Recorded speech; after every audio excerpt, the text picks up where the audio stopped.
What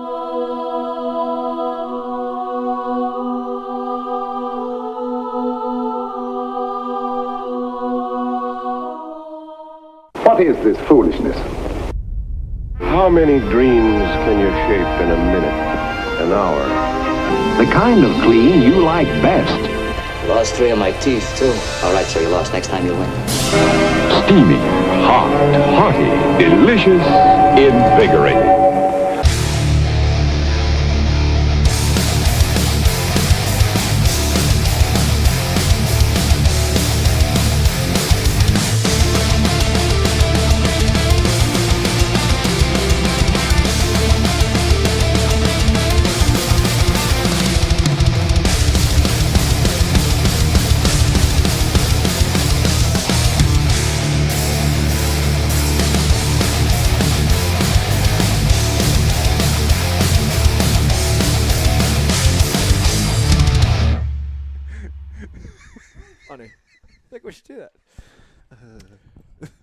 Folks at home, how you doing tonight? Welcome to a brand new Ike Live show. Man, we've got a good one for you tonight. I hope you're having a wonderful Sunday. It's been a little bit since we've been here. I know, it's been a while since we've been live in studio, but we are back, and we've got a great show for you tonight. Let me intro the room. We got a great crew tonight. And Dude, Dave, I love these shows. You do too, where the guests are actually in studio. Yeah. So much better than having them via Zoom or anything like not even that. close. So it's not even close. Sitting to my right, the one and only, the Dean of Bash University, Pete Glusick. Pete, you got a new nickname ready, Scuba Pete. Scuba Pete. Scuba Pete. We're going to be talking a lot about that tonight. We actually debated on doing the entire show on your fall into the upper Chesapeake Bay. What do you think about that? I thought the show was just going to be like my fall, like in a loop. Just go live. Over and over. Just over and over. Thanks for watching, everybody. Yeah. We'll see you next month. In case anyone hasn't already seen it 100 times. Yeah.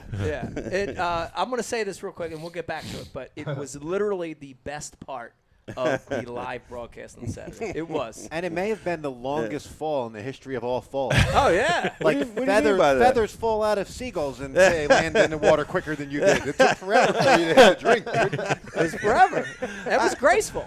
In an ungraceful way. It was. There were so many great comments, but the one that pops into my head is Chris Zaldane was saying, he's like, you could see the moment when Pete decides to just go with it. Oh, yeah. Yeah. Go with it. Don't fight it. Yeah. Just don't fight it. Yeah.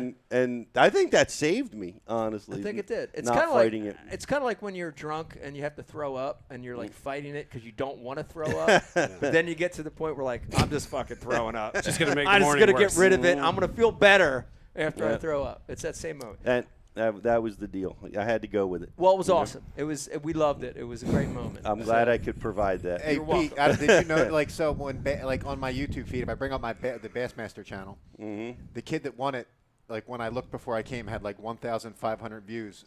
He was 2 hours after you. You had 30,000 views, and you only had a 2-hour head start, dude. Hey, That's great. and I'm glad to get the exposure, right? I was telling BTC I should have figured this out like at the beginning. I should have fallen in 20 years ago. Yeah. It would have helped. But congratulations to the kid that won. What a monster bag to Great win. Great win. Yeah. to pick up on the last day. It was an amazing win. That was super nice. Nice way to get out of it. Of course, sitting to my left, you know him, the one and only Dave Brodzik, a.k.a. Worf, a.k.a. Stormtrooper, a.k.a. Fathead. Dave, how you doing tonight? Oh, man, great. Can't It's wait, good to dude. see you. This is fun. I'm glad to have you We're already here. laughing. You want to show everybody, since we don't have an official whiskey sponsor anymore. We used to work with Tin Cup. Still great whiskey, but Dave, you brought a little something special in tonight. What is this? You've got here? So We're going to be tapping into this. everyone's had Southern Tier's beer. Well, they also now have they have a distillery. Yeah. And I'm not. You know, I love their pumpkin beer. It's their only beer I drink, and I think they have the best pumpkin beer that there is. Like Southern Tier. Yeah. But they're at like that. So this is their pumpkin whiskey. Ooh. And they also make an apple cinnamon, which is stupid, and you can't find it. I mean, it like I told you a couple weeks ago, I made an asshole out of myself at a party. Yeah, with it, you know what I perfect. mean? But yeah, no. That's how you know it's good. Yeah, no, I know. All right. Well, we're going to be getting into that. We'll be getting into that. I haven't a even little recovered from that embarrassment. So I don't even later. The night is young. We're getting stories. The night is young. Dude, you know how I get, man. And then our special in-studio guests, and I'm so happy to have these guys in because we've talked to these guys a lot on other podcasts, on other shows, but it's so nice to have them in studio. We got the Chicago crew in with us. Ryan Whitaker sitting over here with us. Ryan, how you doing tonight? Doing great, man. So happy to be here. I'm stoked to have you in, man. Feels nice to have you in studio here hanging out with us. It's surreal, man. All I right. mean, we've been watching for a long time, so It's like a dream pretty come crazy true, to right? be in I here. also want to pin this on you. You also fished the Open I did. and walked away with a great finish. Yeah, I got a check. I think I finished 29th. Yeah, it's a great finish. But yeah, that place is crazy. Yeah. Can't believe I caught him Wicked on tough. one day. Wicked tough. But Catch yeah, 13 super pounds, tough. super good. Yeah. Yeah. He might I also like the grinder spots. Yeah. When everybody's catching them, I usually don't catch them. Yeah. Yeah. You think that you Yeah. think that's due to like you guys are from Chicago area. Yeah. You fish a lot of stuff that's a little more grimy 100%. up that way. You think Yeah. that gave you an advantage? last week? Absolutely. Yeah. Yeah, I mean, I learned pretty much everything I know, like walking the banks and stuff. Yeah. As a kid, I've learned more in a boat, Yeah. but like fishing the Humboldt Park Lagoon on the west side of Oh, yeah. Chicago, trying Yeah. to catch one bass a day, like, Yeah. getting off my bike with a rod and Yeah. trying to catch one. Yeah, like fish a whole pond for one bite. I love that. This is nothing. I want to get Yeah. more into that later in the show. Yeah. But Did you say you love that? I love that because, dude, listen, Brian, there's a whole segment of people that love fishing that aren't from Alabama, that aren't from Florida, that aren't from Texas, that don't fish reservoirs and $30,000, $50,000 bass boats every day. Right. There's a lot of guys that love fishing that are not traditional. Yeah, and I've still never had a $50,000 Right. bass boat. I know, but it's a nice bass boat. It's but not $50,000. It He's works. Got, he's got the It best works. teeth in the room. Yeah. I can't stop looking at his mouth. It's Like, got he's great got great God. teeth. Of course he dude. does. It's the greatest compliment I've ever He's gotten got the today. best He's got good teeth. He has really good Do teeth. you come from a family of dentists or something? No, but I had braces like 3 times. 3 times. 3 times. Well, whatever, dude. Yeah. Third time's a charm. Good dentist. How do you industry have out braces 3 times? Thanks. Did you not wear your rubber bands? I got them when I was like 9, and then like 12, and then like 16. It was stupid. Wow. Yeah, it was a real bummer, but I guess it's paying off. there? No, I mean, this your mouth looks like Brad Pitt from Troy. Who's Troy? Ever saw the movie Troy? I don't You got know. a pretty mouth. You got a I'm pretty sorry, mouth. guys. They're good teeth. Yeah. Also joining us with the Chicago crew, we got JayPee and Brad. Guys, how you doing tonight? Dude, thank you guys for coming. I'm excited to have both of you in the house tonight. Tell me a little bit about Rope Jigs. Rope Jigs are badass. JayPee, tell me they are thank you. badass. I know they're badass. Tell me a little bit about They are rope jigs. badass. I They're mean, badass. It's been a blessing. I mean, Has. we made a dumb little bait, Yeah. and it caught on, and man, that's kept us going. It's kept us fishing. Dude, I'm a huge believer in that concept, which is a compact jig, smaller profile. I love that concept, and you guys make an awesome one. It's Thank you. phenomenal. And here's the thing I love about it. Not just for largemouth, right? Oh, Smallmouth are it's a smallmouth killer. a killer. Yeah. That's the thing, Pete. A lot of times you say skirted jig, right? You say a jig with the skirt. People think largemouth. Dude, that thing is badass for smallmouth. Man, I'm that telling is you a right now. smallmouth jig right Oh, yeah. there. Candy.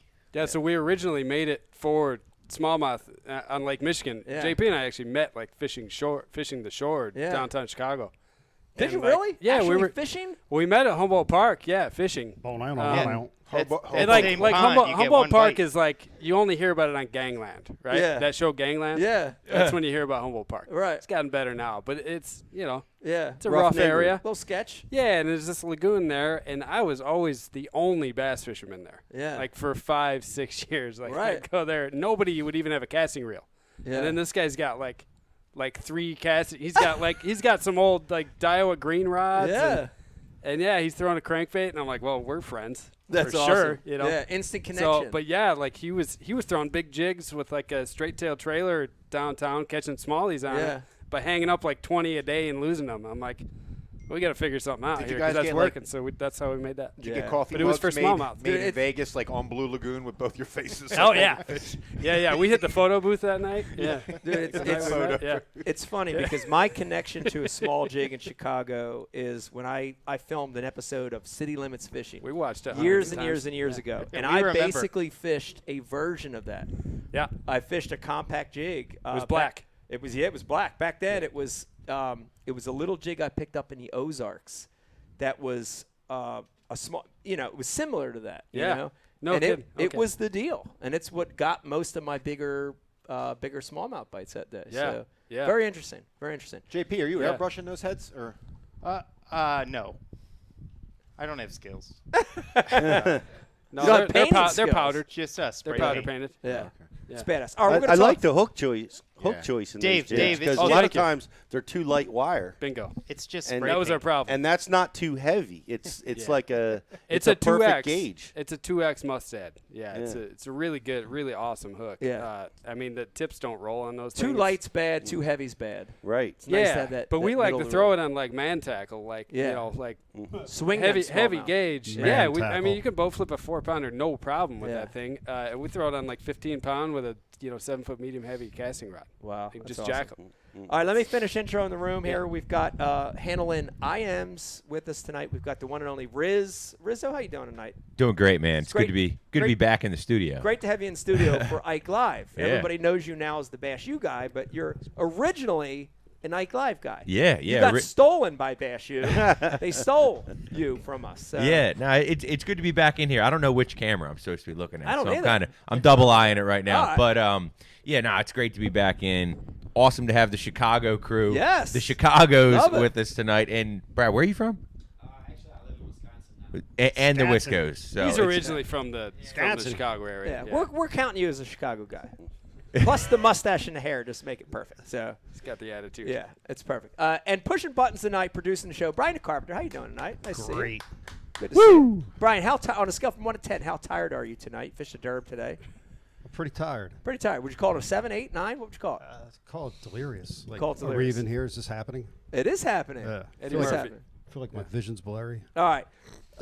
First things first. With the Oh, little I'm just old and I housekeeping. got bad Little eyes. housekeeping. Brian Carpenter, real quick. If you're watching over on Facebook Live, we run a little promotion. All you have to do is like and share the feed over there, and we're going to enter you into a chance to win the world famous Ike Live gift bag. It's loaded with sponsor products. This thing weighs about 20, 25 pounds. Pete, give me a estimate on that. You just caught a big bag the other day. 20, 17.9. 17.9. Got a little light. Like and share the feed over on Facebook. You're going to be entered in a chance to win that. Also, we want to hear from you, man. If you got questions, comments on anything you hear tonight, please chime through on the IMs. Rizzo's going to put them through. We want to thank our sponsors. Pete, these guys really make this show happen day in and day out. Of course, Mystery Tackle Box. And here's the great thing. If you're watching tonight, we've got Ross Gordon on tonight joining us. Nice. In a little bit. We're going to be talking about MTB.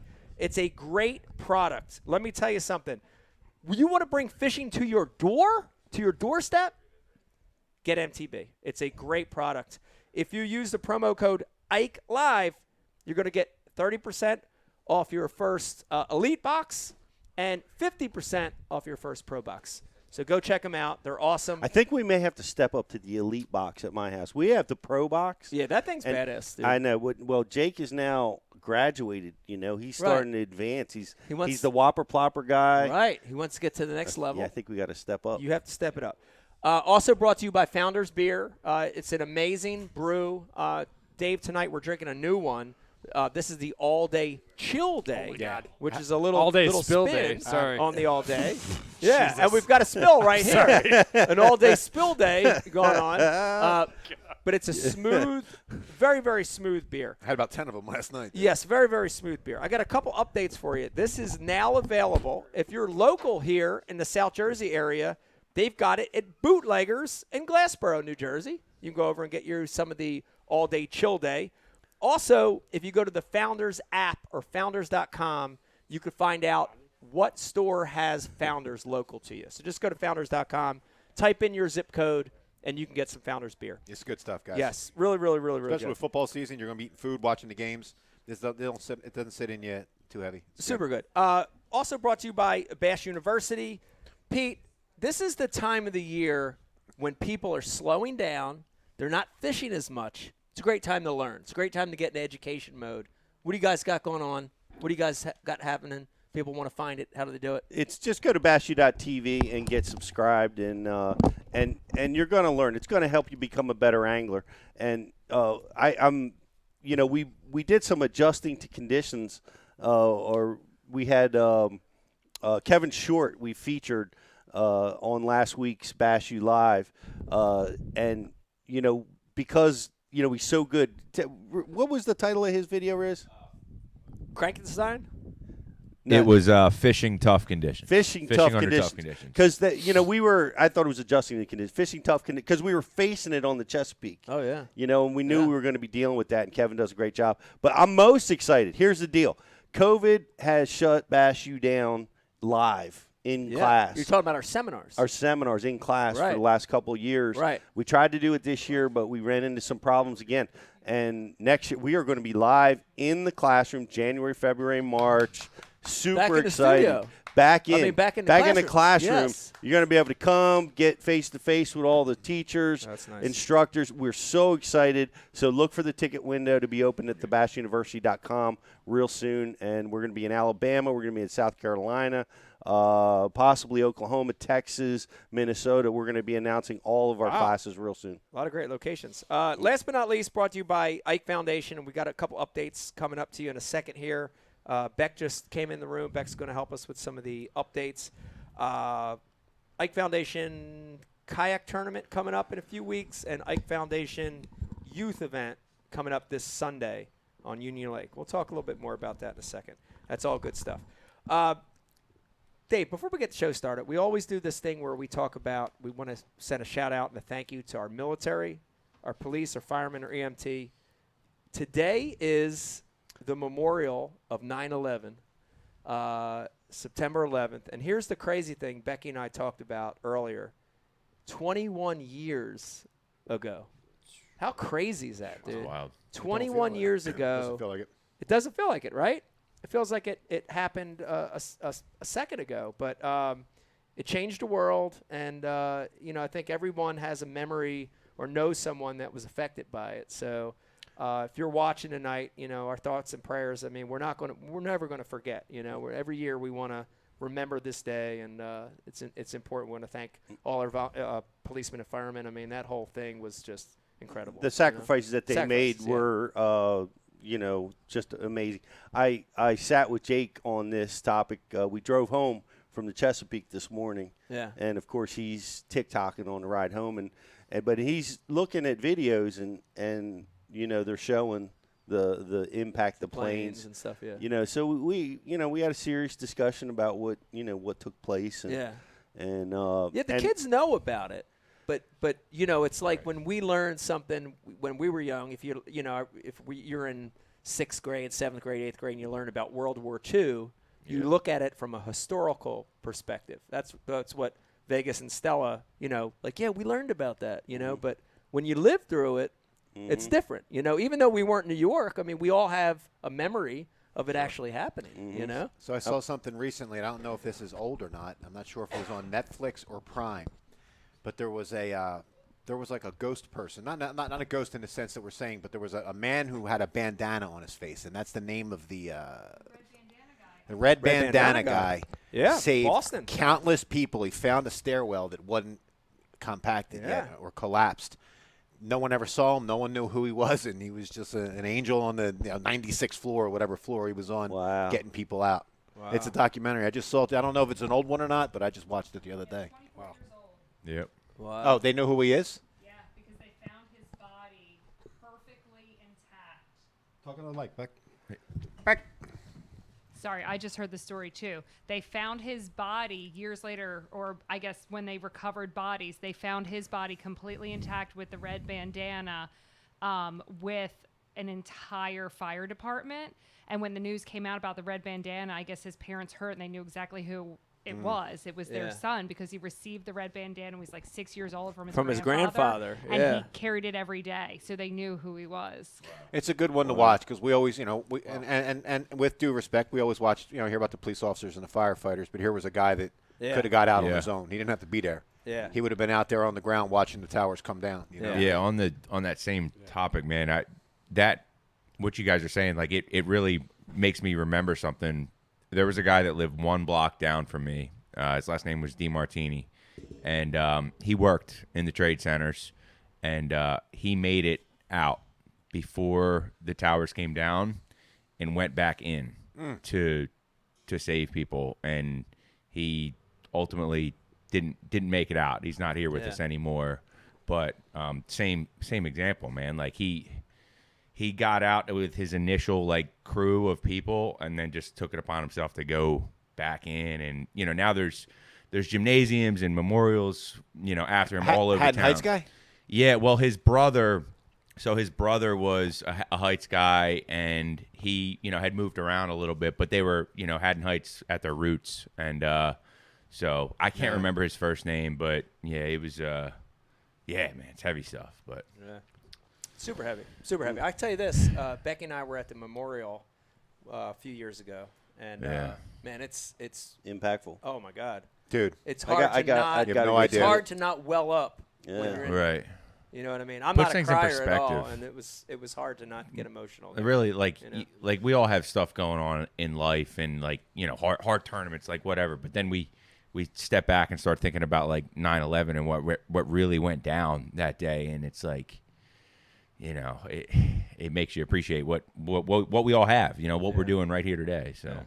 There's an interview. There's a show called The Sean Ryan Show. You can find it on YouTube. He interviewed Bernard Carrick, who was the commissioner of the NYPD at the time. And I highly recommend you watch that interview because it does about 45 minutes of that day. And it's a perspective of the guy who was like, one of the guys calling the shots down there, trying to get people and still trying to figure out if people were alive. It's, he talks about they thought there was debris foam in the very beginning, they realized it was people jumping. Wow. Yeah. And he said you'd hear it. You'd be talking to someone like, hey, we got to get some guys over here. We got guys over. Boom. You'd hear the sound. And after a while, you knew exactly what it sounded like when a human was bouncing off the cement, That's I'll never forget the imagery of that, the video that you saw, and what must have been going through those people's mind at that moment where they make that choice. Yeah. I think you're faced with excruciating heat, fire, burning heat, and I think I don't know. I can't imagine. I can't even imagine. And it's just a monumental event. I'll never forget. I was on Lake Ontario, and I didn't understand why, but it was slick as glass. There was not a boat. My phone was off, and I was like, this is eerie. Like what's going on? Got quiet. Yeah, there was no competitors. I think I was the last person in the world to find out what was going on. But it was like the whole world was reacting to it. It's one of those things. You'll never forget where you were when you first heard about it. 100%. Yeah, it's true. Thank you, first responders, Thank you for guys. that and all that you guys do. Yeah. We wouldn't be here without you guys. It's amazing. Beck, while you're here, I want to jump back and talk about the Ike Foundation real quick. We do have a couple big events coming up.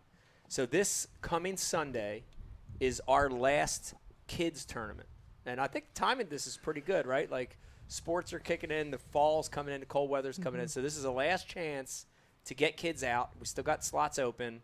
People are watching and listening right now. If they live in the tri-state area, they want to come out. What's the deal with this thing? Union Lake? Yep. So we're going to be on Union Lake this Sunday, Sunday morning. I don't know what I was just going to say. IkeFoundation.org if you want to sign up for the last event. We definitely still need captains because we've got a bunch of kids that have signed up who do not have boats. So if anybody wants to come out. GDP said he would fish with us. I know. They've got him. They've got him down. Yeah. So we're going to launch at 6:30. The kids are done by like 11:30, 12 for the two different age groups. So it's a morning deal. You're volunteering your time that morning to take a kid out, teach them how to fish. We're very hands-on. It's definitely a teaching kind of tournament. But come on out or sign up. We'd love to have more kids as well. And then the last event, I guess, of the year for the Ike Foundation is the kayak tournament in October 2nd, back on what lake? Nakamixon. Yeah. This is a big deal because the prizes this year are pretty stout, right? Yeah, we've got a Hobie kayak for first place. Wow. Dang. Wow. Yep. I'm going to be in Florida. Some I can't cash go, dude. Prizes. I'm Also, going to be in Disney. There's crazy amounts of stuff because the ladies do such an amazing job getting prizes together. But we always award, I think it's up to 5 or 6 places. There's tons of stuff. The meeting the night before, someone else will have a chance to win another Hobie kayak. What? Yeah, just for those involved in the kayak, we're going to be kind kind of auctioning off one. So Well, how are they going to win that? they can buy tickets for a chance to win. So do you have to be registered for the tournament to buy the tickets? Ooh, good question.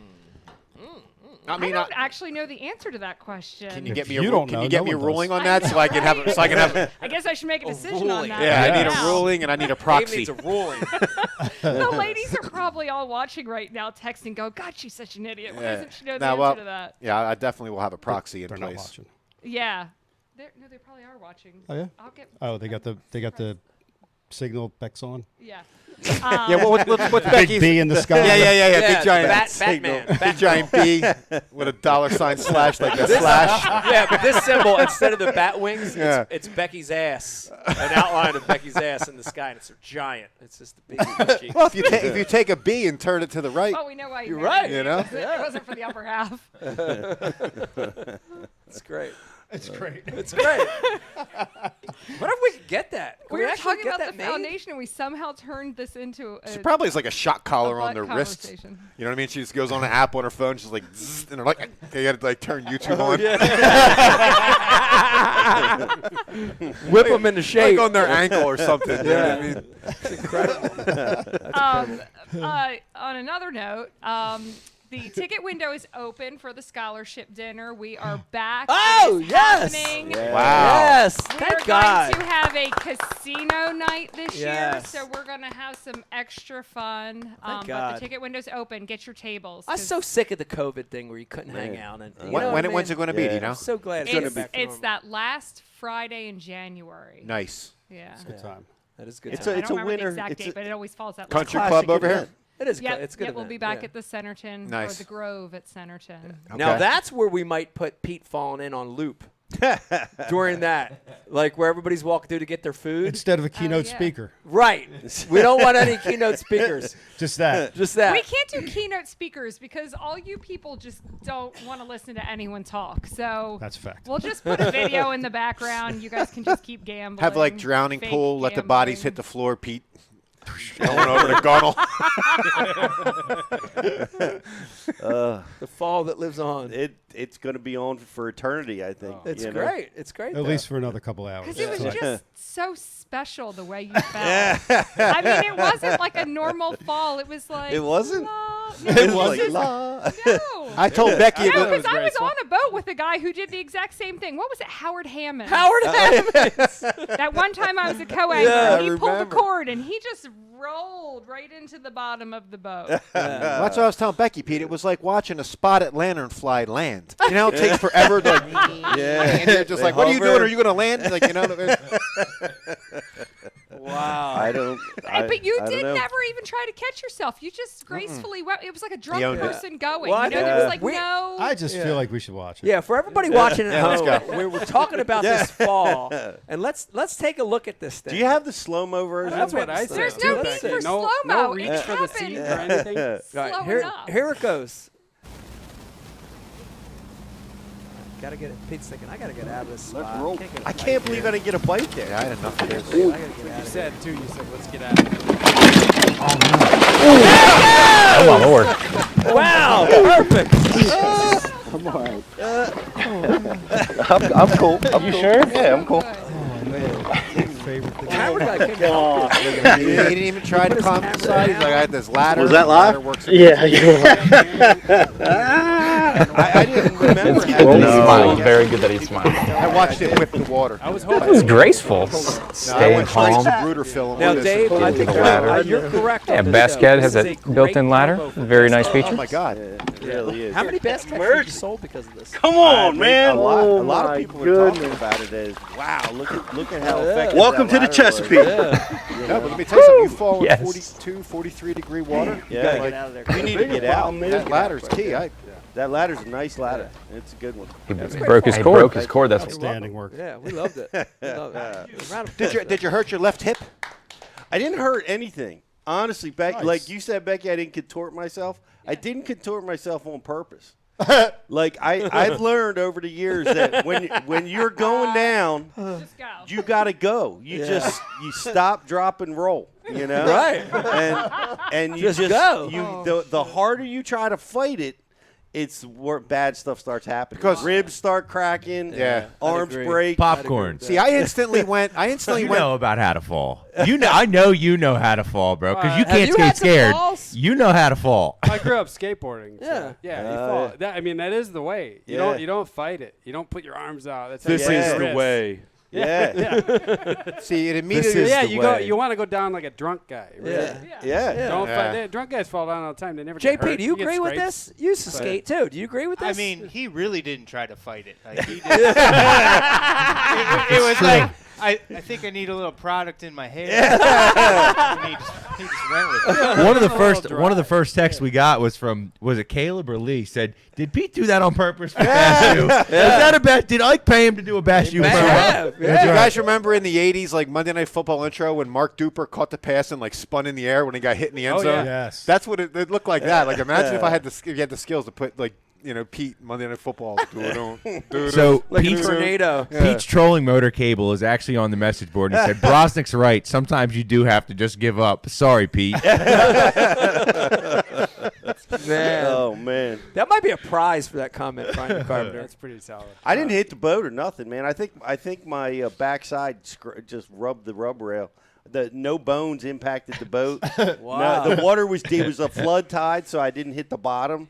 Wow. When I went in, and honestly, I was like, it was the finals.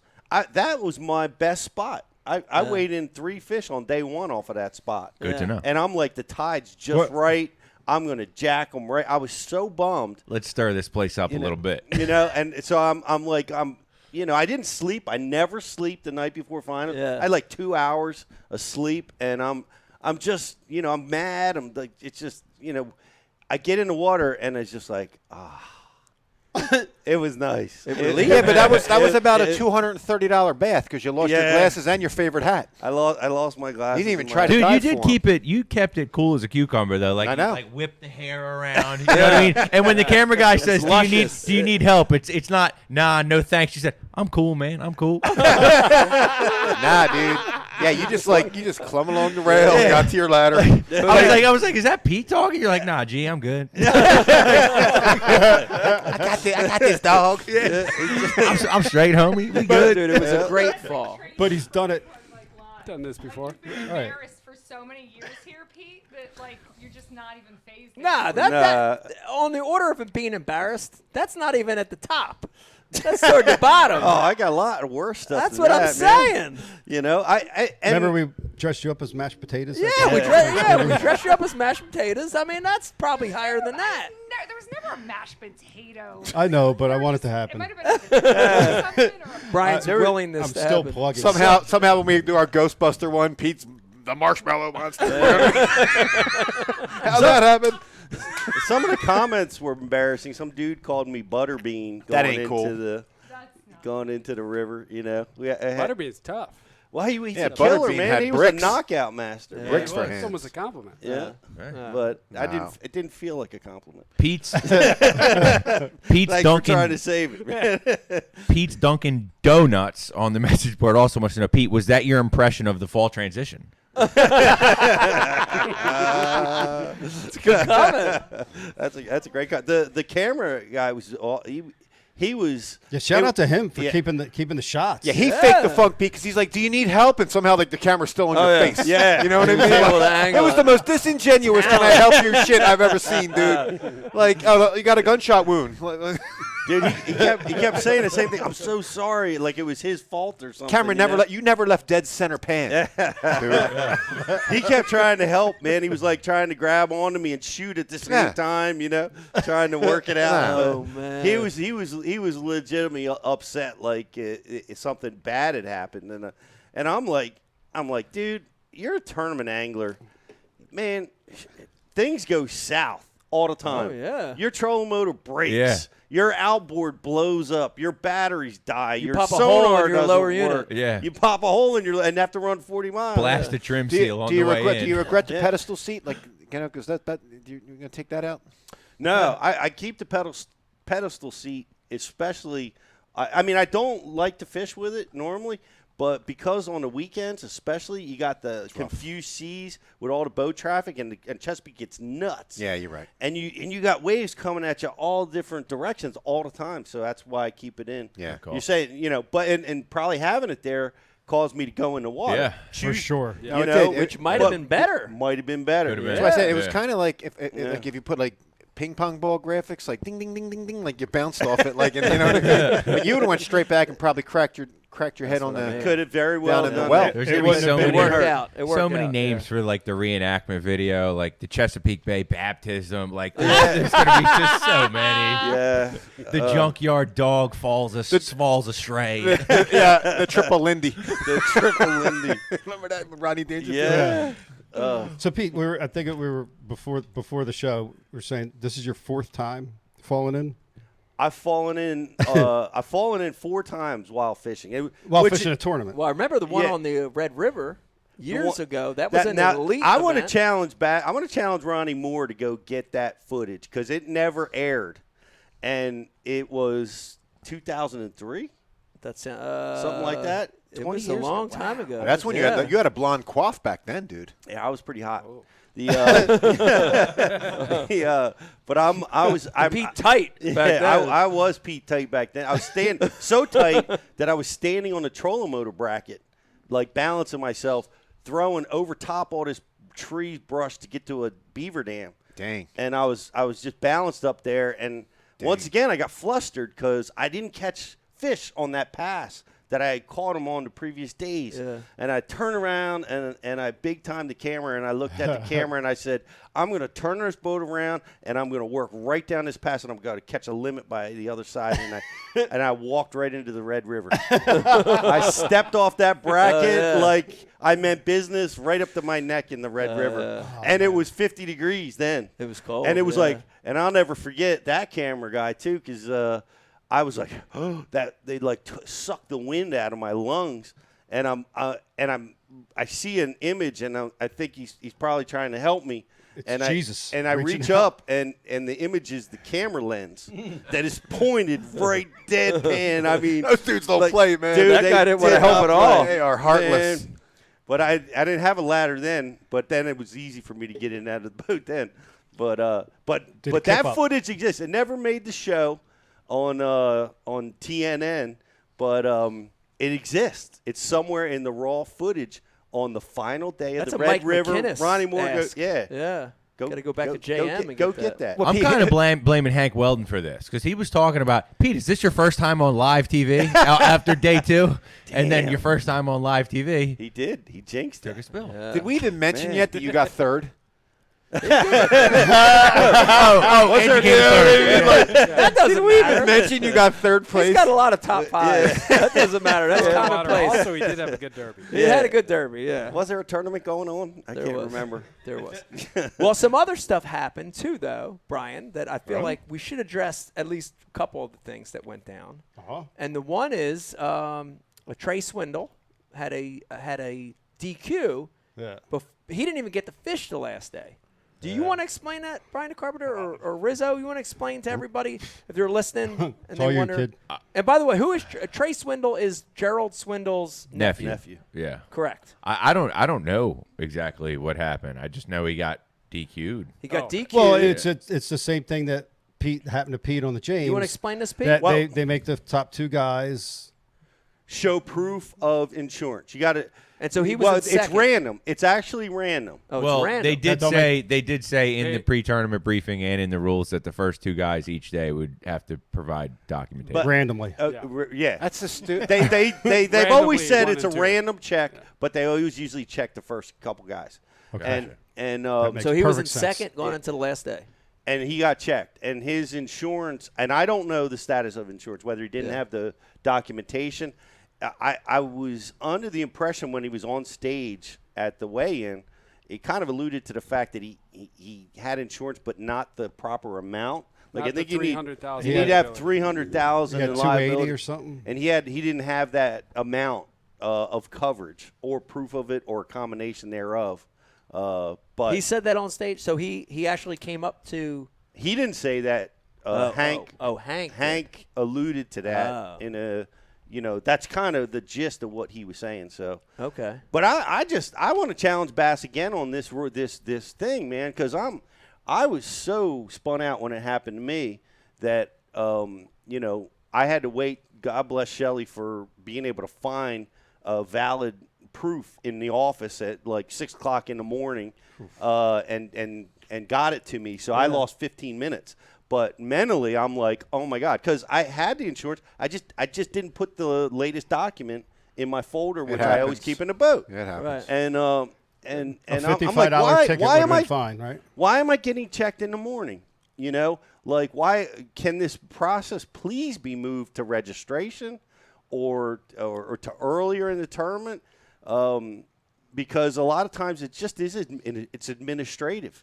You just don't have the right paperwork or something. And if you know that you got to provide all that stuff during the registration, it's got to be there. It's got to be up to date. And it just takes that. Do we really need that process? Yeah, if in the morning on tournament day, does it have anything to do with competing in the tournament? If it's so critical and it's so immediately necessary to know that 2 guys are covered, like how's like what if he didn't qualify next year to fish the tour because of this last? Oh day? yeah, dude. If it's a difference between probably $15,000.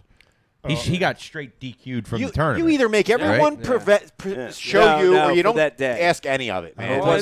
The other thing to me was it the tournament? I heard. I think it was it was the tournament because I jumped up from 29th to 28th after the DQ. Okay, that was the whole John. Congratulations, Chris. So I didn't do it. I wish it didn't happen to Trey because it didn't. No, do but anything. you're finished. I mean, all right. So first things first. I think the rule is valid. You got to have freaking insurance. I think. So you agree with dead on. You agree with the amount? I just want to. No, I agree with the amount. I agree that they have to prove that they have it. I agree with all of those things. Right. I just want them to move the process. But make you show it up front like the foundation does for this. Oh my God, they're brutal. The Bass should hire the foundation ladies. Becky looks at your homeowners policy and tells you what. So my opinion, if DNA samples, if it's so important, W9. If it's so important, you have this that they're willing to DQ the dude from the entire event. That's his entry fee. That's all his time spent. He could have been right there for qualifying for the Elite Series, won the event, made the Classic. If it's so important that they need to DQ him from that, then why doesn't everybody have to show it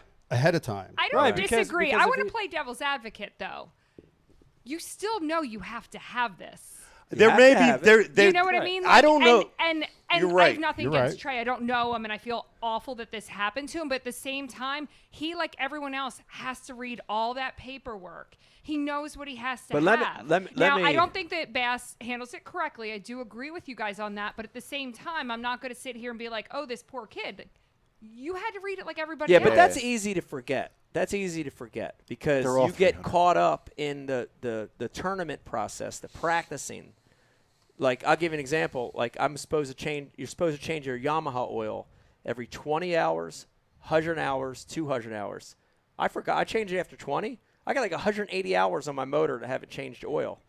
That's something I knew that I needed to do, but I forgot because I got wrapped up into the year. When you selling that boat? I know, but I'm just saying. But Trey's not new to this. He's been doing this for a handful of years. I know, but I could see how he could forget. In January, you know what you're doing. I mean, we of all people have so much stuff. You know what I mean?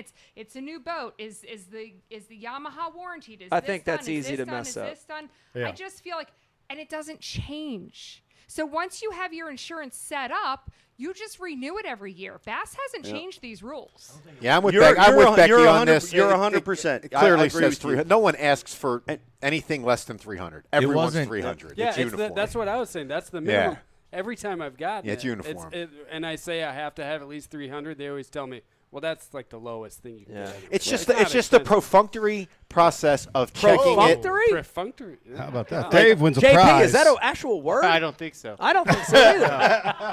I think bring up the definition of perfunctory. JayPee just challenged my integrity. You could throw that in a rap. I don't think it would work. Pre-functory? There you go. Anyway, the point is, to just bang one guy when there may have been 10 other people with 280 or whatever amount. I don't know. Man. I don't disagree with him being DQ'd because I suspect. How dare you? I suspect that here's the. I don't know all the details. I think the bass, they're trying to protect Trey, and they're probably – we don't know all the details which went on. True. Right? So Correct. here, let's look at this realistically. Okay, business hours opened at 9 o'clock or, around the world, wherever his insurance company is, 8 o'clock, 9 o'clock, 10 o'clock. On a Saturday? Likely. Okay, he should be able to go online or call somebody and get a printed document of his insurance coverage by then. He did. They said he did.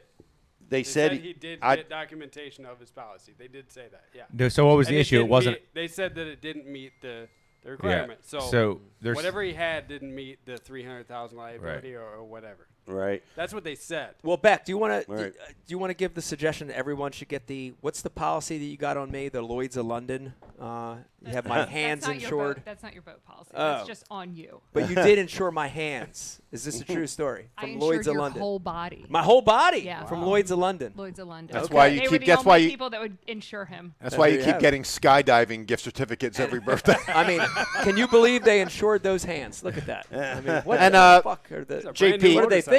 JP, just so you know what your water pistol logic, perfunctory is an adjective, and it's an act or a gesture carried out with minimum of effort or reflection. So it is a perfunctory measure to just check one or two inspections. Wow. All right. Thank you, Chivato. No, you're Man, talk about sawdust.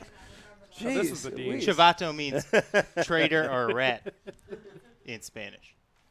I know that from Young Guns. Yeah, that's where my water pistol logic comes from, like Young Guns. Young Guns was a 2. great movie. I don't remember that. What? Did it have all the boys from the 80s in it? Like Yeah, Charlie Sheen, Emilio. Emilio Estevez. The best lineup of actors of all time. Yeah. I don't know Cocaine. about that. You probably think Adam Sandler's funnier than Will Yeah, Smith, right? Lou Diamond Phillips. Yeah, Dog Diamond Phillips. Oh, yeah. Whatever. I just made it weird. Lou Diamond Diamond. Yeah, you I'm did. here just to make it weird. Yeah.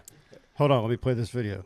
Wife, he's not just clumsy. He wait. pulled his trolling motor cord, Here it which is goes. made of This rope is most of actual the time. footage Sometimes from the it's movie. cable. It's got some cable coating, metal. And now it snaps. He has to now somehow find a way to release that Oh, the this rest is of the post- day. That's fixing it. Yeah, I think To be able to pull his trolling motor up. Backing up and just So how dumping. do I've you- seen Ike do they that. got Trolling all day. It's really hard not this is to amazing. fall or at least I fall didn't in the know what I was water up against. when that happens. Oh, no I doubt. was about to go try to. It's the last thing you expect. Hey, and I came to Pete Klusick saying he was familiar with the Chesapeake. I didn't know he was this familiar with it. Here it Seeing is. it up close. Bang. I'm Oh, just no. glad he didn't get He hurt. tucks his head That's and rolls. Beautiful. I mean, I don't know what the Russian judges would give him, but that's an 8.5 out of 10. It was more graceful than when I can. The technique is key. The slow mo is so amazing. Beautiful. I had a pair of Rapala pliers, the long needle nose, and super easy, man. You could just reach in through the bracket and you Push just it forward. goose that Push the lever that forward. lever Yeah. forward and release the motor. Dude, Super Bass easy. Live had your slow-mo fall up quicker than NFL did when Scott Norwood missed a field goal in the Super Bowl. They had you up almost instantly bouncing off the boat, dude. Oh, yeah. That's amazing. Oh, it was crazy. Like I'm just from spot to spot. My phone is just bzz, bzz, bzz, just lighting up with people text messaging me. During the tournament? Yeah, during the tournament. Oh, my it's God. Just, it's going because they're already watching it. They're like, "Oh my God, what happened? Are you Did okay?" Shelley, You when know? did Shelley find out? Oh, she watched it live. Oh, my God. As did my mother. Wow. Is your mom watching now? It's probably. I'm sorry. My God. Mom, it's just coffee. Come on, you can't let her watch this It's one. just coffee. Now I'm not going to say nothing. I'm done. Sorry. Just Luzek. coffee. No, I'm mom. getting a rip on your baby. Mom, they loved it, man. They're like, send us God. the link. We want to watch it again. We want to send it to the rest of the family. We want to see Pete Paul again and again and again. Over and over. Oh, Jeff was great. Jeff Olson, the producer for Bass University, him and his wife were up all watching it. They lost track of how many times they watched it last night, just hysterically laughing out loud. His comment was the best. He says it's like eating candy. You just got to keep watching it again. You know, you got to keep having another piece of candy. Look, Well, we'll watch it again a couple more times. No, I've definitely. I like the slow mo. I've definitely probably already watched it more than like there's a leprechaun in the tree. Like I've watched it more than that one, dude. Who wants the gold? Show me the gold. Who here saw a leprechaun say hey? I've watched it more than that, dude. Oh man. My forefather. Oh my God! Could you imagine if there was a song to that? Ooh, hey. I sent it to Kane Simpson, but I don't know if his phone's on. Oh, yeah. I never heard back. Oh, man. Well, we know other people. Maybe Eric. We can get Eric in on that one. I sent it to him too. Did you? Oh, Eric almost got killed. Did he? Yeah. What do you mean? You didn't hear about that? No. He was in the tournament and he didn't hear about it. Yeah. Eric the intern? Yeah. Shot at in a canyon, a deep, dark canyon that he was hanging out in by himself at night. Is this true? True story. I just gave you the weird part. Wow. Yeah, he was shot at. Yeah, that's Like definitely Gary Klein in the 2003 You Classic? definitely foreshadowed the entire thing to make it seem gross. That was pretty good, Beck. Is this true? Yeah. You mess with me. No, So Sunday night, he's in Arizona filming for the baseball team. Yeah. They get done filming. They go back to this to an Airbnb. This whole development. Think of like Mullica Hills mini mansions, or Yeah. it's like that. They're all Airbnbs. So anyhow, he goes back to the house with the baseball team, and then he goes to do his his ritual, go for a walk and look at the sky, and, burn something.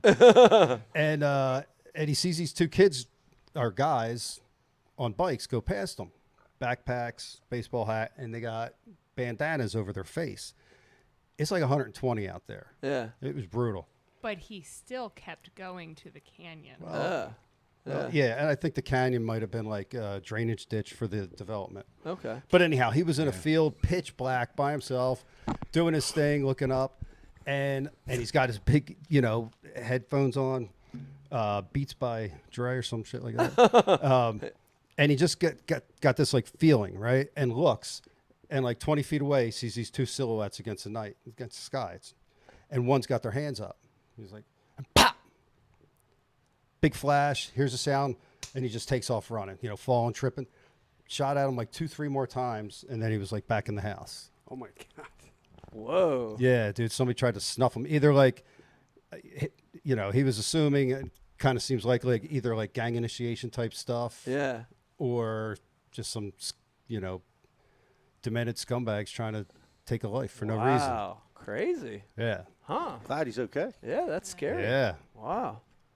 Man. Shout out to Eric. Good thing he intern. can run, too. Damn it, man. Bet you he's going to vote for Trump this time around, that son of a bitch. Wow. He might. That's crazy. That's crazy. Let me remind everybody, if you're watching over on Facebook, like and share that feed, and we're going to put you in a chance to win that giant gift bag. And if you got any questions or comments, send them in. I want to change topics real quick, Brian. Let's keep talking, right? We don't need to take a break, though, or you want to take a break? Okay. I do want to get back to Ryan and JayPee. I want to get back to... We didn't even get to him yet. I know. Well, I want to get back to what we talked about in the intro, which is we have a lot of people watching that come from untraditional backgrounds in fishing. Yeah. And I want to hear that story more. I want to hear the story when you guys met, but even further than that, why the hell did you even get involved in fishing? Okay. Why did you even get started in it? Well, so I grew up. I moved to basically downtown Chicago when I was 18. Okay. But I grew up about 60 miles west of there. Yeah. A town called Belvedere. Yeah. There's a smallmouth little smallmouth So river that goes you through town. liked fishing before came to Chicago. Absolutely, yeah. But I was a skateboarder. All I'd done is skateboarded, fished, and played music. Yeah. So it was like I had an older brother that's into bass fishing. Yeah. Had a bass. He bought a bass boat when I was like 12. Yeah. So we'd go over the border to Wisconsin, go skip boat docks all day. He got me into that. Yeah. And then another brother that got me into all the skateboarding and music and stuff like that. So, yeah. So it was really hard to kind of blend these two things. That's why when reading your book, I related so much because you had a similar thing. Yes. Kinda, a conflict of whatever you call it. But yeah, that's basically what it was. But when I went to the city, I went to play music, and I didn't know anything about fishing in there. Yeah. I knew there was Lake Michigan. Right. But it wasn't. This is like 2003, so it wasn't something that was widely known that there was great smallmouth fishing. Yeah. When the Classic was there in 2000, it wasn't so great. Right. So going there, I just started fishing the banks every day because I loved fishing. Figured so it out much. on your Yeah, own. figuring it out. That's all I did. I mean, every day after work, just run down to the lake and get on a bike or a skateboard. Usually skateboard with one rod, two rods, pocket full of baits, and that's the great thing about downtown Chicago. You can fish you got like 10 miles or more of productive water you can fish from shore, and you can catch giant smallmouth. You don't need a boat. No, not at all. Like we still, I mean, I have a boat. I've had a boat for a long time, but we still in the spring we go on shore. Yeah, it's so much fun. Like, right. You can walk and catch 20. JP's caught like 25-pound bags from shore. That's crazy. I mean, it's really incredible. And is that because in the spring they're coming in to spawn? Yeah, they in the come harbors in, they spawn, and stuff. But honestly, you can do it in the summer too. Wow. I mean, Chicago's pretty deep. You know, there's not a whole lot of real shallow flats. So, you know, a lot of the banks a lot of the walls on the shore can be like 10 to 20 foot deep. So they'll be there in the summer. Yeah. Points and stuff like that. Yeah. Spring is better, but you can do it all year. Yeah. Fall gets good too. It's incredible to me because I want to hear some of the stories, and JP, I want to hear from you too. When you guys were fishing, like I feel like in 2003, it was a different feeling about city fishing, about street fishing than it is now. All these years later, it's more accepted everywhere now. But back then, what were some of the comments, or what were some of the looks that you got from people? Well, still now, but that can go back to like your book. Your book was huge to us because it made me go, oh, look, I could just be myself. Because I was the same way. I was hiding it from like my friends. Oh yeah, I was like, because it wasn't cool. I didn't want them to know. Like, I'm obsessed with fishing. They're like, why'd you leave that party early? And I'm like, because I was gonna go catch some fish tomorrow. Yeah, or that was the plan. Yeah. Shat spawn. It was never normal. It's still not normal. Like in the city. Like I thought we were pulling up to Mr. Urban Fisherman here, and I find out you're living in a cornfield. Yeah, I'm in a cornfield. I was a little I had to get the hell out of the cities quick. I left Chicago too. I moved to Indiana now. So he says that that's still Chicago. Yeah, like, he's like 8 miles from Chicago. Yeah, I used to be 1 minute from Lake Michigan. I'm now like 20. Yeah, so. But no, it's still weird. Yeah. It's still weird walking around because I was like the king of getting on the train and the buses and with a rod. Like the first time I went unemployed. Like 10 rods. Basically because of fishing. Yeah. I was like, all right, I'm unemployed now. They're giving me a check for nothing.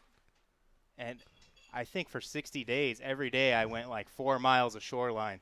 Wow. And then the next day I'd take the bus to where I stopped. And just keep going. Wow, keep going. Cool. Yeah. I think I did like 38 miles in, I don't know, 50 days. But it's crazy. It's such a cool movement. And it's the funny thing, and Becky and I talk about this all the time. We've had the chance to go to Europe and view street fishing there, you know, and it's so accepted there. And it's so, I don't know, it's like more, it's got a popularity to it. But when you come here in the States, it's still a very strange, weird thing to a lot of people. I mean, it's more accepted now than it was 20 years ago, but it's still strange and weird to people. To you, I mean, in a lot of ways, like you put it on the map. I mean, but you're right. It is getting a lot more. There was a couple spots we had that were really, really, really good. Yeah. For a lot of years that guys are, I mean, they're there. Oh, yeah, thanks, Dave. And then obviously with social media, people find out about stuff easier now. But and there's people there, but I'm good. Thank you. In the grand scheme, there's still not, you know, you go to Lake Gunnersville. Yeah. And you look at fishing pressure. That's fishing pressure. That's fishing pressure. We have, big time. You know, you got like 6 guys walking a 2-mile stretch of bank with fishing rods on shore. Yeah. And maybe 2. I mean, as far as boats go downtown Chicago, on a busy day, 4 or 5 boats, and that's probably when there's a tournament out of Indiana. Wait, bass boats we're talking. Bass boats. Yeah, right. Oh yeah, yachts everywhere. Right. You know, thousands of those. But I mean, as far as bass fishermen, it's not crazy, and it's just inconvenient. It's hard to get down. It's hard to get a boat there. It's expensive. It costs $29 to launch. Right. You know, it's how much is it to launch? $29. Holy crap! Yeah, that's more than the Upper Bay. Yeah. And then you know, where we're at too, we don't have like huge protected areas. There's Right. really nothing. There's a big jetty out in front of Chicago. Yep. That blocks the waves a little bit, but if it's blowing east, don't go. I Right. mean, you're gonna die. Giants. Yeah. You're gonna die. Yeah. For real. You're not it's making it bad, back. man. Yeah. It gets way worse because it's all seawalls too. The waves don't die. Yeah. They hit the walls and they come back. Yeah. There's really nowhere for those waves to die. So Yeah. they get really gnarly and Yeah. it's super dangerous. But west wind, south wind, northwest wind, southwest wind, you're good to go. Yeah. Get out there and catch them, and it's great. It's great fishing. But like you're saying, the interactions with people, Yeah. like Strange stuff. JP's had his headphones ripped off his head before he was fishing too close to a yacht. Oh my gosh. Yeah. You know, the questions you get from people, it's insane. Yeah. Like, Thanks, Dave. from American citizens. Yeah. They all, I mean, 10 to 20 times in my life, I've had someone ask me if it was a lake or an ocean. Deadpan. Really? They're not joking. Oh my God. What? We're in the center of the country. Yeah. Like the most famous question is, "Oh, there's fish in here." Yeah. And like Oh, that's yeah. number one. Lake Michigan. Yeah. And then they go, "You're fishing for bass?" And then they go, "I didn't know there was sea bass." And I'm like, "Whoa." I'm like, you're dumber than me. Crazy. It's wild. But I've yeah, had great a fishing. lot of them. I've had a lot of those crazy. Yeah, what's some of your comments. best? Oh, I mean the same thing. You know, like, is there anything alive in here? And, Yeah. You know, what are you fishing What do you for? say? What are you doing?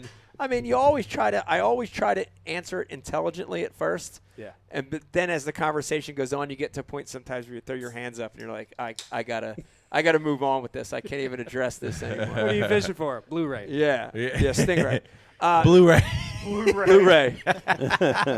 Here's one of the cool things I do want to talk about too is both you guys were instrumental in the cast crew movement too, which we've had. Yeah. We've had Vince and Ray on the show before, and we love Steezo. Yeah, Steez. We love the cast crew guys, Love but those guys. Yeah. that was such a cool movement, and it was one of the first movements I saw that wasn't just city fishing or urban fishing, but it was actually a brand. Yeah. And like a feeling that you belong to something bigger than you.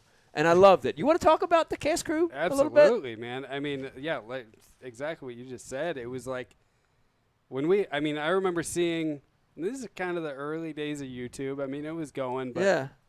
they started putting stuff up. And I remember Steezo had didn't he have like a full 4-finger ring?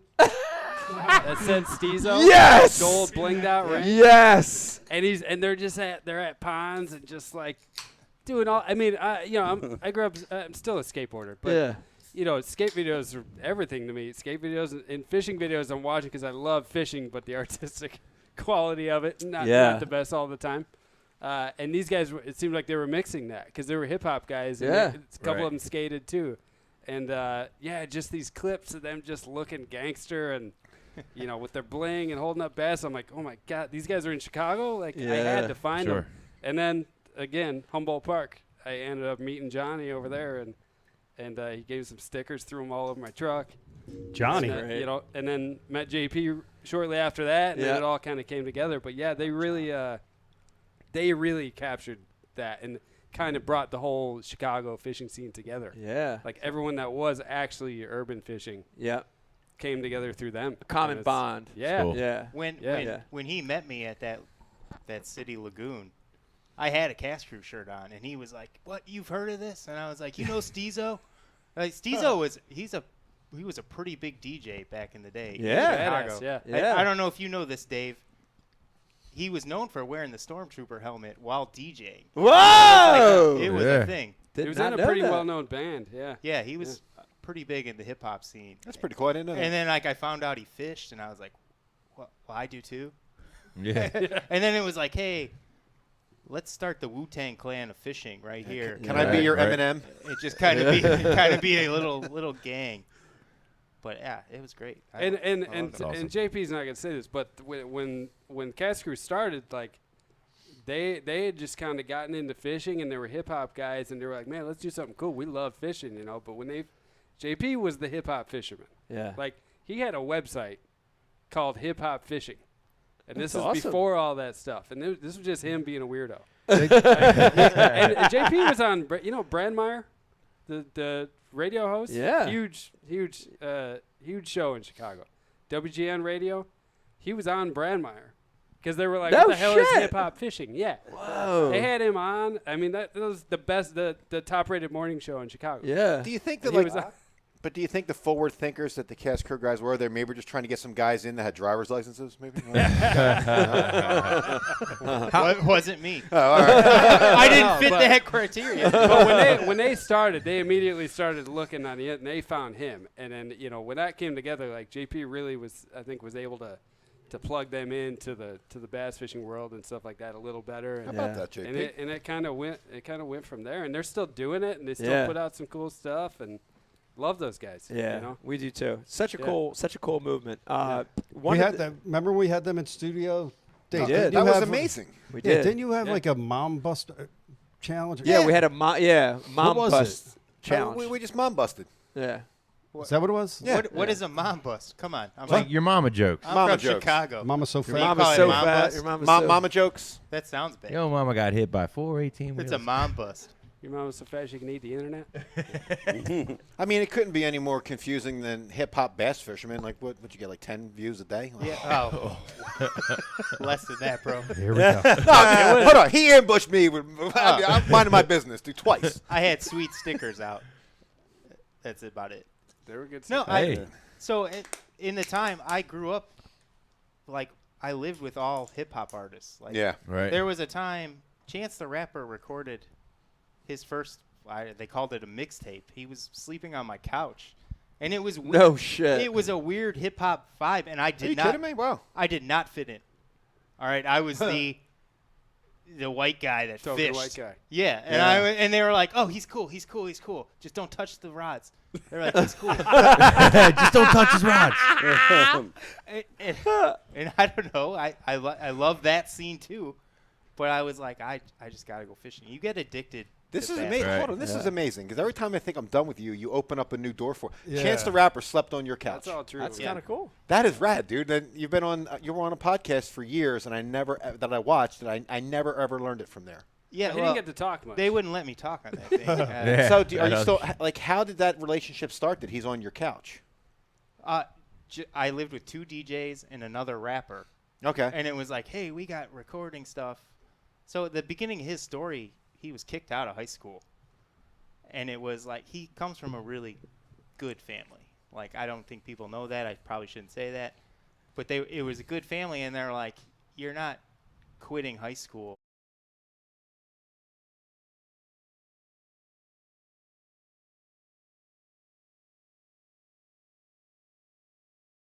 Okay, Brian. Or Riz, I'm sorry. Go.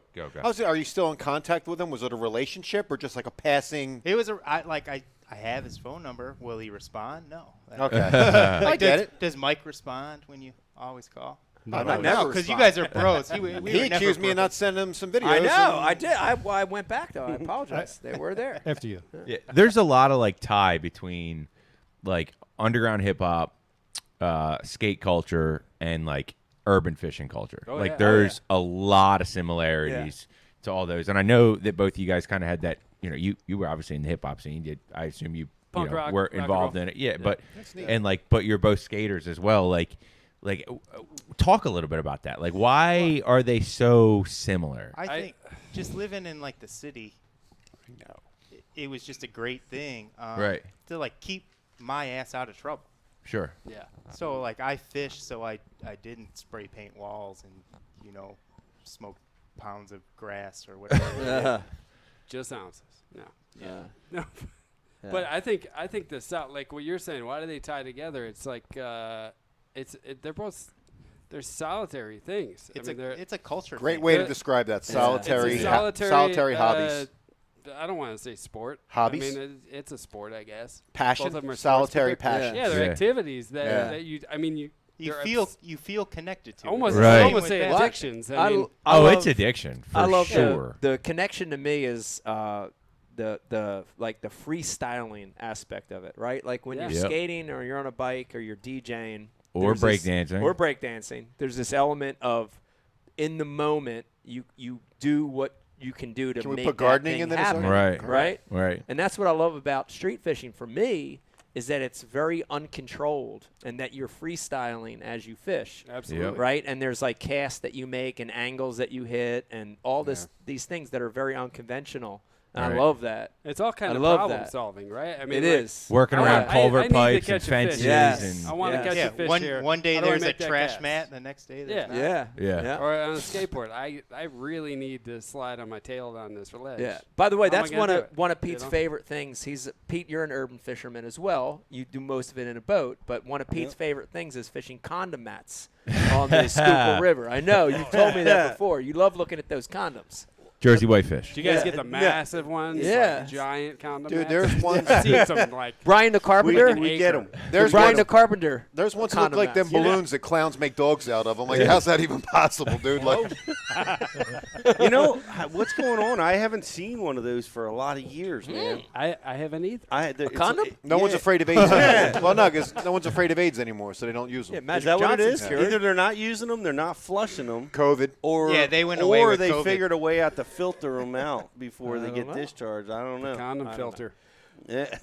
I got They got I think better you're right though. condom We don't filters. see them on the Chicago River I as don't much see anymore 'em. either. Like we used to. I mean, I remember seeing like massive, like a Yeah. if the wind was blowing in Schools the of 'em. corner. What would you be get a the- full-on condom mat, like a half most acre. of the mat would Crazy. be condoms or juice jugs. yes. And Or a Tampa- Little hugs. combination. Little hugs. Like Yeah. guys fishing Tampa Bay have like man of war, schools. We have them. Yeah, In the yeah. Schuylkill. You know, like. What Hey, a weird conversation. No, but Yeah. let me ask No, you it's something, not guys. that weird. Hold on, guys. Okay. Maybe you all don't notice. I didn't notice. I took David out. We were fishing the other day. One of the little 295 spots, and they laugh at me, make fun of me because I don't know. Is there a freshwater jellyfish? Because I saw Yes. there is a freshwater Yes. jellyfish. No It was kidding, about really? this It's a big, constant. dude, There and is. it was in one of those little 295 spots. There is.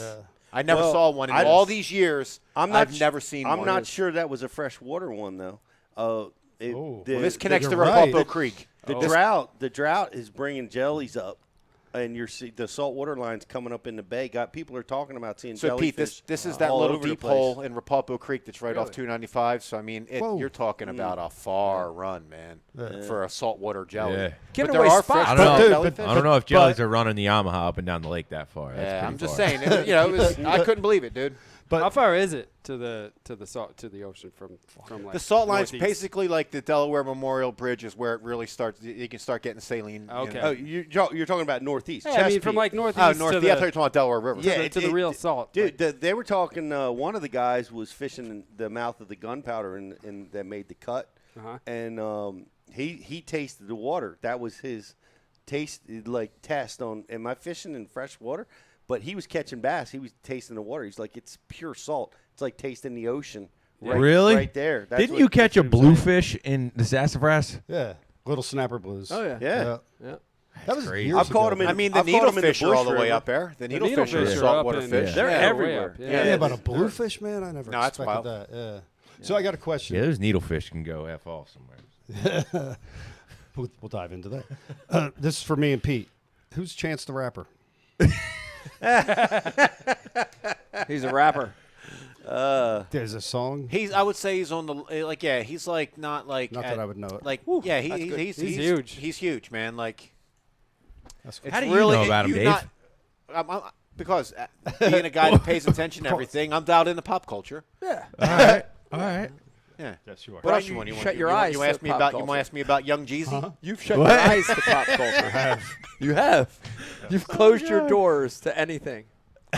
You don't want to know about. Mike, All right, can- what- can I It doesn't ask you come a into the question garage. Of course you're gonna ask me a about question. Now obviously you did City Limits. City Limits. You Great did, show. You fished a bunch of urban fisheries. Yes. What's the best one? Oh man, What do you think the That's best a hard. urban That's a fishing hard one to fishery pin is? me on. Good question. They've all had very unique things. That's the thing I miss. I miss that show. I miss that concept. Me too. It was so fun because it was like every place you went, there was a different thing. You know, it was a different puzzle or a different environment. Mm-hmm. But I would honestly say Chicago was in my top 10 when I filmed City Limits Fishing. That's the right 100%. It was in my top 10. Top I really 10? loved it. Yeah, I did. I loved it. I loved that. You do fact 12 that it- shows? No, I did I did 4 seasons of right. 6 shows a season. Yeah. So it was for sure in my top 10. I think attire-wise, you rocked Cuban. Pretty much, you should be a Cuban, not an Italian. A Cuban? Yeah. In the city limit When you shows? went to Miami, dude, that was legit. I did. When you went full Cuban. No, I feel you like had the Cuban. hat, the Yeah. clothes, dude. Well, I love the Latino culture. The only so thing missing it was like felt natural. was like a mojito and a machine gun. You know what I mean? It needs to happen again. Machete. Yeah. Like, Yeah, a 'cause- machete. Yeah, I can tell you this: of all the shows that I was involved in, that was my favorite. If I could wish one back, I would wish that one back. I loved it. I loved doing Chicago. it. City Limits. City Limits. That concept. It was such a fun I'm waiting concept. for your top 10. My top 10. Well, Philly was in there, of course, Okay. because it's a home fishery. Yeah, do it. Top Yeah, Los Angeles was in there because that calico fishing was so cool. It was punching mats, flipping and pitching, doing that in kelp beds that were 30 feet, kelp coming 30 foot off the bottom, and calico bass, which are saltwater fish. Yeah, it's like a largemouth that lives in the ocean on the West Coast. Interesting. That was definitely one of my favorites for sure. That was in L.A.? That was in Los Angeles. Oh, awesome. Yep. Yeah. Did you do that one out of a kayak? We did that one in a boat, in a bay boat, okay. smaller bay boat. Gotcha. But it was With an fish? awesome show. Fishing with Frank Scalish in Cleveland was unbelievable, man. Rock and Roll Hall of Fame in the back. Yeah. Catching largemouth in the harbors was a great one. I love that one. Miami was good. Pittsburgh was a great show. Man, there was I can't even name them all. They were very, very good. But here's the thing, and I want to talk about this, and then we'll take a break. All right. The concept in Europe that's taken off, and you see it a lot of big cities all over Europe, is these street fishing festivals that take place, right? And what they have is they announce these festivals, and they have, participants from all over that area that come in and fish. Like, they get thousands of anglers sometimes that come and fish. Wow. Why hasn't this happened here in the States? Like, we have way more vices than they do. I know, but listen to me. When I close my eyes and imagine, I wanna do this. I wanna, I wanna actually create a street fishing festival here in the States. And when I sat down and thought about it, the perfect location is Chicago. Yeah. Like in my mind, like my phase That's right. 2. Burn their spots. That's right. Not burn the spots. No. Like That'd be think awesome. about what we, this culture that we talked about. And there's so many people. To have an event in Chicago where people come in from all over the country that are from different walks of life to street fish, to fish the banks. They don't have boats. They just come to fish for a day. Yeah. Big money prizes, almost like a marathon atmosphere where you come and register, and there's concerts and there's music and then the day of the tournament, it's like, like a ribbon, like go. And you have to get to your fishing location. You're dodging Blast the off. gunfire, like paper. Remember the video game Paperboy? Like you're dodging like all the bullets. Yeah, dodging bullets. Why are you taking them to If it was Chirac? big enough to get a shutdown on Larger Drive, that would be incredible. So they shut it down for marathons and triathlons all the time. I mean, and can't get my honestly, boat out there. Yeah, but honestly, this anglers is don't have something- marathon runner money. It's true. They're all It's successful true. rich I don't know. people. But Mike, when the No perch broke run asses are is running happening in marathons. Chicago, it's basically a street fishing festival. Is it really? Yeah, I mean, a couple of the harbors up north. I mean, it's shoulder to shoulder. Wow. But Yeah. It used to be really huge. The perch bite hasn't been quite as good, but I mean, yeah, like jumbos, why. like 14, 15, Yeah. 16-inch perch. Yeah. Wow. But yeah, it would be loaded. Yeah. I mean, guys getting a limit and, Yeah. and going to their truck, dumping, Yeah. getting, This coming is back something I all day definitely long. I definitely want to do it. I definitely want to So, do it. yeah. I can envision a time in the near future when So it is like a derby format. derby format. Yeah, Yes. derby format. So, again, to bring that back to skating, that's very similar to what's happening in skate, jam skate, Oh, yeah. skate culture. Yep. Yeah. Yep. They're now they just call them street tournaments. Yeah. And it's like, hey, you show up at the spot, you pay money, and then you all judge each other, and you go, oh, There's the best he, guy. he killed it today. Yeah, we got Yeah. 10 grand. Get buck. Yeah. Why not? Why not do that with yeah. street fishing? Yeah. Yeah. So we actually It's a did good it. idea. So we worked with a company called Half a Spot, and it was this Half a Spot's like an app where you can, you just fish however, kayak, bank, whatever. And we had a championship event in Gunnersville, and they ended up having about 30 anglers show up, and like 25 of them had no boat whatsoever. No bass boat, no kayak, no canoe. 25 of the 30 were street fishermen. And they were fishing Gunnersville, just driving around to the bridges. Oh yeah. And it was such this cool. Cool. It was such a cool That's pretty vibe. neat. It's probably the best way to fish those It was bridges. amazing, and it felt right. And I was like, God, if we can do this in an urban environment and really make street fishing big here in the States like it is in Europe, it would be incredible. And that's something on my radar I want to do. I want to keep in touch with you guys about it because you do it in Chicago, I'll be there. Okay, deal. Deal. Will you be there too, Ryan? Absolutely. Don't worry about it. I'll be deal. I wish I knew you guys were because there's a couple skate parks like right close to us. I would have brought you guys to, but I don't know if you have your boards. We drove by a couple of them, and they were Did you see the one down in Chester, like under the bridge? No. Oh, is that FDR? No, I don't know. That's in Philly. There was one called the Grove. I wanted to go to FDR. FDR's There's an underpass. FDR's got good fishing too. Yeah. A lot of snakehead. In Where I FDR. really wanted to go skate was Love Park, though. Yeah. I know it's, you Iconic. probably get a ticket, but that's depends what time street you go. skating Mecca. One of the greatest street spots. There's a ever park. from the There's a 90s. park right on the river by one of the squares that the fish spawn in the spring. You know which one I'm talking about? Right by the Coast Guard. Oh, on the Philly side? On the Philly side. Okay. Yeah. There's a park right there. When the tide's high, you can see the skaters skate. Wow, that's cool. Yeah, it's like right over the wall. Oh, yeah, it's right on the waterfront. That one I was Yeah. taking them to is down in Chester, under the bridge. Yeah. Pete, let me tell you about the tides. The tides. It means somewhere they're biting sometime. Yeah, that was great. The answer to every question. Let me tell you about the tide. JP and I fished together on day 2 of the tournament. Oh, get out of here! What was it?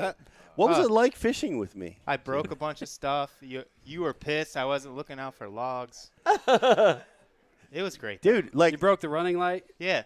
He broke my running light. How did he do that? What did he do? Yeah. Good job. He he put me in a tree. He made you go under a tree, right? And then I'm JP, kind of starstruck watching Pete. and I'm Uh-oh, like, here he's- it comes. he's throwing Pete tight.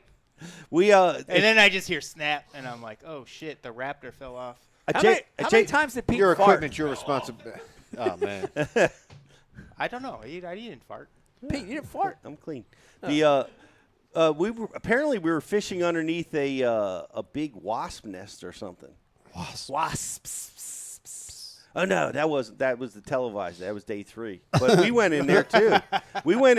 But the people were hollering that, oh my God, if the rod hit, we were under. There was a wasp nest. I don't know. I don't even know what's there. I don't know. I was fishing, but we were fishing in the city. We were street fishing. Yeah. No, it felt really natural, and I loved it. Yeah. I was like, he's throwing. Havre de Grace. I'm like, Pete Glusick is throwing at the same crap I would throw at. And I'm Metal, like, concrete, iron. Including probably the most epic fish catch of the week for me. it was sick. It was total street, total city. It was Pete Street. A Did you metal hang him bulkhead. over some metal? Pete Street, the king of the street. All right, See you rocking that street from across the street. I'll tell you, I caught a little smallmouth out of that little river or wherever we were at. And it worked me. I was pulling an Ike. I was running around the boat, and I'm like, I'm like, it's not that big. But I'm like, Their tails are giant. I'm like, I just can't control it. And I'm like, Pete, I've caught one of these before, I swear. I know. And then I've done this. He catches one 3 times the size, and he's just boom, hits the deck, and I'm Boat just, flipped them. Actually, it jumped like 4 feet out of the water. I thought it was not a smallmouth. I was like, that's the biggest largemouth I've seen in years. And it just hits the carpet, and I'm like, and he goes, and I'm like, that was one of the coolest Beating things his I've ever chest. seen. It was a huge fish, and I was like, Pete. I just went, Pete's gonna win this. Yeah, that was awesome. Spinning rod? Oh yeah. Well, that's because Pete's flop spinning for rod the is like a spin pole. 7.6 spinning rod with like 25-pound it's a braid. surf Extra rod. heavy, 30-pound flora braid, leader on it. Yeah. 5-aught hook. Oh, it looked just like mine. It was awesome. It was a bulkhead. It had the tires. You know how they hang the tires from the bulkhead, and it had a barge tie up, and I just threw in there. I think the fish suspended under them tires. I don't know, but the Dean's rig dropped down and just stopped, and I'm like, oh man, I know what this means, and I loaded up on that fish, and man, the casting was, and I'm like, oh man, and dude, 3-4 feet out of the water. This fish just launches, woof, and I'm like, for me, the first half of the day was a struggle every day. Yeah. Coming in that high, peaking to high, and I'm waiting, and it started running, started going out, and I get this bite, and it was just epic, man. It just jumped out of the water, and it was going to come up again, and I told myself, if she comes up again, I'm ending it right now. Like, she's coming in. And sure enough, like right at the boat, she starts. Not today. And she comes and boom. You kept the momentum. And here's the deal: I loaded up that rod, and I'm like, it's bigger than I thought. Oh no! Yeah, you had to cross the bridge. And I started. I was second guessing. I'm like, I hope I'm right. And I got and like her tail, like I couldn't get the whole body mass up high enough because it was a 4-pound smallmouth. Yeah, that's awesome. He was small eyeing it, and I'm like, yeah, dude, that's a 5-pounder, bro. Like, Dude, that's a freaking unicorn. That's a to unicorn do that on where we fish on the bay. Dude, like it was at this time of year, it's like a total unicorn. Holy crap! And I got the body mass hit the boat and leaned in, and I'm like, yes. You captured, before it was even in the boat. You could tell, like when that fish, like if the body mass would have leaning out, I was in trouble. Yeah. But I could just, she was in and caught, and it was just a magic moment. And later on, I was fishing down, and I'm like, well, this is happening. I'm gonna roll with this. So we kept fishing the city stuff, which I told you about, and I'm like, there's some fish moving around here, and I went smallmouth fishing, and I went around this one riprap, and I'm like, man, there's a springtime pre-spawn spot, just 3 cast up, I'll just keep going, and I was in desperate because I had a fish in the box that just was a line, it touched the line, and I was like, burner. if I have to, I'll take her up to weigh her in, but I didn't think it would make it. Yeah. And I'm sitting on 5 with that one that I'm concerned about, and it was awesome. The Dean's rig, I start to reel it in, and donk, it catches it on the way up, and I jacked it, and again my rod goes woof, and I'm like, no, it can't be another. And sure, it was like a 3.5-pound largemouth this time. Wow. And crazy. And I swung that one in the boat. I got rid of the short, that was like just barely touching, and that was the bag that I caught that day. Nice. And do you remember right then you threw a Rick Clun quote at me? I did? Yeah. What was it? It was like a long Rick Clun quote, and it Be was naked. Hold on, wait. Let's get some guesses, Dave. Magic mushrooms. It was. Would you like to guess the? Get in the water. Leave only footprints. No, I don't have anything. It was fear the man who fishes with the same ferocity in the first hour as he does the last hour. Oh. That's the man to fear. And then you looked at me, and I was like, Yeah. Sounds good. I'm like, let's do this. You can really do it. Well, hold on, Pete. Did you invent that proverb? No, that's a Rick Clun quote. That's a clang. Okay. That's Dickie Clang. Yeah. Because it sounds similar to my favorite one, and it said, "Fear the old man that does the job. Men die young." It reminded me of that when I just heard it. What about the Carl Jochimson one? Fear my heart. Fear my hat. Fear my heart. Tommy Kangaroo. You sound like William Wallace. Like, we will go to battle. Scottish. JayPee comes light, though. I'm telling you, he's a street fisherman. Oh, yeah? All the way. I mean, he had like you know how you had carry Army fatigue hat. packs of Senkos. This was the best. Like Rambo jacket. You might have green pumpkin and watermelon, and you got to travel light, so you'll have like 5 or 6 different colors. He had one Yamamoto pack with all different colors in it. Yeah, just the whole thing. Yeah, So just- one bag. He had a little backpack that was. It's smaller than the Ike Live bag. Like a Merce. Wow. A Merce. It was like Smaller than he that? was so It light, is, man. It is smaller than that, yeah. And he was just. I mean, I'm like, where's your tackle? I Well, thought to myself, where's your tackle? To be honest, I fished out there all week, and I Yeah. had 3 bites. So I was like, yeah, get rid of all this crap. None of this is working. I'm going to drag this, and that's it. Yeah. But you made it. You made a check I did. in that I did. tournament. Hell yeah. As did my day one partner made a check in that tournament as well. Thank you, Pete. They both caught Yeah, limits that's awesome. in that tournament, which was They take any ones you needed? well, yeah. That's especially JayPee. Yeah, he sucked him up. There was a moment I felt really bad. We had a moment. It was a moment that probably nobody had on the Is this where bay. JayPee cost you the win? Yeah, this one. Is this where JayPee put a nick in your trolling motor strap? No. I didn't know we were going to this already. I was fishing. Well, you tell the story. What happened, JayPee? All right. There was these little rock jetty things that we fished 600,000 this week. I've never caught fish off them all week. All right, Pete throws up. He catches 2 off a corner of one. And one's bleeding. And he's looking at the short one again. He's still doing that. And he's in the live well. And the boat totally goes past the point. The back end swings at it. And I'm just standing there and I fire at it. Yeah. 1-8. Don't feel bad, buddy. You didn't do anything wrong. How good was it, JayPee? And I was just happy. I'm not going to zero. But then he's still down there, and I'm still looking at it, and I fired again. And I'm like, I can't believe I got 2 bites in a row. Like, that hasn't happened in But how good 7 were they? days How out good here. were they? It was like 1, 2, and 1, 5. You couldn't have used them. They wouldn't You have caught a 5? I don't know. They were pounding and halfers. Yeah, they were I solid, feel like big bellied fish. Or they were solid keepers in this tournament. Pete, you know? I'm sorry. Like I've not been sleeping well since that. No, I thought they wouldn't have won that the wouldn't tournament help for me. No, it's at no least way. like it was 7 more grand. Because I'm sitting there doing math after you. Damn, I didn't think about that, JayPee. That would have given me second place. No, and the rest of the day I'm like, just Pete hates me. Then I broke the light. I didn't break the light. The tree broke the light. But I'm like, $7 grand. $7 grand's nothing. What's 7 grand? What's 7 grand? I'll pay you 7,000. back. Cares?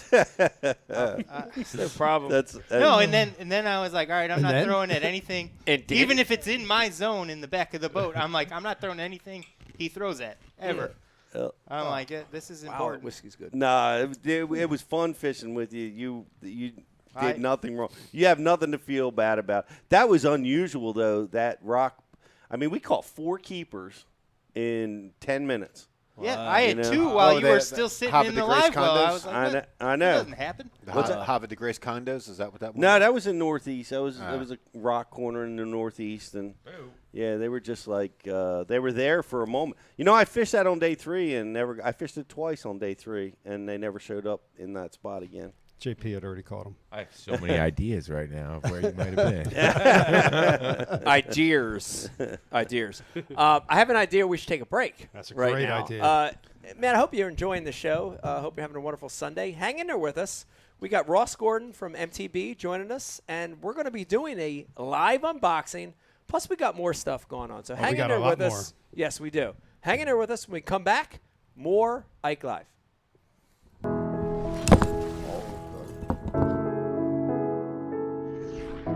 You know, right now where we're standing, we're in Camden, New Jersey. Yeah. Philadelphia is right there. This is the concrete jungle.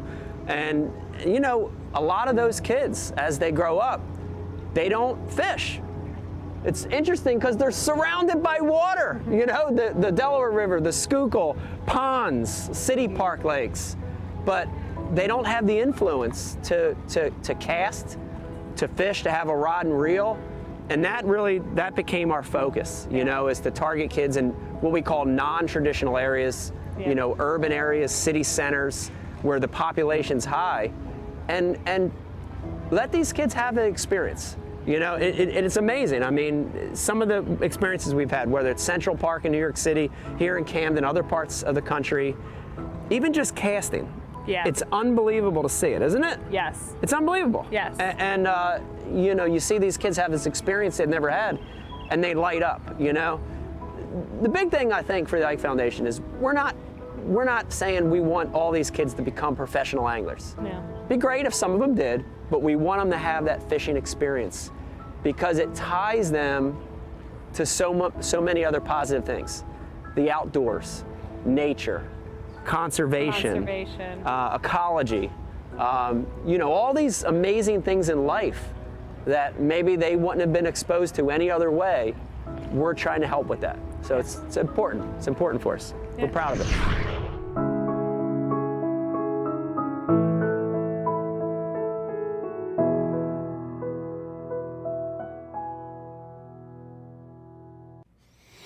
Four and a half inch drop shot worm, Bama bug. Finesse jig, PB&J, give me something hard. Hey, KVD here. Now, I didn't always know this much about fishing. 4-aught EWG worm hook. In fact, there was a time when I couldn't tell the difference between a jerkbait and a stickbait. But then I signed up for Mystery Tackle Box, the original monthly tackle subscription. And now I know more about fishing than I do about calculus. And he knows a lot about calculus. Plus, I get amazing extras like free fishing magazines. October 2016. Featured article, 4 places to throw a frog. Exclusive decals. Zombie bass. And how-to videos for all the great baits I receive. How to tune a crankbait. Is that underwater footage I smell? I got goosebumps. So if you're looking to develop enhanced fishing abilities like me, or you just like getting new tackle every month, go to mysterytacklebox.com and get your box today.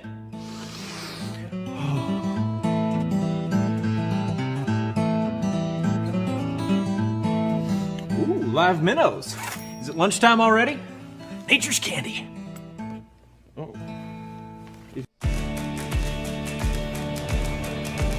At Founders Brewing, we asked ourselves, what if we brewed a beer perfect for any occasion? A beer that makes a weekday feel more like the weekend, and the weekend feel more like an adventure. What if we brewed a beer that brought us together and allowed us to be ourselves? A beer that is just as much of a companion as it is a reward at the end of the journey. What if we explored the unknown together and found a new way? What if we celebrated taste and flavor and life's simple pleasures? And what if we brewed a beer that could go where you go without slowing you down? What if? Founders All Day IPA. Low ABV and full flavor that goes where you go. Chase your what if. All right, Brian, Torquedo today. We've got the Ike Live Tiny Boat out. I want to tell you, this is not just for electric-only reservoirs. It's for other things as well. Today is a great example. Where are we? What are we going to take this thing through today? The Upper Susquehanna. Upper Susquehanna River. That's right. Current, rock, Lots of nasty it. bottom, Yep. and we're going to use Torquedo. Everybody else running jet drives. We've got the rock guard on the Torquedo. We're going to some small spots. We're Yep. gonna get in there. We're going to make it happen. There you go. Let's go. Shallow water, speed, strength, power. Come on, let's go. Consistency.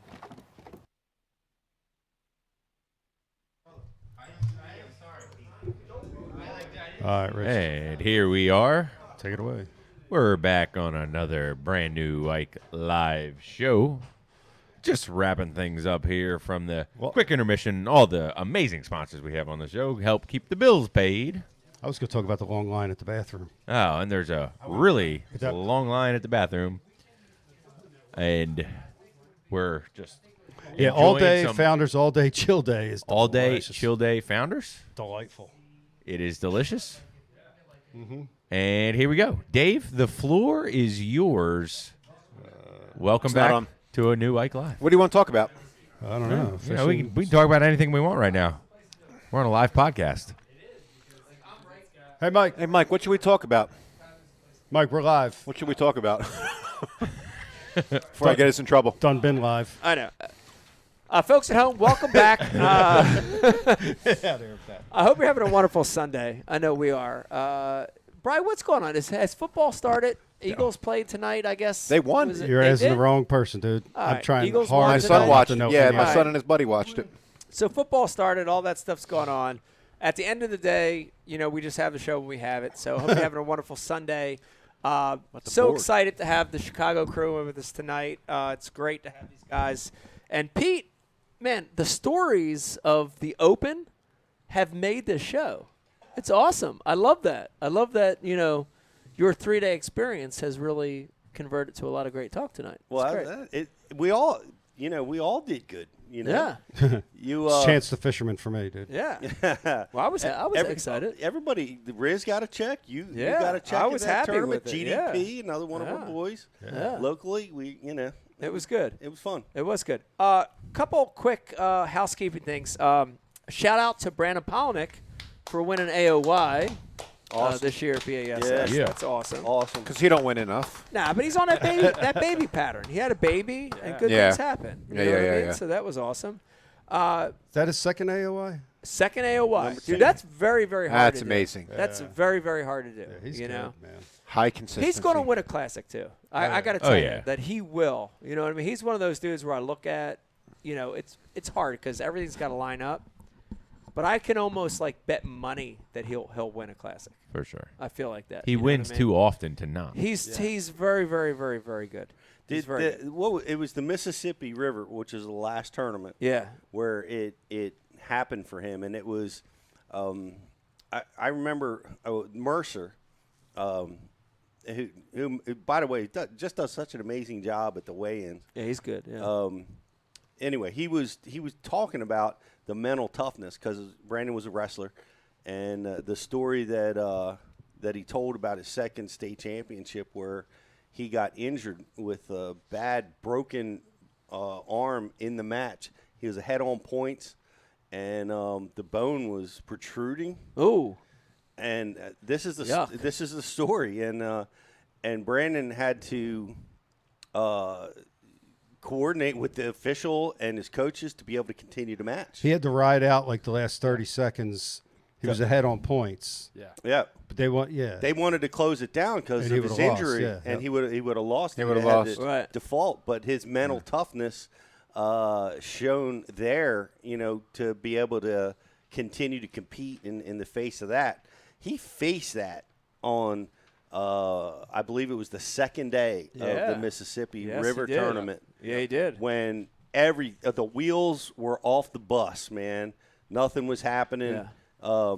And it was just an incredible testament to Brandon, Brandon's mental toughness. He's so also congratulations to him. He's also lucky he was in Idaho back when it was run by men, because no other state, New Jersey, wouldn't let you go with a bone sticking out of your arm. You know that. Yeah. Idaho was that. They had to tape it up. Yeah, that They Wild taped it West gunslinger shit, man. He'll be all right. He'll make it. Yeah. Rub some dirt on it. Tell your girlfriend. Yeah. You're gonna. You're the guy who was the ref. Also ran the rodeo the next weekend. He's like, as long as you make that rodeo, you can keep wrestling. It was the same guy. It was definitely the same guy. No Tell doubt. Mama 2 servings of cornbread tonight. You'll be all right. Exactly. Let me remind you, if you're watching over on Facebook, like and share the feed. If you do that, you're going to be entered in a chance to win the world famous Ike Live gift bag. And Brian the Carpenter, I got to tell you, what a great show! What a perfect show. We've got Chicago guys on tonight. Hell yeah. We've got these guys talking about untraditional angling, untraditional fishermen. What a great show to have on Ross to talk about Mystery Tackle Box. Absolutely. Because I feel like that's a great fit to getting to new anglers, getting to young anglers, getting different anglers. Yep. And Ross is from not a traditional environment either. So Chicago. Chicago area. I feel like it's a great night to have Ross on. That's right, and he works with Ryan and JayPee. Yes, it's perfect time. It's so if you're watching, MTB's been a long-time supporter. I want to say from the very beginning of Ike Live, and we're so excited to have Ross on again. We've had him on several times, but we can't wait to have him on again. We've got Ross Gordon on from Mystery Tackle Box joining us here on Ike Live tonight. Yes! Ross, what's up, man? What's up, guys? Hey, I don't know if you can hear me. I'm staring at the side of Ryan's face here. Oh, how's it look? Nice. How's it look? He looks way better from that. Oh, there we go. What's up, guys? There you go. How you doing tonight? I'm doing great. I'm honored to be here with some awesome Chicago anglers, and looking forward to it. It's great to have you on again. All right, first things first. We've really been on this thing tonight about untraditional anglers that don't fit the mold of a kid that grows up in Texas or Louisiana or Florida. Talk to me a little bit about that. Mystery Tackle Box to me has been instrumental in reaching non-traditional anglers. Tell me about that. What does that mean to you? What is a non-traditional angler? Yeah, that's a really good question. Well, I'm Jewish. I don't know if that counts for something. That does count. Of course it does. Growing up, I was like the only Jewish kid who fished, but that was a joke. But anyways, well, I mean, it was Jesus. He caught a few. But yeah, so for me, like I grew up in Minnesota, but I grew up fishing, mostly panfish and at ponds and stuff with friends. And I didn't really get into bass fishing until my mid-20s.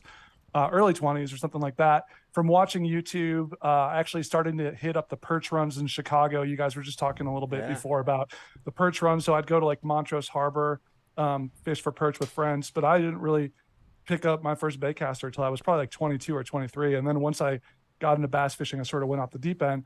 But the whole experience was just so overwhelming to me coming into the sport and learning like just, everything about all the lures and techniques and all that stuff. And so as I got more into it and started to think about, there has to be a better way to try all this stuff. And that's where the idea for MTB came from. But I got into the sport and I started going to, ICAST and seeing all of the trade shows and all the, the booths of all the other brands and whatnot. And it was clear, I was like, whoa, this is a whole different world. And I just come from a very different background, whether it's my fishing knowledge or whatever.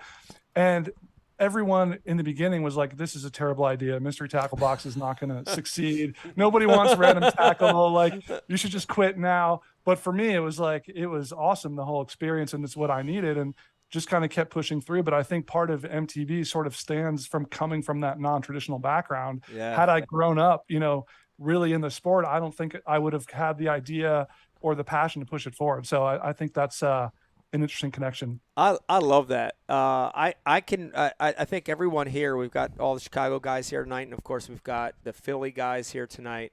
We can really relate to the fact of feeling like outcasts a little bit in the fishing world. And, I remember being a kid and reading Bassmaster magazine, and you would hear these guys do these articles like fishing was such a thing where they could walk down the street, go to a tackle store, their brother, uncle, cousin, everybody fished. And I felt like an outcast because I didn't have that. And I really love the fact that MTB has provided a way to get tackle to people that are outcasts, right? Like people that don't have a tackle store right down the street. You don't have your 13 cousins don't fish, right? This is a great way to get tackle. I love that. And Ross, we've talked about it before, but growing the sport is a big thing that we've got to do. You guys have really helped tremendously with that. How many people can we still reach that we haven't reached already? That's a great question for you. Can we still grow the sport? Can we still reach people that haven't been reached about fishing? Absolutely. COVID was obviously kind of one accelerant for the sport, however many, millions of new anglers came into the sport for COVID. But even when you take a step back and you look at what percentage of the population fishes, it's still relatively small, right?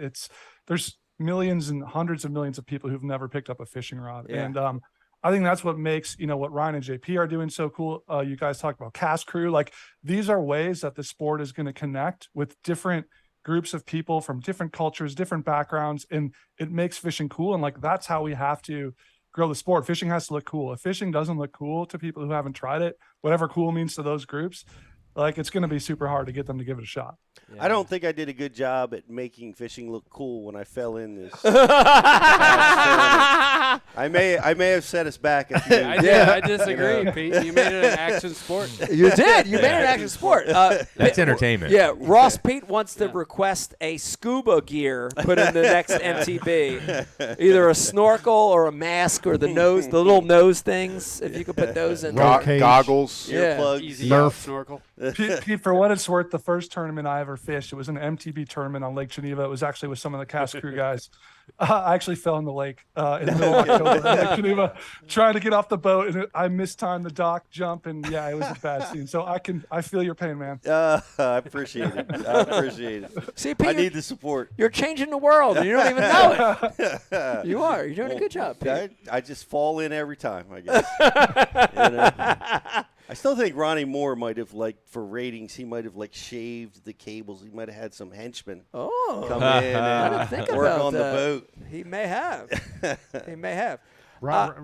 Ronnie shuddered when you said bitches on live. Oh, I didn't even know I said it. Oh yeah, you pointed. Let's He's go, Very bitches. aggressive. that's a kind of a common word though. Now it's like Yeah. damn or shit. You can say it I on think it's TV. right Yeah. there. Yeah, that's TV. I mean, the American Kennel Club throw it around all over the place. Maybe there was a pack of dogs up on the bank. Pack of dogs. All right, Ross, I got to corner you on this. This is Ike Live. You got to tell the truth. And this is, we're a little controversial, but I have to ask you this. In an era where a lot of companies are running from brick and mortar, they're running from storefronts. You guys made a giant move this year. I loved it. I was watching from afar. I'm like, this is genius. But a lot of people don't get it. A lot of people think it was dumb. I just got to corner you with it. Give us the background on this. I think it's great because I see the connection that you guys are trying to make. But do you want to talk about this at all? Is this something you want to talk about? Yeah, absolutely. Yeah. So we couple months back, we opened our first retail location for Carl's. We opened it in the Fort Worth area in the West End Shopping Center down there, and it was our first sort of flagship location.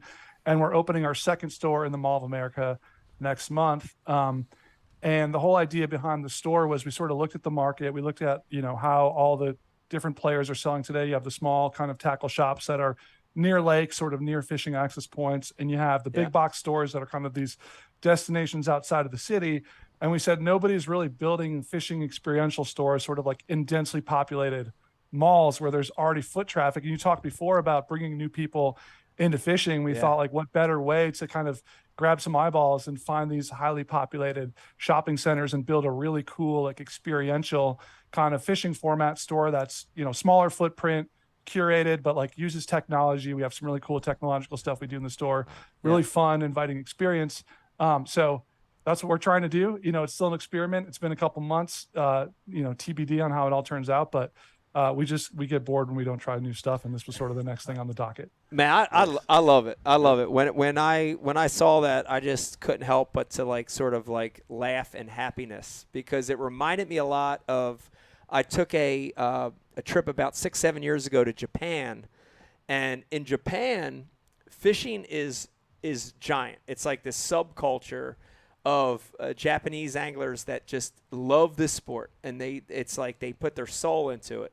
And there are these little pop-up tackle stores in Japan that reminded me a lot of what you guys are doing. And it's this environment when you walk in the store of it's you in this fishing palace. And it reminded me a lot of exactly what you guys are doing. And I real quick, round of applause, Ross, for opening these stores up, because it's genius. It's genius to me. I love it. How's the success been in these openings? Yeah, so far it's been good. I mean, there's been one store and it's been open for, 2.5 months. So it's a little too early to tell. The grand opening was awesome. We did a meetup with some of our social media influencers. There was a line around the block. The heat wave in Texas probably didn't help. It got a little slow for a week or two there, but it's starting to pick back up now. And super excited for Mall of America. I grew up in Minnesota. I grew up shopping at the Mall of America as a kid. I've been talking about doing a store in the Mall of America for probably 8 or 9 years. And I think the only reason we're doing it is so everyone gets me to shut up. But I'm super excited about that one. That's awesome. So cool. I was going to say, don't tell Becky that you're opening up one in the Mall of America, because she loves that mall. There's I can't remember the department store. It's like a Gucci. Yeah, no, it's like it's either a Fendi. No, it's either a Saks or a Nordy's, but they have a Chanel store in the Saks or in the Nordy's, and Becky loves that Chanel store. So, all right, so next time you come, you drop her off at Chanel. You come chill at Carl's. I'd like that. I'd like that. Well, I got a question for you, Ross. This idea of MTB, did you get it from other? I don't remember anyone else giving like a multi-variety surprise package until you guys. Did someone do this before you that you got the idea from? So it's interesting. We're actually celebrating our 10-year anniversary. So this past August was the 10-year from shipping our first box, which is crazy. Right on. Thank you. So when I first had the idea for the company, I didn't realize that there was all these other subscription companies for makeup and all this stuff. Yeah. And so I had the idea for MTB, and I'm just like, well, shit, it would be cool if people were sending me tackle, and I was Googling it and researching, and then I came across like a company called Birchbox that was doing it for makeup samples. Yeah. And it turned out the company that was making the packaging and the design for Birchbox was like literally 5 minutes from my house in Chicago, like literally down the street from me. So I called them up and I was like, hey, I'm thinking about this. So they kind of talked me through it. And then I started to see, you know, subscription boxes for snacks and dog toys and like literally everything. So it turned out there was kind of like this boom happening at the same time as MTB that I didn't realize. And it was kind of a fortunate time to start it. And a lot of those companies kind of went out of business. People are trying to do a subscription for everything. And, you know, it doesn't always stick, but for whatever reason, this one is stuck, and we've been fortunate. That's awesome. See, I thought you were like the originator of it, because then, like after you, like years later, like in the military law enforcement space, there's Tac Pack and there's Primal Urge with snack sticks. Yeah. And Wait, hold on. Ask me the question again. Yeah, I'm the original. Yeah, that's right. You got to take credit. Yeah. How many years did you say you've been doing it? 9 or 10? This is our 10-year anniversary. In So August. maybe for some marketing material, the Mac Attack had a good idea. You guys should put an MTB and have a sticker in the box, but the sticker is Pete falling out of the boat. Yes! Oh my God. For a 10-year anniversary. 10-year anniversary. How about Pete a Scuba Cannonball. Pete action figure? Yeah, Scuba Pete action figure. Pete's already trademarked that still shot, Ross. You're in trouble. We got the poor man's copy. That's right also. I'll be like the Happy Meal prize in the mystery tackle box. Well, like an action figure of you upside, like just an action figure of Pete, like water not included. You remember we used to get them like back in the day, and you had to put like baking soda in them. and they grew. Yeah. Oh my Put God. it in the bathtub, and it would like raise up. Like what about like Remember that shit? a 5-inch Stretch Armstrong of Pete, like in that position? That would be kind of neat, right? Legs stuck together, just. Well, Ross, I love the Pro Box that I get, and my son this year has really like exploded into fishing, which is awesome. Hell And yeah. he's bringing some of his buddies with him, and he just turned 13. His buddies are like 10, 11, 12, and now every like we deal out. It's like, we open up the mystery tackle box and we like let one pick one lure, give it to the other, one of his other buddies. Split gets it one. out. We split it out. Wow. And wow. you're building my neighborhood kids collection of lures right now. So That's awesome. Thank That's you what I for like to hear. Yeah, convert their allowance into tackle from MTB. Oh, hold on. Hold on a second, JP. And I'm not even. Oh, Brian messed you up. Oh, All right, go ahead, JP. You know You had what? me off. Yeah, What's up? he had you For off. young anglers, it's probably the greatest concept ever. It's a great concept. Yes. It's a great concept for young anglers. Vegas, my son, same thing as Jake. But here's the interesting thing. For old anglers, it's just as good. So my Uncle Don, who's literally, my Uncle Don is 71. No kidding. Really? Yes, he is. Shout out to Uncle. I know. Shout out to Uncle Don. Yeah, I saw Uncle Don and your mom at the tournament. It was Yeah. nice to see. I haven't seen him in a long Yeah, time. Uncle But Don's I can't believe he's 71. He's 71. But Holy Uncle smack. Don's an old guy, and he loves his MTB. Like, awesome. I love that dichotomy where you've got the young guys, the old guys, the guys in the middle, and It's you very almost perfunctory. you almost get to the point where he can't wait to get it. You know what I Yeah. mean? Like Yeah. Uncle Don literally calls me or texts me. He's like, "Yeah, I got my box." You know, and he starts going through of what the new things in there are. And it's interesting because there's stuff that comes in that box that I wouldn't buy. I got a 1 ounce blade bait in this last one. Exactly, No right? kidding, really? The stuff that's unique. Yeah, I mean, for the stuff up north, Yeah. 60, 80 foot of water. Ross, talk a Yeah, little bit. I got that one right here. Is this what you got, Brian? Well, you can't see. It's blurry. It's that one. That's it. Yep. Yeah. Ross, No talk, kidding. talk about that a little 15 bit. 'cause I- sixteenths of an ounce. I think that's a great topic, which is how do you guys come up with the lot? Because it's such a cool, versatile assortment of different baits. Talk a little bit about that. How do you come up with what's in the elite box or the pro box? Is there a system? How do you guys do that? Yeah. So first, in terms of like your point around trying stuff that you would have never bought, I think that's a big part of the fun for MTB, because the thing about fishing is we all get stuck in our ways, whatever our confidence bait is, and we just kind of lock into that. And there's so much tackle out there, and there's so many new things coming out. And it can be overwhelming to decide what to buy. And you're kind of walking through the aisle, and at some point you just kind of give up. You're like, whatever, I'm just going to get the Senkos and the Ned rig and call it a day. And this sort of forces you to try it. And that's what we hear from so many of our subscribers is like, hey, I never would have tried this bait, went out and tried it, caught a bunch of fish, and now it's my confidence bait. Like we hear that all the time. Like every day someone emails us something. So we have a team of 4 or 5 people, and they're same guys who've been with us probably for 6 or 7 years at this point. Obviously at this point we have relationships with like all the big brands. We go to all the trade shows, ICAST, and so it's a really good opportunity to just see like what's everything in the market, what's coming out, what are the things that brands want to promote, what are some things that our team thinks is maybe interesting that people haven't seen before, haven't tried, and they're just kind of sifting through all that and figuring out like how to coordinate the boxes. And then we actually built some technology on the back end that sort of tracks every product we've sent to every customer. And we try to make sure that we send every box we send them is as unique as possible based on all the new stuff we get in. So if we sent you, a jig and a blade bait or whatever it is last month, we try to score your box this month where you get something a little bit different. So we're always trying to like think about how does technology play a role in tackle discovery, which is I think something that makes us a little bit different. But so it's pretty much just looking at everything out there, seeing what's cool, and then the team just tries to figure out, okay, like, well, what goes well together, what time of year is it, and see what happens, see what sticks.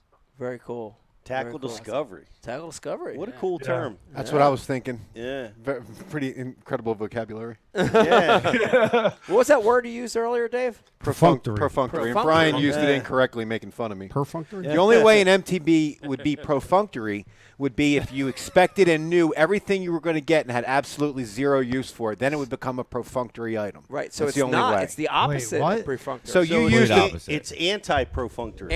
No, but the way you used it, I'm just saying the only way it could be that was what I just described. Wow. Yeah. I don't know. Thank you, Ross.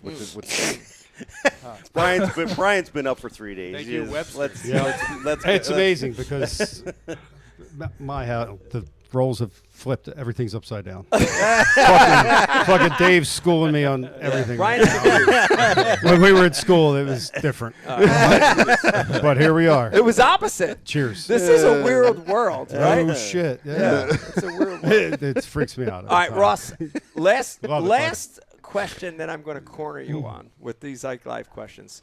You guys have been cutting edge in everything, from the MTB system to the storefront.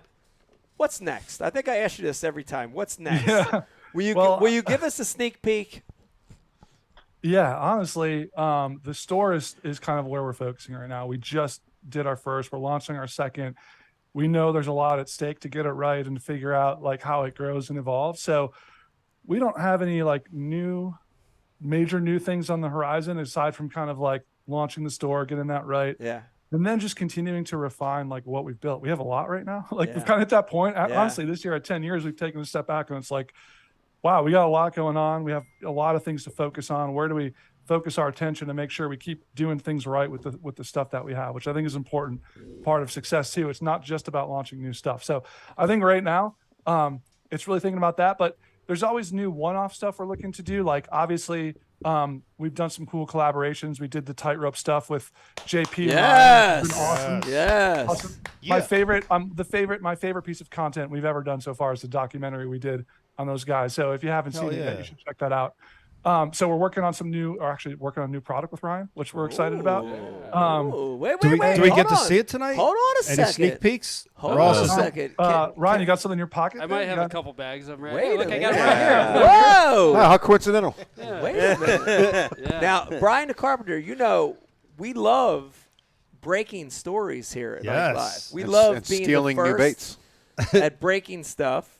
And Is breaking this stuff? could be breaking? It's breaking news. Yeah, we got a little. This could be We breaking. got a little spinner bug. Ooh, a river! That reminds me of a river finesse spinner bait. Sure enough. It's Don't a little- show Bill Lowen that. It's it's a little bit more compact. Look at that It's skirt, nice. though. Damn. Is that skirt rubber banded or hand I tied? love the The skirt blade. has texture. It's a hand tie. Yeah. It's a hand Delaware tie. River Yeah. killer right there. Wow. Double bait keeper. Ooh, light There's wire. the half ounce. Ooh. That's the Light quarter you got in wire? your hand. That's very light. And then this is the This is the half ounce. A little bit heavier wire. And JP ties all those by hand. Yeah, you're welcome. Yeah, you're welcome. Black blade combination.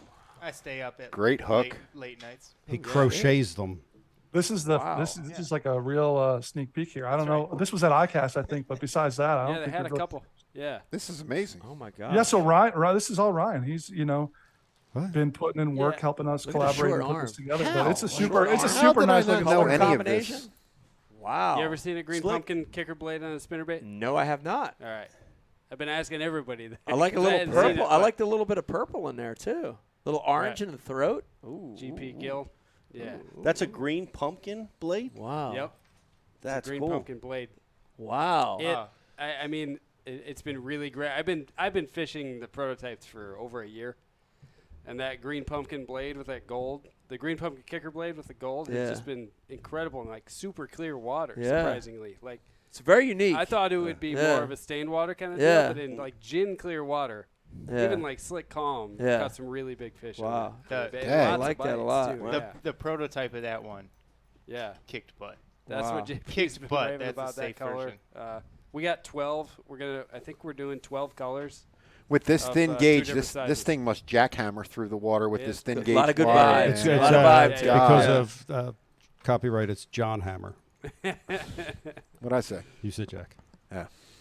It hits. Yeah, it's definitely like compact finesse, but it brings a lot of thump. Reminds me of a more finesse river style Yeah. spinnerbait, which Yeah, I like. yeah. So the biggest thing too, not to get crazy about this, but the main thing I was going for is I love fishing Goodbye. finesse spinnerbaits. Yeah. They're gone. Oh, there they go. Oh, I took them all. All the prototypes just got stolen. That is all of them. So you can't. I'm gonna give you guys. If that, you're but you watching can't right now on Ike Live, head over to really eBay, BrianTheCarpenter.com, and But the White key boy was- Rick. I've been fishing, a finesse spinnerbait since I was a kid. Yeah. And what I couldn't find, I love fishing it around wood, and trying to get the thing to deflect properly. Yeah. And most of the heads on finesse spinnerbaits I would throw would slide and roll. Yeah, They'd they would roll. They would Hit the invert. wood, they'd roll. Yeah, they would roll and invert. catch the hang. wood. If there's bark on the wood, they'd hang. Yeah. But more importantly, like you get the bite after the deflection, so you don't want your bait upside down when they eat it. Right. So I worked for a long time, like shaping heads, and working with lengths of wire and stuff like that, and just finding a design that would hit wood and go straight over and stay true, Right. and come over and flutter down. Yeah. So that was one of the biggest things.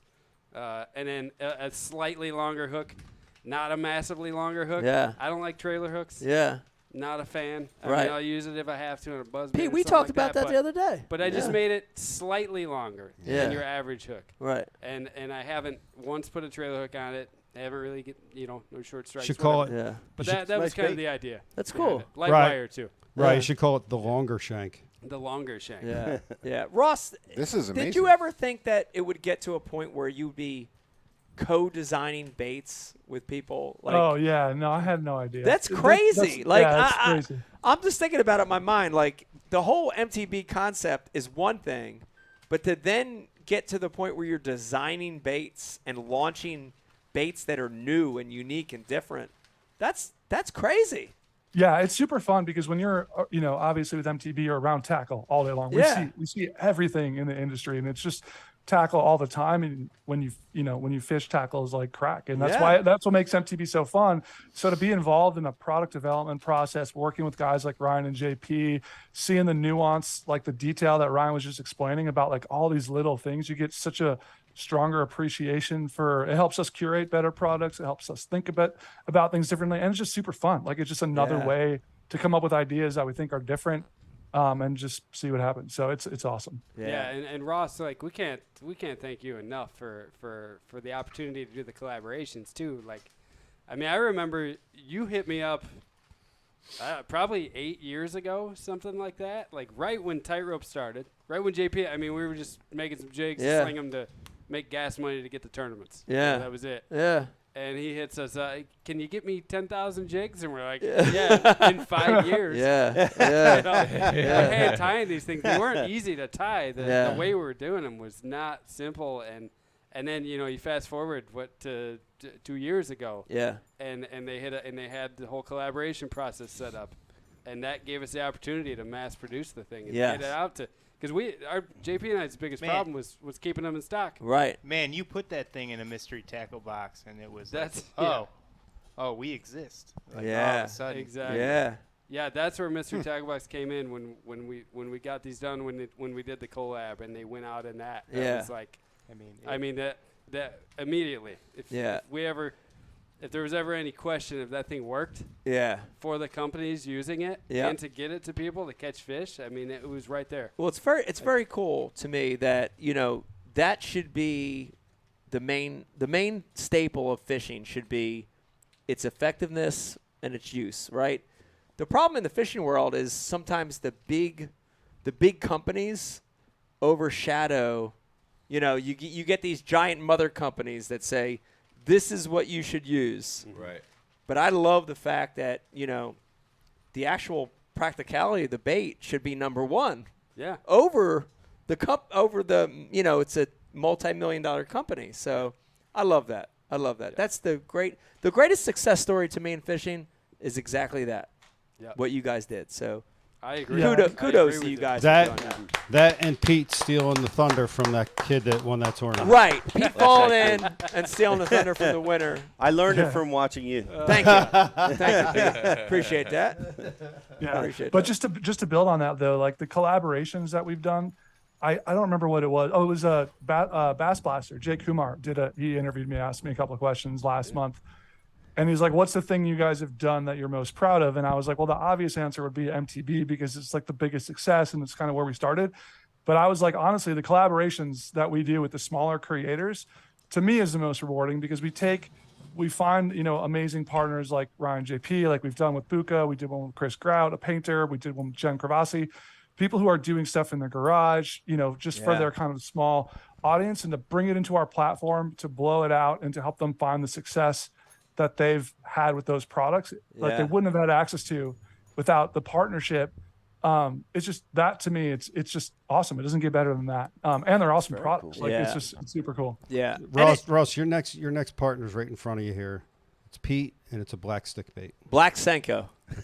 By Pete. Yeah. Pre-tail weight. No. Pre-tail weight. Yeah. Tail weight. No, it'll be a kit. A kit, yeah, all black Senkos. No, it's awesome. I love to see that. I love to hear those stories of real baits, real life use, getting to real people and having success. Yeah, that's the best. Dude. That's the best. It's very cool. The way Ross talks about it's like artisan. It's like getting these craftsmen. Exposed in a way that they never ever would ever be able to do it. Exactly. And it's a win-win. It's a win for Mystery Tackle Box because it takes a product that's amazing and unique and gets it into people's hands and it helps these craftsmen, get their products out there. It's really cool.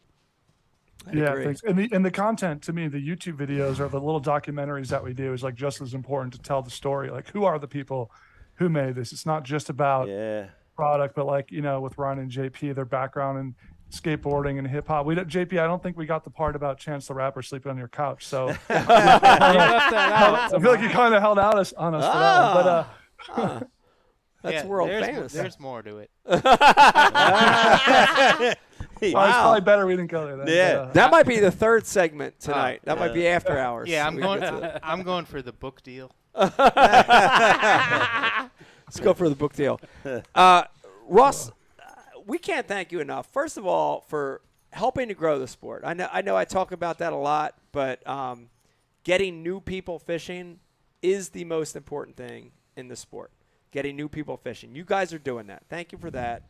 And thank you for supporting this dumb little podcast for so many years. Honestly, you've been with us from the beginning. You saw the vision. I appreciate that. You guys are the best, and we love your product. Thank you, Ross. Awesome. Thank you, guys. Thanks for the partnership. It's been awesome. And Ross Gordon, everybody, MTB. Thank you, Ross, for coming on tonight. Thanks, bud. And Ryan, thank you for all the spinnerbaits. Yeah, thanks for the spinnerbaits. Totally horked all the Dude, I know. We got all the prototypes. Yeah. We didn't have to wait for the MTB box to come out. We got them. We got them. Damn it. That's awesome. We just steal the shit before it even comes out. Yeah, I want to point out, too, Ross is an excellent angler as well. I don't know if anyone's talked about his fishing. No, I didn't know that. I've been on the boat with Ross. What have we fished? Maybe 5 times together, and something like that. And 4 of the times were like epic, like insane. And most of the time it was because of his topwater addiction. Oh. Wow, really strong. Topwater addiction when it comes to smallmouth and spooks. I can relate to the northern Lake Michigan stuff. Yeah. I mean, we've had like the most epic, like 50, 70 fish, like topwater giant smallmouth. Wow. Can I say something on behalf of everyone watching the show? Yeah. Yes, you can. Is there any way to grow fishing with less people being in my way on the water all the time? Yeah, of course there is. Like maybe sell more mystery tackle boxes with less people. You have to diagram. You have to cut out the lakes that you want to fish. They're all in the way. Well, just cut those lakes out. We talked about that. It's like the shore fishing festival. Yeah. Yeah, I don't know. Yeah, I'm not even out there. Yeah, if it's shore fishing, everything offshore is yours, man. You got Yeah, both. you can have it all. All right. You got a kayak. Scenario situation. Ross versus KVD. Oh. I've never fished with KVD. And so. fishing or arm wrestling? What are they doing? Which Carl's talking KVD? about- we're talking about the other Which KVD KVD? here, The right? real KVD or the other KVD? Carl. Carl Von Dibble? Oh, Oh, yeah, Carl. Carl. Oh, Yeah. Ross. What are they I versing can in? take Carl. Let's just keep Ross, the Ross, straight. absolutely. Ross versus Carl versus Mike Ditka. Dicka. Well, I mean, Dicka and everything. Burst. Dicka, burst. I mean, maybe Ross in vocabulary. Ditka. Dicka's not particularly articulate, but Ditka versus Poseidon.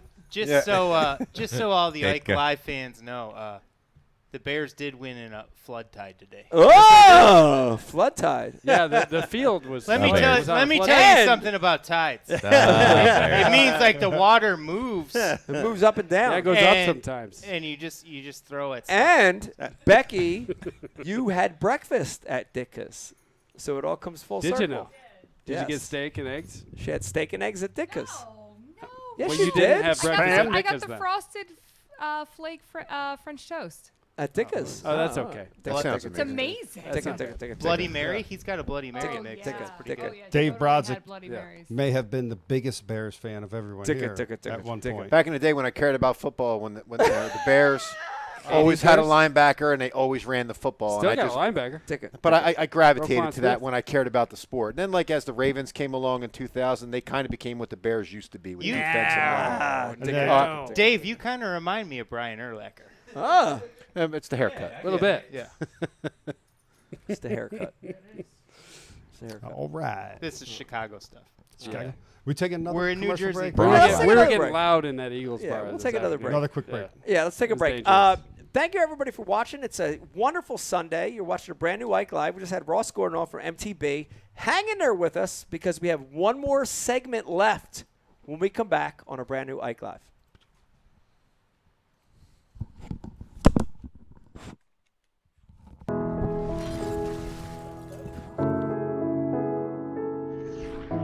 You know, right now where we're standing, we're in Camden, New Jersey. Yeah. Philadelphia is right there. This is the concrete jungle. And, you know, a lot of those kids, as they grow up, they don't fish. It's interesting because they're surrounded by water. You know, the Delaware River, the Schuylkill, ponds, city park lakes. But they don't have the influence to cast, to fish, to have a rod and reel. And that became our focus, you know, is to target kids in what we call non-traditional areas, you know, urban areas, city centers, where the population's high, and let these kids have the experience. You know, it's amazing. I mean, some of the experiences we've had, whether it's Central Park in New York City, here in Camden, other parts of the country, even just casting. Yeah. It's unbelievable to see it, isn't it? Yes. It's unbelievable. Yes. And you know, you see these kids have this experience they've never had, and they light up, you know? The big thing, I think, for the Ike Foundation is we're not saying we want all these kids to become professional anglers. No. It'd be great if some of them did, but we want them to have that fishing experience because it ties them to so many other positive things. The outdoors, nature, conservation, ecology, you know, all these amazing things in life that maybe they wouldn't have been exposed to any other way. We're trying to help with that. So it's important. It's important for us. We're proud of it.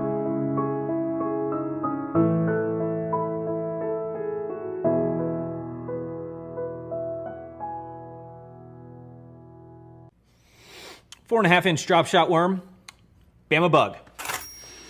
Finesse jig, PB&J, give me something hard. Hey, KVD here. Now, I didn't always know this much about fishing. 4-aught EWG worm hook. In fact, there was a time when I couldn't tell the difference between a jerkbait and a stickbait. But then I signed up for Mystery Tackle Box, the original monthly tackle subscription. And now I know more about fishing than I do about calculus. And he knows a lot about calculus. Plus, I get amazing extras like free fishing magazines. October 2016. Featured article, 4 places to throw a frog. Exclusive decals. Zombie bass. And how-to videos for all the great baits I receive. How to tune a crankbait. Is that underwater footage I smell? I got goosebumps. So if you're looking to develop enhanced fishing abilities like me, or you just like getting new tackle every month, go to mysterytacklebox.com and get your box today.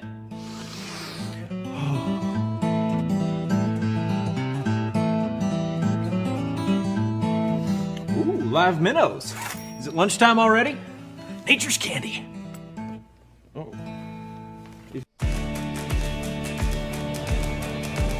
At Founders Brewing, we asked ourselves, what if we brewed a beer perfect for any occasion? A beer that makes a weekday feel more like the weekend, and the weekend feel more like an adventure. What if we brewed a beer that brought us together and allowed us to be ourselves? A beer that is just as much of a companion as it is a reward at the end of the journey. What if we explored the unknown together and found a new way? What if we celebrated taste and flavor and life's simple pleasures? And what if we brewed a beer that could go where you go without slowing you down? What if? Founders All Day IPA. Low ABV and full flavor that goes where you go. Chase your what if. All right, Brian, Torquedo today. We've got the Ike Live Tiny Boat out. I want to tell you, this is not just for electric-only reservoirs. It's for other things as well. Today is a great example. Where are we? What are we going to take this thing through today? The Upper Susquehanna. Upper Susquehanna River. That's right. Current, rock, Lots of nasty it. bottom, Yep. and we're going to use Torquedo. Everybody else running jet drives. We've got the rock guard on the Torquedo. We're going to some small spots. We're gonna get in there. We're going to make it happen. There you go. Let's go. Shallow water, speed, strength, power. Come on, let's go. Consistency.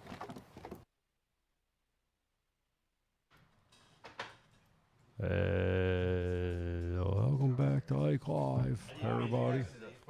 Go ahead, Michael. All right, there you have it. Folks at home, welcome back to a brand new Ike Live. I hope you're having a wonderful Sunday. I know we are. It's been a great show tonight. We've got some great feedback on our guests. And, of course, we just had Ross on from Mystery Tackle Box. Great story. I'd love to hear it, Pete. Every time I hear from Ross, dude, he's a smart dude. You got to admit. He's a smart dude. Gosh. He's like ahead of Yeah. the curve on what's going on. Yeah, I mean, he's found a way to dial into the fun of fishing. Yes. And sell that to, and just such a brilliant way technologically. Yes. He's ahead of the curve. He was in the subscription thing before everybody. And now it's pretty innovative how I'm starting to see companies go back in the way of storefronts. Yeah. Everybody And wanted to write that shit off, and now it's coming back. Let me say, I was in Cabela's. Yeah. I had a battery issue. Yeah. At this event, and I had to go and shout out to Ed at Cabela's who hooked me up. Ed with a AGM and charge. But the Cabela's was, man, I'm like, this store is amazing. Yeah. Are they upgraded? Yeah. It looks, it really was nice. It was well stocked. It was like you wanted to be there. It was experiential. Yeah, like you talked about. So and that's what they're doing over there. So Ross has Did you been say on the cutting edge. experiential? Yeah, experiential. Yeah. That's the wave of what's going on in the retail market and the brick and mortar scene. Is you want it's more than just products, right? You just people want to have an experience. They want to enjoy something, see something, do Take some something. balls to do what they're doing. It too. does take balls. Take balls. Nobody's opening stores right now. now. No, you gotta try stuff, and you have to take advantage of the situations that happen in front of you. Yeah. For sure. Let me remind you, you're watching a brand new Ike Live. This is your last chance, guys. If you're watching over on Facebook, Like and share the feed. If you do that, you're going to be entered a chance to win the world-famous Ike Live gift bag. How about the board? We haven't went to the board yet. Let's go to the board. Rizzo, we got anything on the board? Yeah, what do we got, Riz? Brian? Let Riz in. Yeah, Pete's Duncan Donuts wants to know. Dave, is that Brian's ghost on your shirt, or is that just another imaginary squatch? So for anyone watching, just go to YouTube and YouTube search Ghosts in the Machine, and that's what this is. If you know, you know. If you don't, maybe you'll learn. Oh, wow. How many people you think you convert every show, Dave? How many people you think you convert? I make Brian come a little closer, and maybe I got you looking at my text from 4 months ago. No, honestly. I'm going to give everybody a real, this is an honest to goodness, like this isn't any bullshit. I'm not trying to sell any sponsorships. I don't give a shit at this point. A real live view of what happens in Ike Live Show. We have anywhere from 500 to 1,500 live viewers. But when the show, after the show goes post, which is the archive version, over the next 3 months, we'll get 20, 30, 40,000 views on the show. Not a million. No, 30,000 million. No.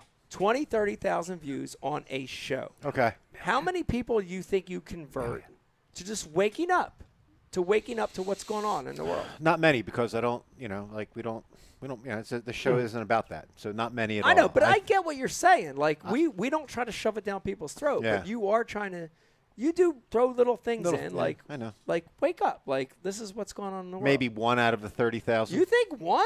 I think 1 more out of than 30,000 might buy in and then expand outward. Maybe they sign up for Telegram. Maybe they I get a think few more. channels. Sign up for Telegram? Yeah. We're going back to that? That's where the intel is. Well, really? I think more. Man. It's the Wild West. I Have think you you're been going talking low. about this on other Ike Lives? Did I miss this? Well, because if you don't watch them, you don't hear me talk about Telegram? You have to watch them to understand it. Telegram's telepathy? Like, JayPee, are you no, on it's not Telegram? telepathic. Wait. How many people watch this? 30, 40,000 I mean, you'll have million. over the next couple months, we'll be in the 20 to 40,000 million. We just got to tell you to visit tightropefishing.com because we're shameless. But what do you think about Telegram? I don't know what Telegram is. Oh, Dave! So no, everyone. So I'm not. How do I social say this media, succinctly? like, so that friendly. we don't. All right. So this information war is it's a civil war of bullets downrange. Each bullet is designed for each individual person. Right. A whole bunch are going to miss one guy, but they're going to hit one person. So it's just waking people up individually, story by story, topic by topic, pain by pain, and that's it. Okay. What the hell are you talking about? Pete hit his head I have when no he went idea. down. I don't know if you knew that. He hit his head on the bottom. It was actually a shell bar. You're going to have to be where more he fell in. specific. I mean, I don't know. The number one recording artist you seemingly didn't hear of that I was hanging out with last night knew what I was talking about, but you didn't. I don't know. Oh. You know what I mean? Like this guy, we were right on the same page. I mean, it's the same, so you don't know we're in an information war. It's been a right now. while. Like the whole thing going on with Trump, Biden, Ukraine, It's chronic. Taiwan. It's been going on since the beginning of time. Right. Who controls that? God? What, information? No, who controls what's been going on since the beginning of time? Chronarch or something? There's been a cabal. Chronos? Shimano? There's, I think, the power Shimano? balance. The message Chronarch? board wants a story Overtime. from you, Dave. A Tide reference. swings. Yeah, but the context in which I'm doing it doesn't necessarily bode well for selling the story, right? Well, then Like- put the mask on. Nah. Nah, we've got a good story. That'll sell it. Actually, I want to call Becky to play it on this one. So, in our last travels, it was amazing. So, my tournament performance sucked, but we had South Dakota, Mississippi River. We had a little 3-week hiatus to get out there, which was awesome. And on the front side, we traveled west, and we got a chance to stop at Grand Rapids, Michigan, which happens to be home to Founders Brewery. Holla. Yes, Beck. We got a day at Founders Brewery. We did. It was Really? pretty incredible. Do you want to fill in a little bit, people, about what happened at Founders? It was an awesome day. It was an amazing day there. So we got to go on a full tour. Of the facilities. Like one-on-one. Yeah. Like it was amazing. Just yeah. us being taken through the whole facility. Had no idea the amount of beer they make and how fast they make it. Yes. It's absolutely insane. This building is like this full block. It was a really incredible tour. But when we were done, we got to go hang out in what they have, like a bar restaurant. And I don't know, I've been to a handful of, bar restaurants at a brewery. I've never been to something like this. It was absolutely incredible. The space was huge. The food was amazing. There was indoor, outdoor, multiple bars. There was a stage for bands. There was like fire pits and cornhole. It was so cool. They had like 30 some beers on tap. And there was a handful of beers that they don't bottle. That's right. That are test beers that you could try in-house. And we got to try all these beers. We were on a mission to try as many tried as we them as many as we could. It was awesome. But the coolest thing about Founders, which this is a good story if you're watching or listening right now and you're an entrepreneur, this is a great story, which is Founders started small and they would just build this facility as the need came. Right. So like they were going through this facility and they were like, yeah, we started out and we were 1,000 square feet. And then we had this need to bottle more. So we pushed this building out and we pushed this building out. And when you look at the footprint of the building, none of it makes sense. Yes. It's so wonkus. Because it Roof all was lines built. Run into this, it was like all you're taking built steps up and down. as they needed the room. It's for Mike and Dave. Remember on the way to Alloway? The house with all the little ding, ding, ding, ding, ding. Yes. Yeah. It's that. Offshoots. It was I so always cool look to at see that and I just like, oh yeah, we need another shed. Yeah, another 5x10. It was so cool to see it because it was like, here's a company It's that's like mushrooms. just here's a company that's going for it. Yeah. And they're not worried about the end until they get to the end. You know what I mean? I think that's a great thing to think about if you're an entrepreneurial person. Just go for it. Right. You know what I mean? They right, just went Ryan, for it. what he's saying is leave the spinnerbaits here. Yes, Go home and Ryan, make leave the more. spinnerbaits here. JP, we were taking all your spinnerbaits. That really reminded me of our Airbnb. Like nothing made sense. Oh, the really? walls didn't line up, and I was we didn't have a kitchen in ours, so the only bathroom in ours was in one of the bedrooms. Oh, so we're does doing that, better than man? the pros, man. Wow. But one last thing about Founders, like I found them like 15 years ago, and they had about like 8 choices. Yeah. That you can, and their labeling was cool. That's what I was. That was back when craft was kind of new, and people put a lot of emphasis on the artwork and the labeling, and theirs was pretty top notch. So Dave, about the time you're talking about, I was playing in a band, touring quite a bit. We used to play at Founders. Right when they opened. Wow. And they had in Grand Rapids. Yeah. That's awesome. Yeah, they had just a small. I don't know if it's. I haven't been there in a long time, but it was. They had just a small room, restaurant, and then beers. But they didn't tell you back then. Like this was when craft beers first started, and I don't think they were required to tell you the alcohol content in certain beers, and so they would give the band like, "Here, you guys get 3 drink tickets or whatever." I drink like 3 Fat Bastards. Oh yeah, go try smashed. To play the drums. Smashed. Not good. Like probably the worst experience I've ever had. On stage Which one in my had the life. real crusty old man on the front? Was that the old arrogant bastard? Dirty bastard. That dirty Old bastard, dirty baby. bastard. That Old one. dirty That one. bastard. That was one of my favorites. ODB. Yeah. No, I just made that up. But yeah, they were awesome. And They may have like, they were may really have small altered back then. your future. I'm sure You may have been a world famous drummer, and now you're just a world famous fisherman. Or maybe Tony Hawk's Yeah. making spinnerbaits and you're doing 580s. Life is so cruel, isn't it? Dude, left and right turns. I thought their brewery was on some river. No, well, Why, it's like, not where far did I from get the that from? Grand River, but Like, I swear I've seen a tournament, and like the Founders Brewery is like. It's not right on the river. It's close. The river may be Ish. close. It's not Yeah. right on the river. I don't know. Yeah. I don't know where I'm even getting that from. No, but here's the other thing. Thanks for sharing. The other interesting You're thing is welcome. some of the cities we visited. So Grand Rapids, Cleveland. Dude, they were really cool. Sioux Falls. Yeah. We got the chance to visit these really cool small cities, which felt really cool because, like, you go to New York City or Chicago or Philadelphia, you're like, holy fuck, you're looking around and you're overwhelmed. And we went to these cool cities. Like Grand Rapids was this smaller encapsulated city. I liked it a lot. Felt great. Felt great. I like those smaller cities. Lots of great art there too. Yeah. Yeah. Yeah.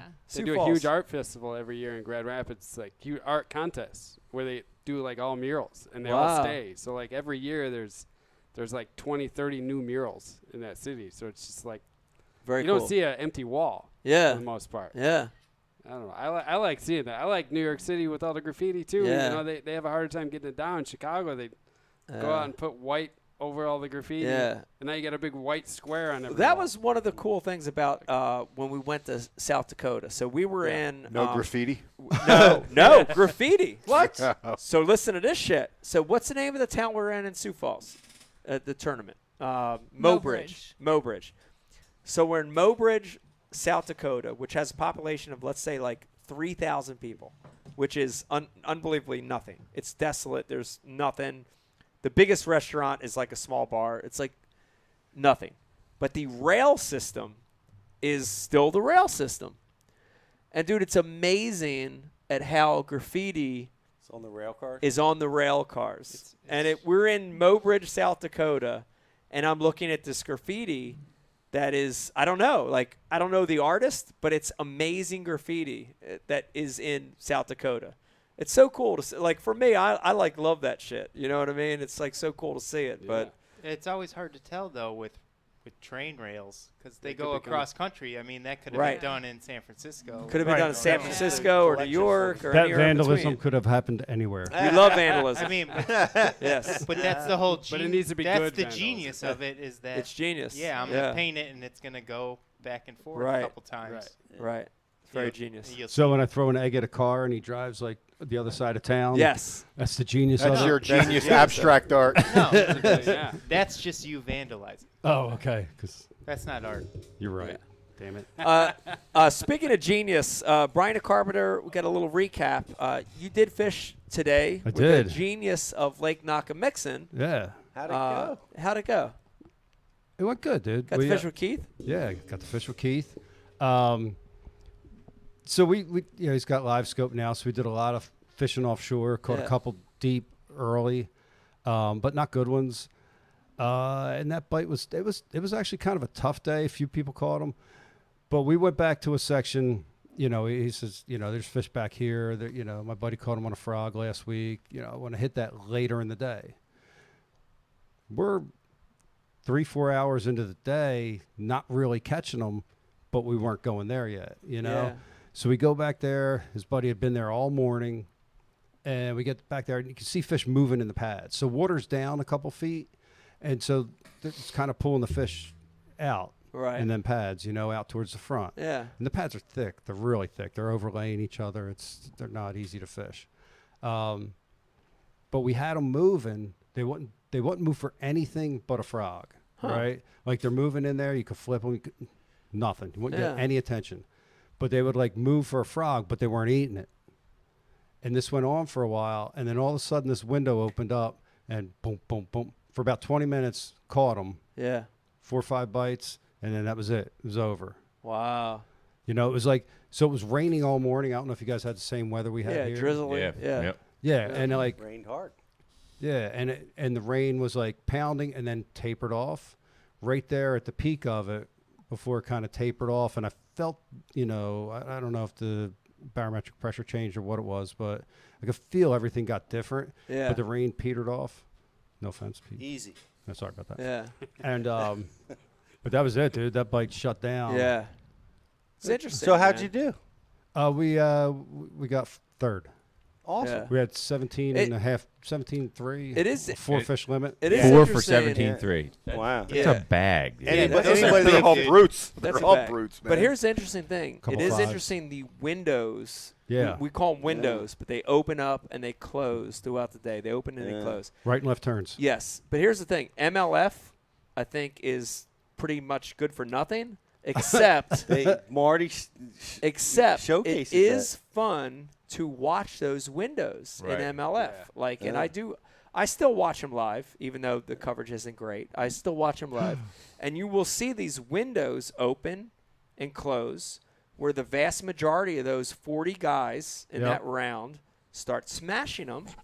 and then the window closes and you see it peter down. Yeah. So that was exactly that's exactly what happened to you. Again, apologies, Pete. Yeah. And that's exactly what I was thinking. Like, I wonder how this played out around the rest of the lake. Yeah. You know what I mean? Because Yeah. most of the field was at the exact opposite end of the lake. Right. You know, but I was wondering if it kind of everybody's bite Right. lit up at that same time or not. Yeah. I think MLF is working with Dr. Jimmy Lau. Remember you talked to him? Oh, yeah. Yeah. On that exact subject, compiling data. Marty Stone they always take an opportunity to showcase the His feeding accent? window, the feeding windows. This group right here? The moon phase as this group right here?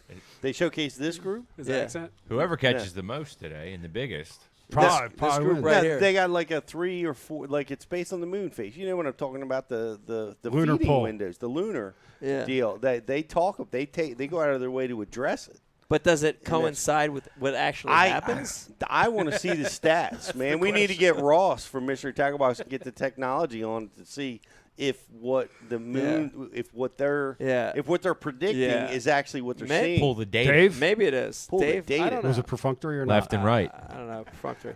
Well, the what thing. Keith was saying, that's when the lunar pull was today. It was around noon. Maybe it was. That's what he was saying. That's interesting. Well, The the lunar pulled me right in the river. He's been struck by lightning Just a couple twice. days so. ago. pulled you in. Yeah. That was it. It was that full moon. Direct bolts Gravitational or pull. indirect bolts? Maybe it was. Yeah, that One yanked of it right each. down. You guys, let me tell you about the tides. All right, hold on. This is important. They go up and they go down. They go up and down. How do those twice a day? How does Lake Michigan smallmouth move on an incoming tide? I mean, they. Well, here comes some Well, real wait a minute. If guys. it blows Hold on. from the east, it's an incoming tide. Well, we do have like a lot of crazy wind tides. Right. Here, though. East an In all east wind is the seriousness. incoming. Yeah. Oh yeah, I've it seen floods that. it. And there's also a seiche. Have you ever heard of that? Yeah, that's what I was trying That to is say. like a Ceviche? seiche. That is a tide. Ceviche? It's something weird. They cook with I've, lemon. Smallmouth ceviche. I've been in a harbor and the water is tried. gone. Yeah, yeah. Like it Drained. mud. I saw crawfish flipping around. How does that happen? What And I was I like, don't know. I've seen it 3 It's times. a phenomenon. Because of the If wind you look it direction? up, it just says it's a phenomenon. I Yeah. don't know what What's it causes called? it. A phenomenon. No, That's all they Something like say. a phenomenon. A sage. a sage. Sage. Yeah, Yeah, that's what they I've called seen it. an entire harbor Beck, flood. Google Just sage. out of nowhere for Sage. 4 hours. Google Sage. And then Sage. unload. Sage. And then gone. Like She dry. said no. Folks at home, It Beck looks said like a no. tsunami. You know what they say. That's crazy. You would think a Sage. tsunami was coming. Yeah. All right, so yeah. That's exactly what they describe Yeah. when they have Yeah, a yeah. tsunami. It It's all like goes out. it's like you're on the beach and all of a sudden there's no water. Yep. And you better run. Yeah, and it 'Cause happens. Head for the hills, dog. Yeah, it's coming. It's coming back. Head for the hills, dog. Yeah, if anyone knows what a sage is, comment. All right. Let's see. The water, yeah, the so water we've seen came it. right back, but it left. So, mute Maybe I'm not microphones. pronouncing it You right. got 12 people in the room, BTC. I know. I just want to say Keith was struck by lightning twice. Was he A really? sage Today? is a standing wave oscillating in a body of water. Wow. Standing wave. So like a oscillating. tsunami, like a freshwater Yeah. lake tsunami. That's as like a cryptic Nerf as Dave's tsunami. conversation. That's from the National Weather Service. It's only cryptic to the 5% that will never get it, Pete. Unfortunately, as smart as you are, you're in that group that will never be reached. I mean, that's really pro-funky. I think I fear you may be right. All right, let me. I want to change topics real quick, and I want to say this. How did you find that? SEICHE? There you go. Yeah. You Googled it. Siege. I want to Ceviche, say but this. you take the C I out. want to try to go over this, Pete. I want to try to go over this politically correct because I don't want to seem like an old, disgruntled angler, which I probably am. So the first time he was struck on a grain tower. Keith? Yeah. Really? And the second time on a bridge. Well, David Fritz was struck by lightning, and he's never fished the same since. Oh, Is that damn. true? That's what he said. Who got him? What do you mean who got him? Who was Lightning. throwing bolts? Oh, God was probably. Somebody. Okay. So Klun. It was Rick Klun. here's what I want to bring up. You know it, right? Let me just say it, and then we'll just it'll be out here. I love watching tournaments. When I'm not competing myself, I watch. This whole year, I've had a shitty season, so I got to watch a lot of Bass Live, and I got to watch a lot of MLF Live because I love it. I love the sport. I'm a fan of the sport, regardless of how I do. And this whole year, I would say was dominated by guys that were breaking their neck the whole year. Just like I'm watching the camera guy see this the whole time. Yeah. How do you feel about that? Because if you look at the sport, it's being dominated by forward-facing sonar right now. Look at the MLF tournament right now in Mille Lacs, forward-facing sonar. Look at the guy that beat you, Pete. Forward-facing sonar. Really? Admit it, right? Is that right? Yes. JT Tompkins, by the way, congratulations. Congratulations. We love JT. JT's a great guy. We love him. No, he's actually a good dude. He's a hard worker. How do you feel about that? Because as I don't want to sound like a disgruntled old guy, but it seems weird. It just seems strange. 360 crushed it for me this week. 360 did. 360. Well, it's Okay. forward facing. It's it's a form of forward facing. It's a form, and I'm telling you right now, it makes you so efficient.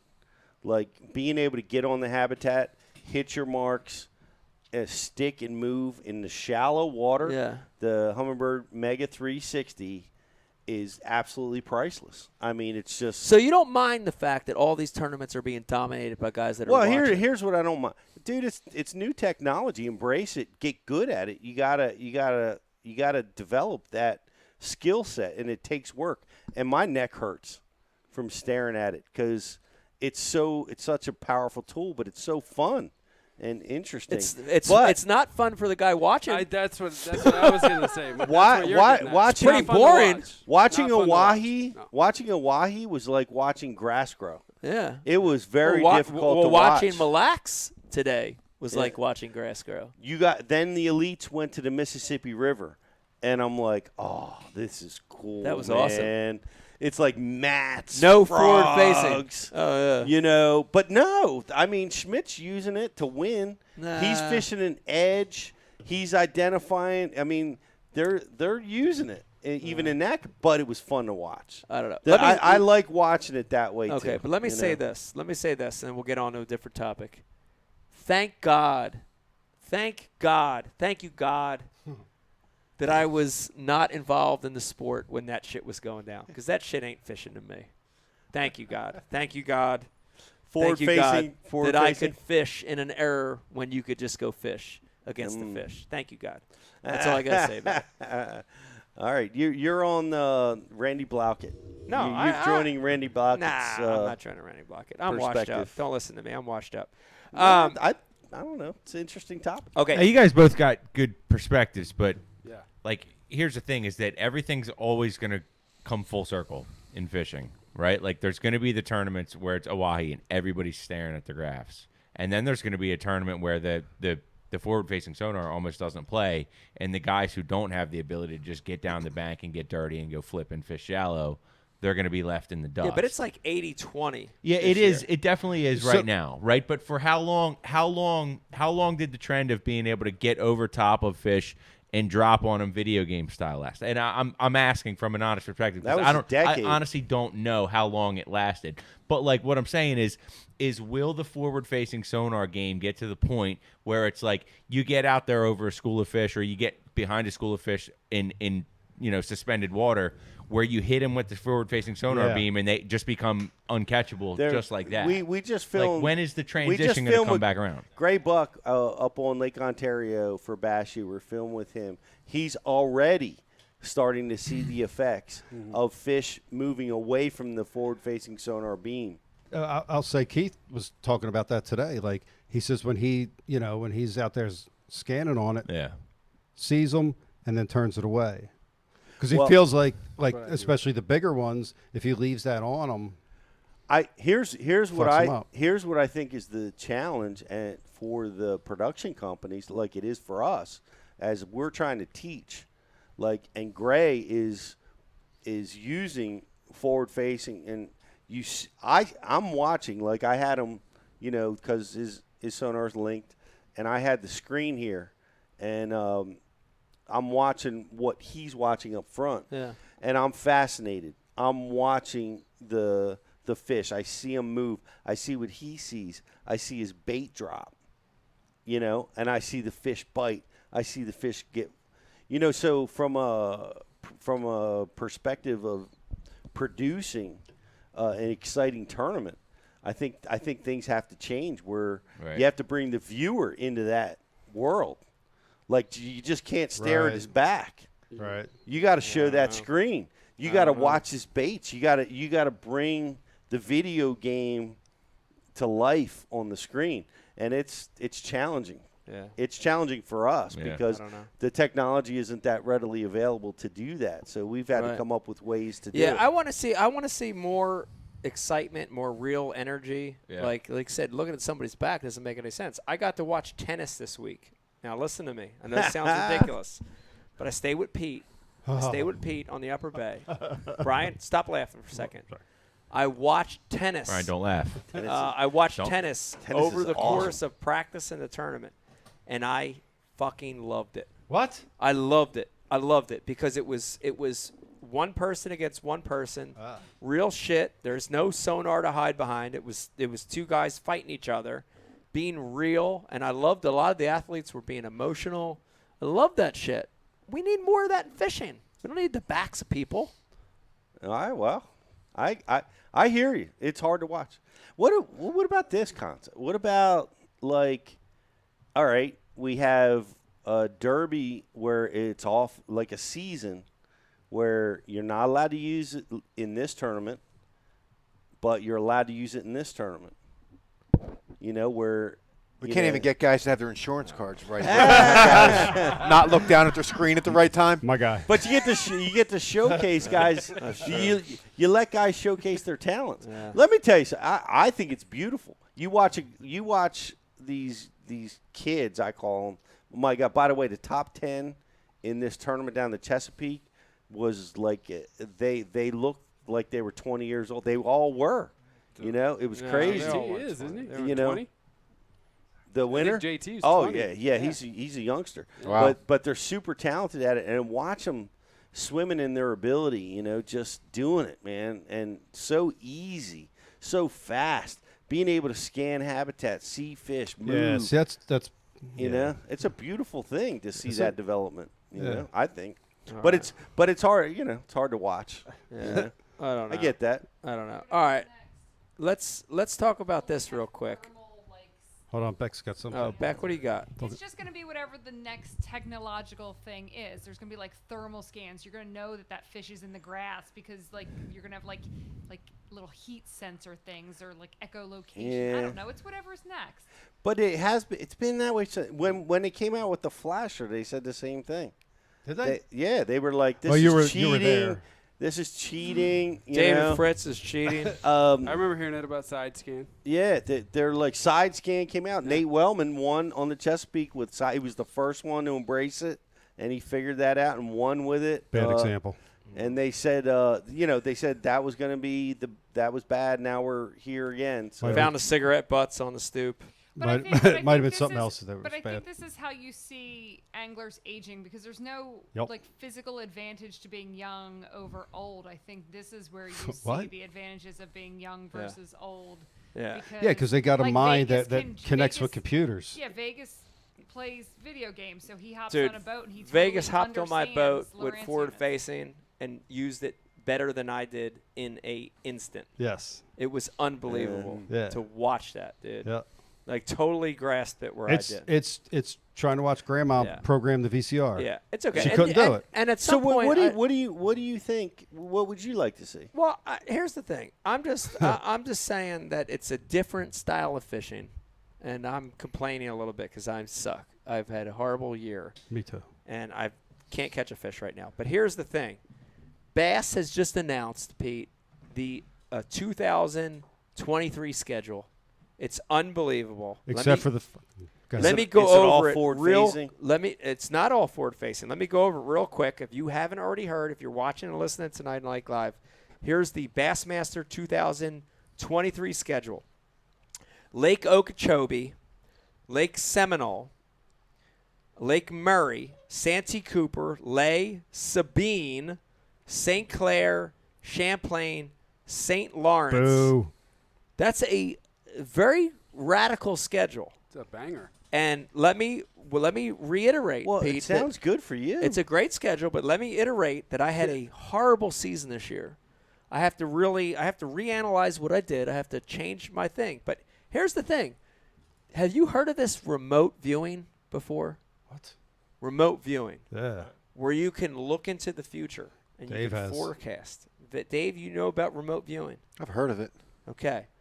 So this remote viewing allows you to analyze what's going to happen in the future before it happens. So, Dave, I've had a shit season, and I need to know, with this schedule that Bass just announced, can we bring Stormtrooper on to do some remote viewing of my schedule for 2023? We can see if he remote viewed anything.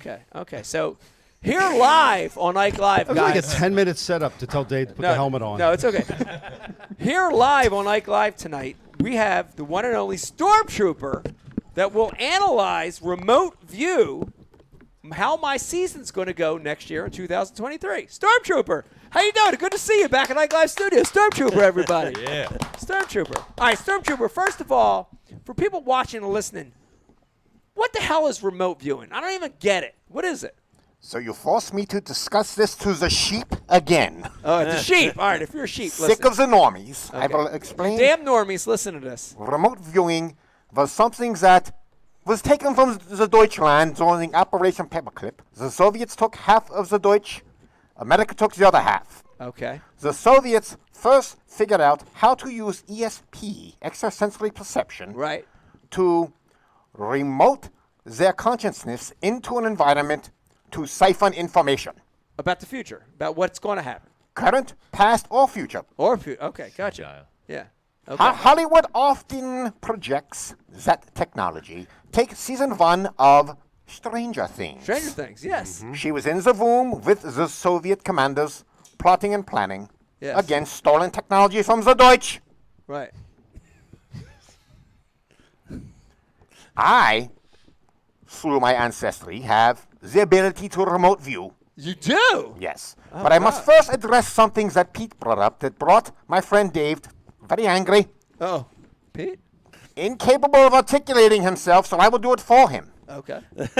I don't believe that's the You case. see, us- Stormtrooper, but There are the people that are referred to as conspiracy theorists. Sick of that term, too. They are to this. But the entire tribe cannot be that.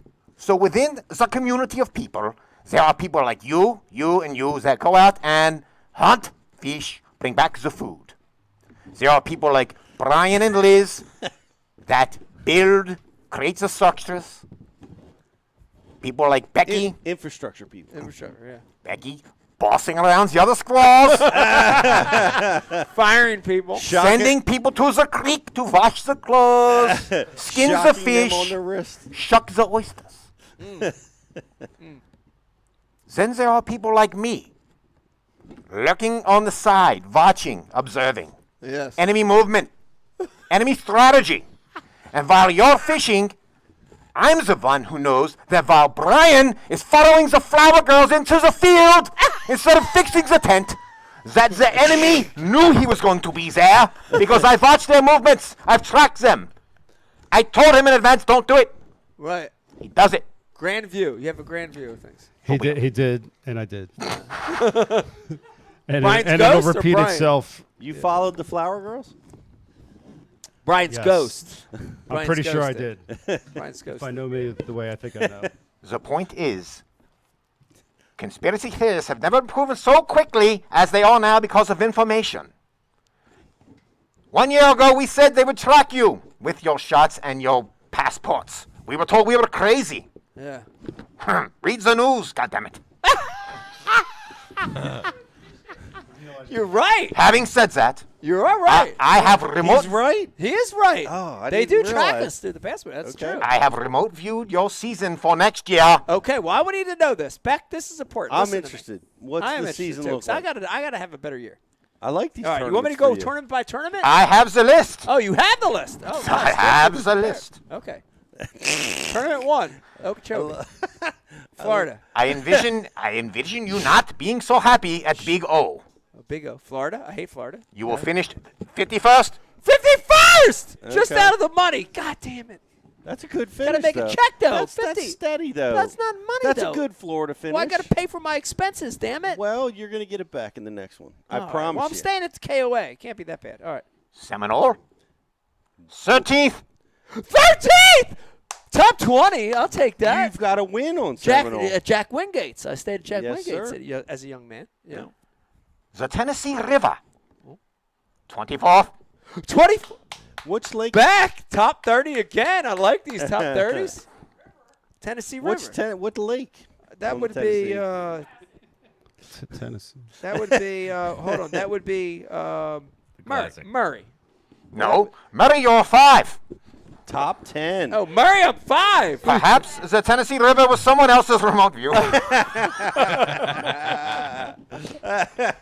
not even fishing Tennessee River. I came to the top 30. That was for Luke. That was for Luke Duncan. Luke Duncan is in the top 20. Santee Cuba. Santee. I bombed at Santee. This year. This time you don't. I don't. 31. Ooh. Another money Another finish. top 30. That's good. Holy hell. I'm in AOY contention here. You fished Santee before. What's your track record? Oh, I've got a good one, and I've got a bad one, All and I've right. got a medium one. Okay. Lay Lake. Lay Lake. I've had history here. Oh, you've had some. Isn't that the Top the 10s? meltdown? Or No, the, I had top 10 in Classic there. Oh, I thought that was the one where the dock. They were in the off limits and the dock. No. That was a different one. No. You will continue your streak at 7th. 7th. Come on, quit screaming like that. Let's go. Top 10. We will Lay. speed this up because I know people are dying. Sabine, 3rd. Sabine. 3rd. St. Clair. Well, wait a minute. Don't get too happy. Hold on. Sabine, I will, out of everything so far, I like that one because Sabine is Delaware River, is Chicago, is tough, is grimy. I like that. All right, keep going. It won't be in the trees. St. Clair. St. Clair. 44th. 44th. You're going to bomb. Oh, but that's in the money still. That's not a bomb. paycheck. That's a good finish. That's a good finish. AOY speaking. Champlain. Oh, this is what I'm scared about. You've been big Damn there. forward facing sonar. You're always big there, though. Yeah, forward facing sonar is going to kill me there. 8th. Hey! What? The largemouth bite's going to be on in Champlain. What time of year is Champlain? July, I think, isn't it? Ooh, you might not need It's, forward facing for a July tournament. August. You're gonna need it. Smallmouth with the owl wife. Suck it. You're gonna need it. And rounding off the season. Last of the year, St. Lawrence. St. Lawrence. Boo. This is the Johnston Brothers show. You will take home the trophy. Ah! Pete, how do I win? Reed's Bay. Reed's Bay. Wolf Island. Wolf just Island. go there. Fish next to Johnston. I just been DQ'd. Oh, shit. Well, this has been a great show. This is a public show. It's public knowledge. Ah, okay. All right. Is that it? Thank you. Where does that put me in AOY, though, Stormtrooper? You won. Next show. Next show. Win AOY with it. Yeah. Your best season ever. Only missed one cut, and it was at 51st. All right, so now. And you won one? Wow. You had like 4 top 10s in a row. All right, so Stormtrooper, thank you. Yes. Thank you for the remote viewing. We just and got this a is raise. real. Guys, if you're So watching. it's more history. Right. If for people who want to investigate themselves, Google Project Stargate. From 1972 to 1995, the Defense Intelligence Agency spent millions to counter the Soviets program. So this is Also, real. Google Major Ed Dames. Dames. D. Delta, Alpha, Mike, Echo, Sierra. Dames. Dames. Dames. Okay. Dames. Yo, Dames. Correct. No names. Look it up. Stop look it being sheep and open your friggin' eyes. Open your eyes, guys. This is real. Remote viewing is real. And remote viewing is what. Can All we right. talk about Yamaha for a second? Oh. Sure. Dude, can you talk about what happened I this can week? talk about what happened. Absolutely. I saw something that I had never seen. Amazing. You saw a man eat his own head? No. I've never seen it. Let me give You you. haven't seen everything. Then. I'll give something everyone I've the never quick seen. version real quick. So, I hit something. I popped a hole in my lower unit, literally tapped out a 6x6 hole in my lower Oh, unit. Completely gone. You saw it. You removed the casing from the casing lower was unit. gone. The whole thing was exposed. The man. whole thing's exposed. You Gears, could see the fluid, gears, nothing. the It's shaft. like Terminator when the skin burned off. Terminator with a skin burn off. That's exactly what it was And this like. is a great testament to Yamaha. I got to get a prize for that. Which is, I made it 46 miles back with a hole in my lower unit. No That's fluid, crazy. Did you gears know? grinding.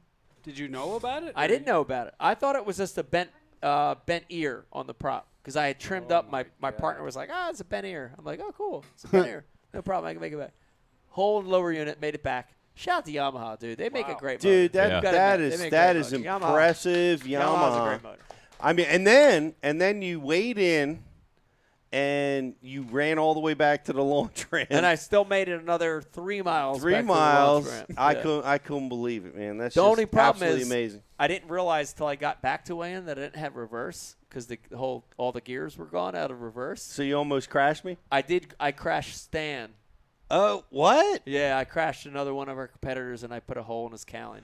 What? Yes, I did. Stan, I apologize again. I'm going to pay for it all, but I had no reverse, and I didn't know till I got back to weigh-in. Coming in So hot. when I came in to the check-in line and then the check-in dock where you were going to dock off, I was like, I'll just dock behind him. Well, he like kind of turned, and I was like heading toward him, and I'm like, I'll just pop it in reverse, and no reverse. What happened? Like the skeg of your trolling motor hit his cowling? The point of my boat hit his cowling and popped a hole in it. Yeah. Oh, my God. I had no reverse. Stan Literally had no Janik? reverse left. Wow. Yeah. Stan It was Janik? terrible. Nah. Other doesn't matter. Stan? Yeah, another Stan. All right. Big But- shout out to Yamaha. Shout out to Yamaha. Great motor. I busted a trim seal or whatever they call it on Yeah. day one. Took it to the yard and they slapped me back together in 30 minutes. Yeah. Good to go. Good to go. Well, speaking of remote viewing, Brian, I would like to switch it to remote viewing of what's going on in fishing right now. Man, it's been a weird transition, right? We're in late summer to fall transition. There's a lot of stuff going on right now. We got an influx of a lot of rain, and Becky's leaving the studio. Good night, Beck. And we've Beck. got our one and only Powerbait Paul coming on to check in with us. Yes, Correspondent. Powerbait Paul, everybody. There is. Here he is. What's up, Paul? Shit. Hi, Paul. Hold on. Give me this. I had to sneak off at like 9 o'clock. I watched like the very first first hour or so of Ike Live, and then I had to sneak out to my striper spot. I live about 4 minutes from it. Oh. Got my first batch of stripers of the year. Got 9. Oh, okay. Nice. Stripers. 9. It's tricky. They're all small, all schoolies, 12 to 19 inches. Yeah. But it's tricky because I'm not catching anything there at high tide. I had to catch it at low tide, and it was too hot in the afternoon when I was doing bass fishing. I got a 3-pounder in the afternoon in the rain. But so I couldn't do any striper fishing. I'm like, all right, this week they should be here. They should be at my spot. And lo and behold, they were. Nice. That's awesome. Stripers in the largemouth, same spot? Yeah. Wow. Well, it's right across the road from a freshwater pond, one of my favorite bass ponds. So, when it's high tide, the fish can go in underneath the road and all of that. So I got you. a little bit mix of everything. That's also where I got my first snakehead. Mm-hmm. Wow. Okay, it's tidal fishery. All right. Paul, using a remote viewing, we've had an influx of rain the last few weeks. We've had some colder nights. What's going on here in the South Jersey scene? Well, Blade's going to start picking up soon, man. Yeah. It's going to start getting good. Yeah. September's a really good transition month. That's what I look at it as. And then October is just fire. Yeah. Yeah. But honestly, since the stripers are here, I might be giving the largemouth a little break. You know what I mean? Because once you're on school of stripers, oh man, it is one bite after another. All right, Paul. I was going to say, what are some of the baits though? Because a lot of our listeners and viewers are largemouth, smallmouth only anglers, and if they want to try striper fishing, what are some of the baits they can convert to? Very simple. They are very easy to entice. Much easier to entice than largemouth. Really? White, Really? Yeah. Oh yeah. Huh. White paddle tails on a jig head. That's all you need. Just 4-inch Kitech paddle tail or Strike King paddle tail. Yeah. That's all you need. You know. So I swim know bait, a lot of guys like him catching them on top waters, spooks. Yeah. Spooks work good. You know. What are you fishing? Where are you getting your stripers? What river system? Cohansey. The Cohansey. They come up there. Yep. That's cool. Oh, cool. I mean, it's stripers are the schoolies like you're talking about. They're so prevalent in all of our river systems. It's cool that you're dialed into. Yeah.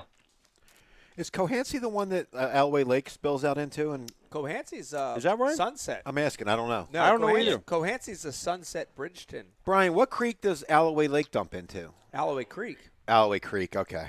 Yeah. And Yeah, that's Mike's got right, largemouth connected up to in a it. Sunset. Oh yeah. Yeah, Sunset's a good one. That's a good one. Both Yep. of those, Cohansey and Alloway Creek, are both good tidal tributaries. Both good systems. Yep. Yeah. They just take forever to get to where we launch from. Yeah. I heard somebody in our tournament went 90 miles each way. Really? Mm-hmm. Wow. Where would that even be? I'm guessing the Chester, but I heard somebody. Apparently, dudes were going down there and getting bit like a motherfucker. Yeah.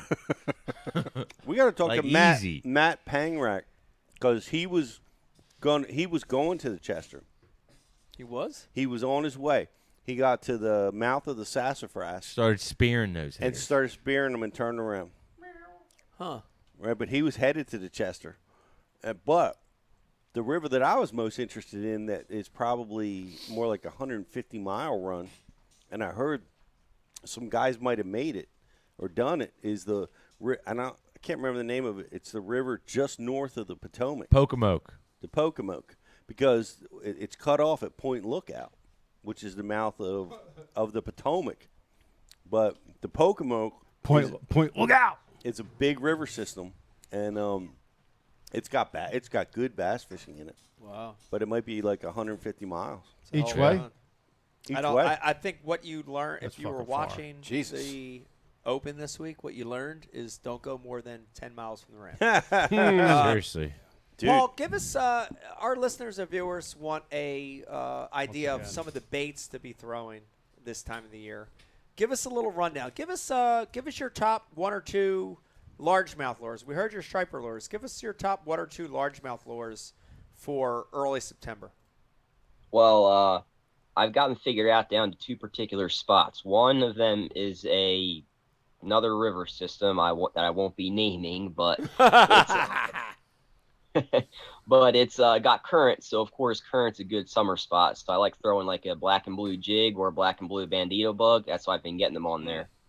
And another spot is water's very clear but very, very grassy, like thick grass. Yeah. Like it really limits my options on what I can throw, and I can't catch diddly squat with a frog. So I've been using a weightless red shad Yamamoto Senko. Oh, that's why I got a 5-pounder the last week of August on that, and that's what I got my 3-pounder on this morning. Is that different from the Yamamoto? That is the Yamamoto. Oh, Jake, Yamamoto. cut this clip. Yeah, Yamamoto, whatever. Yamamoto. It's just like Rapala. Yeah. Yamamoto. Well, what do you call it, Pete? Paul. Yamamoto. Paul. I say Yamamoto too. Yeah. You're Okay. Yama. You're Like Yama. Yamaha. He's Yama. Paul is Yama. Yeah. Yama and Yama. Do you feel like they're the same bait since they've been sold? Ooh. No. I'll be honest, I haven't really noticed a difference. You have? I haven't, no. Oh, you haven't? Yeah. Have you? No, I haven't. I think it's the same bait, but I've heard some conspiracy talking about they're going to change it. Well, it's not going to be the same anymore. Well, if I was, Like if I how bought that, so? yeah, if I bought that business, I would want the proprietary information on how they created that bait. Yeah. That would be part of the sale for me. If I Yeah. didn't have that, I would want to be part What of are it. you buying, Yamamoto? I'm not buying. Pay Yamamoto. attention a No, little I don't want it. closer. Yamamoto So- or Yamamoto? What? Oh. Yama. What do you got to say, Riz? There's one in the colors that I felt like I was like Was changed? Changed. Well, no, not the color was color, changed? not the color has changed, but like the Texture. Yeah, like the Density. The The worm taste. in that color used to like really fall apart on the hook, And now it's not falling apart from the hook as much because it's a little bit more Plastic. a little bit tighter. Yeah. But I feel it. I don't know. I don't know if it's ingredients or if it's just a production process. I don't know. When I was killing these geese. When I was in colder water, geese. When I was you know which one I'm talking about now? Which color? The don't say it, but green weenie. Yes, green weenie. But yes, I in the colder water I found it's weird. It's like you go through some runs where they break apart, and I want them to break apart. People are like, "Oh man, I want to." You know, it costs too much, but I want them to rip, man. I want that hook to be able to pierce the bait. Right. And I found at times that it didn't happen. Ooh. What do you got? Have you ever used these little? They're like bobber stops, but you use them to peg your plastics when they start to rip. No. Oh, son, do they work? Talk to me. What do you got? I'll talk afterwards. All right. Huh. Yeah. But I saw the new. They're in my truck, so we'll get into that. The company that purchased it, and I just saw like a TikTok or YouTube or something. Oh God, don't say it, Pete. From the company that purchased them, Pete. And they're like, he straight up said, we are not changing anything. We love this brand. Who said this? An executive. Yeah. Well, who was the company that bought them? I don't even know. If you're watching or listening, please send it through. Yeah. Who's the company I that mean, bought it's Yamamoto? yeah, it's not. It's published information. I just don't. You think particularly Gary know, sold but- his little dog too? Yep, that's part of the deal. Right with the company. You think he sold his jerky company? He got That's- jerky? apparently, his beef company is Wagyu. like more valuable than. Yeah. than I thought he his did ostrich. steak. I think he might. He's What's got that a big called? ranch in Texas. I thought he had GSM Outdoors. From dogs to ostrich, like live. GSM? Yeah. GSM Outdoors. He stepped on. He stepped up. What's He that stand seems for? like a really cool guy. He was like, I'm not changing anything. I love the people. He was What's in that the stand for, factory. He GSM? was showing the Game factory. Show Network. Yeah. Game Show Network. Game Show Network. They bought Yamamoto. Oh, I'd like to know who that is. GSM Outdoors. They bought a big player. Manufacturer in We got Irving- Powerbait It's a Paul sitting manufacturer there. in Irving, Texas. Let me ask you this. They're like Mike. They're from the hunting. Money they're- people. They're hunting. Yeah. How much money do you think that's sold for? Couple million. It must be gobs. No, I think a couple million. Dude, I mean, Senkos are so prolific. They're on They're everywhere. a couple It's the million. most imitated Couple bait million? in the history Like of two? baits. 2 to 10 million. I'm That's thinking not a it's lot more. of money though. No, I'm thinking it's a lot more than that. You think? Yeah. Who cares? I don't know. Ain't my money. I ain't none of it. There's one person in the room who can talk that kind of money. The rest of us are like, oh yeah, that sounds pretty fair. Yeah, sounds about right. Yeah, there's one person in the room that can have this conversation with the adults, and none of us are it except him. Paul, what do you think about it? JP? Oh, how are we gonna get home? What are gas prices? Well, we made checks. We're happy we're getting Yeah. home. Every Checks time. are good. Yeah. How much? What? JP? What was your check? Yeah, it was $5 less than my entry fee. So you got your Really? entry. You got your entry fee Yeah, back. yeah. That's cool. And it only cost Pete $7,000 to get it. Riz, you made a decent check. I made a decent check. Yeah, I made almost $1,000. That's what I thought. after entry fee. Yeah. Same. Almost $1,000. Oh, That's what I you thought. made a profit. I was an ounce Oh better yeah. than you. Yeah. Oh shit! I did. Let me. And he didn't have to fucking I- Airbnb. I've had the worst year of my life, but let me say this real quick. I did finish 5th in points again. Yeah. I finished 3rd in points Yes. last year. I was finished just getting 5th in ready to points say this that, Mike. year. You were poo-pooing your year, and I was gonna say, yeah, but when you're on the opens, you're Well, still I finished 5th in points. yeah. That's a freaking accomplishment because the Yeah. opens there's 900 dudes everywhere. Yeah. And thanks for the speed worms, by the way, man. Oh, you're welcome. That was so key. Oh, yeah. The 4 speed worms, however many you gave me, and you gave me the little rundown on how to throw. That Yeah, was like that's the deal. Were they new or used? No, they were new. I They were got new. ones. I got on that, and it got me one bite early in the day. Key. Like I didn't get the day before, and it's key. like it's what kind of clued me into what was going on. So that was Yeah. Mike, you lent me a AGM that I carried with An me. in my AGM boat. and a battery charger and a bag of Senkos. And a bag of Senkos. I'm in the truck. I have the AGM, the battery charger. I'm keeping the sinker. Okay, you keep sinkers. Dave, you're up. You keep them. Yeah, you let me borrow a lot of shit over the years, so they're yours. Thank Mike for something. Yeah. All right, Paul. We're going around the room here, All right, guys. Paul. Moving into the fall. Here we are with this very transitional time. Before we let you go, give the guys a heads up on what they can expect as we move into October. Cooling water, getting a little colder, leaves changing. What can guys expect here in South Jersey?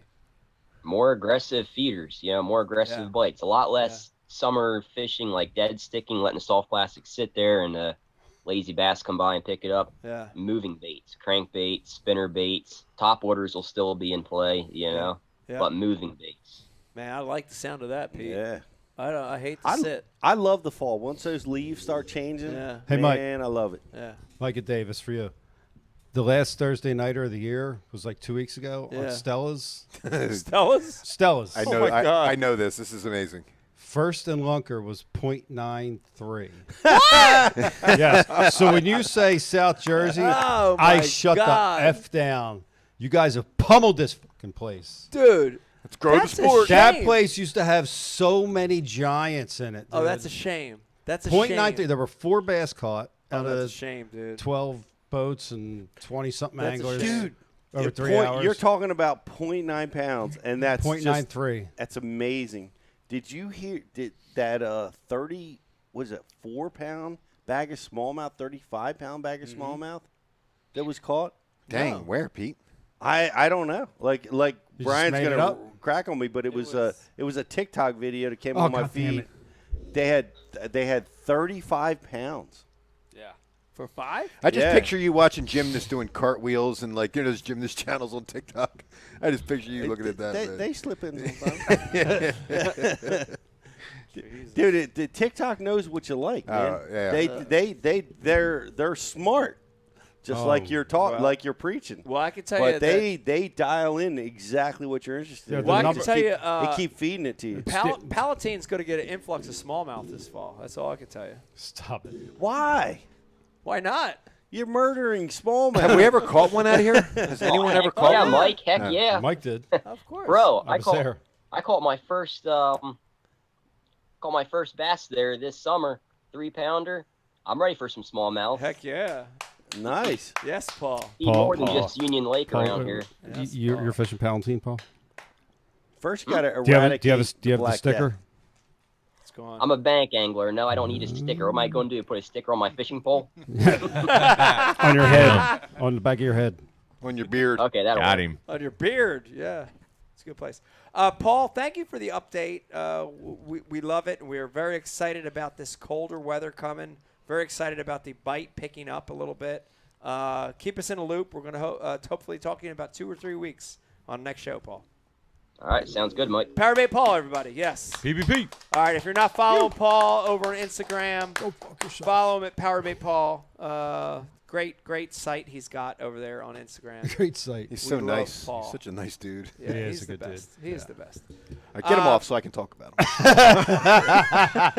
him. Paul, we're trying to kick you off so Dave can talk about you. Nah, nice things, Paul. Oh, that's how it is, If Dave, my huh? son, That's how it is. No. I'm telling you right now, if my son turned out half as nice as you, I'll be happy. Here's man. the thing, dude. Paul You're works. a nice guy. Dude, Paul works hard. Yeah. And he fishes when he can fish, and he works hard. Dude, That's all you can I'll ask for somebody. I'll tell you the thing I most about hanging out with you guys live is listening to Dave's classified stories afterwards. It's great, isn't it? After hours. Yes. Yeah, he's got some interesting tales. Hey, you gotta, good stuff. life is more than just the black and white. You gotta dig deeper, man. You know what I mean? Dave's got that. It's to good. the smoke-filled back rooms Yeah, a where lot the of deals are made. Yeah, exactly. And the souls Sometimes are it's sold. blue fleck or, Yeah. you know. Blue fleck, camo. Yeah, You tequila never know. sunrise. You never know. Okay. Moccasin blue. All right, thanks, Paul. Moccasin blue. Like if my son had half of Paul's motivation, like he watches his phone, I would love for him to he leaves his podcast to go catch some striper and come back. That's great. You know what I mean? That's great. That's just awesome, man. That's what we need. All right, he's off. Can you get?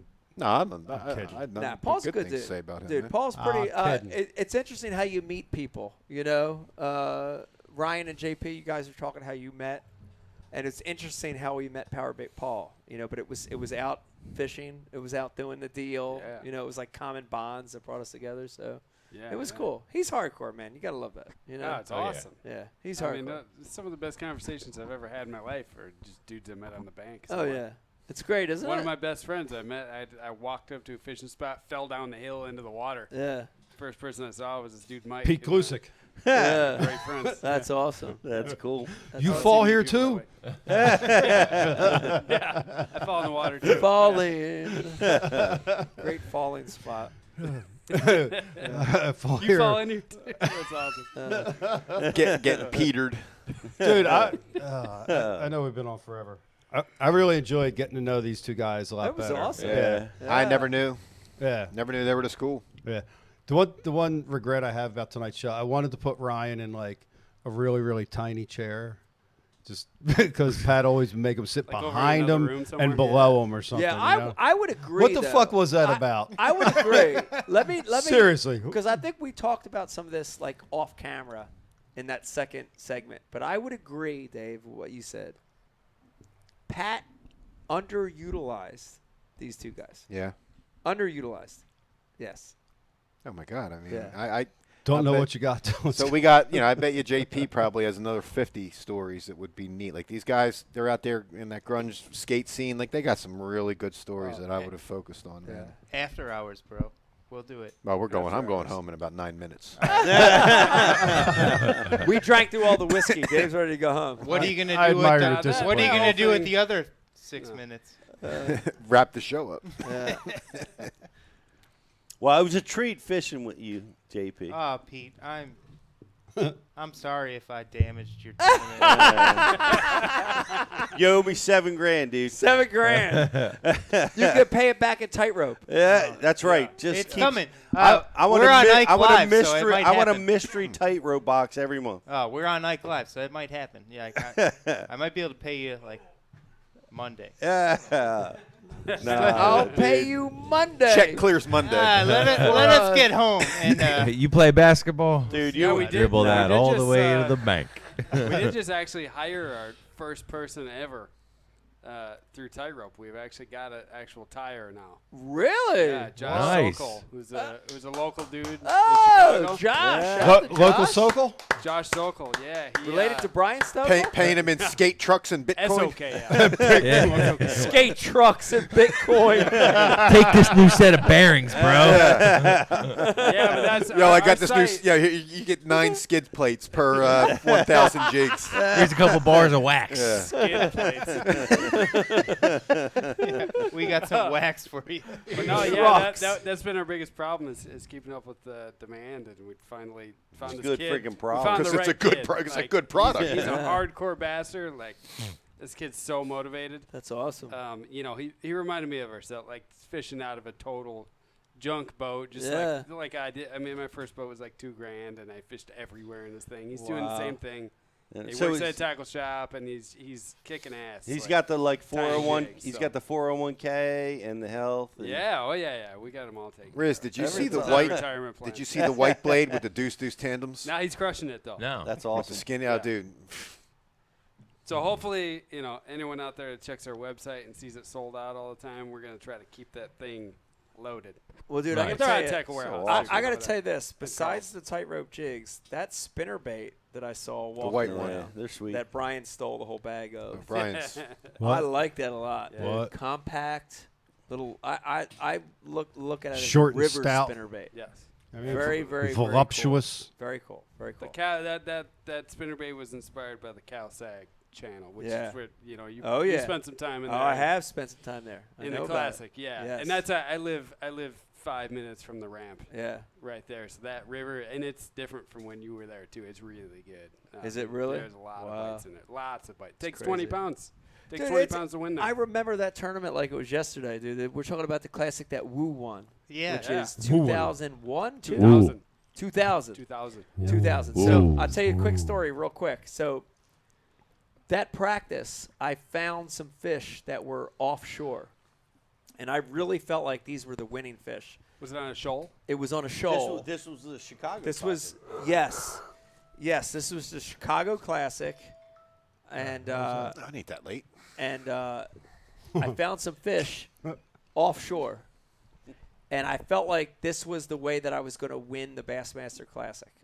And the first day of the tournament, I remember like they launched us, and I couldn't believe they launched us because the wind was howling to where like even like in a protected harbor, you knew. You know what I mean? You like it was Swelling like death was coming. It was like Yeah. And I'm like, holy fuck, they're launching us. They just went out of Burnham Harbor. Oh, There's no yeah. protection. And you see the whole front deck of boat 1 as it's like. Dude, they launched us. So I remember I went out of this harbor and I started heading toward these 2 or 3 waypoints I had that were like I don't know, like a mile out from these harbors. And dude, the waves were so big, like I was scared out of my mind. Like I had never been in waves that big. Dude, freighters sink up. I honestly want to call them like 8 to 10s, like legitimate 8 to 10s. Scariest water you ever been in? Scariest water I've ever Had to been have been in. a small craft advisory. Oh yeah, Had to have been. Yeah, but they didn't care back then. Like this Oh. was a different era in bass fishing. Go be a man and get out there. Where they just That's let right. you go. And I remember like trying That was to before get, people were endangered Oh yeah. species. Oh yeah, people were not endangered species. And I remember trying to get there and like made it like a mile into the 5-mile run or whatever it was and was scared, like nervous. Wait, so like I gotta know this. How the hell did you make it to Lake Calumet? So Did you go back to the river and lock through? No. So that spot was like out that way, which was straight into the waves. Yeah. But going to Calumet was troughs. Okay. Because it was coming out of the so it was east. coming out of the. It had So to you're have been just like rolling. northeast. Northeast. Yeah. Right, yeah, northeast. Yeah. So instead of running against them, I could run troughs. So I ran troughs to the Calumet River. That's still 8-10 miles. It was still far, but I was down in them. So you'd be down in them. So I could see these giant waves, dude, that were like 2 bass boats high. But I was running in the troughs of them, and I felt like okay because I didn't have to go against the grain. You know, Can't see what's on either side. A whole bunch of you guys went down there. Most of us, anybody that had anything in the lake. What I gotta know is ran why there. did anybody go up the Chicago River? Like, did anybody lock Yep. into the Chicago? And, The and Japanese, also, the Japanese guy. Okay. Takahiro? No, Takashiro Namiki. Toshinori. Toshinori Namiki. I just making shit up now. No. Sounds like adding vowels. Toshi top 5. Like judo throws. In the Chicago River. Tasha Shashushi Shashi. Because if you go Ukiwaza. up, way up, like there's That's a real fish- throw. That's not even as far as getting down that way. Like Right. if you lock through, you go way up. You go all the way up to where it connects to the lake Yeah. again. There's a dump. Oh yeah. I never heard of anybody going up there, and there's fish up there. There's fish up there. And there had to have been someone that went The that way. craziest story, the untold story of that classic was Ron Shuffield, who Oh, the yeah. second day of that tournament, Yeah, second day Ron. of the Bassmaster Classic, He went to had North Point. Yeah, he had like 14 or 15 pounds, which was like Pounds. in contention to win or press Woo.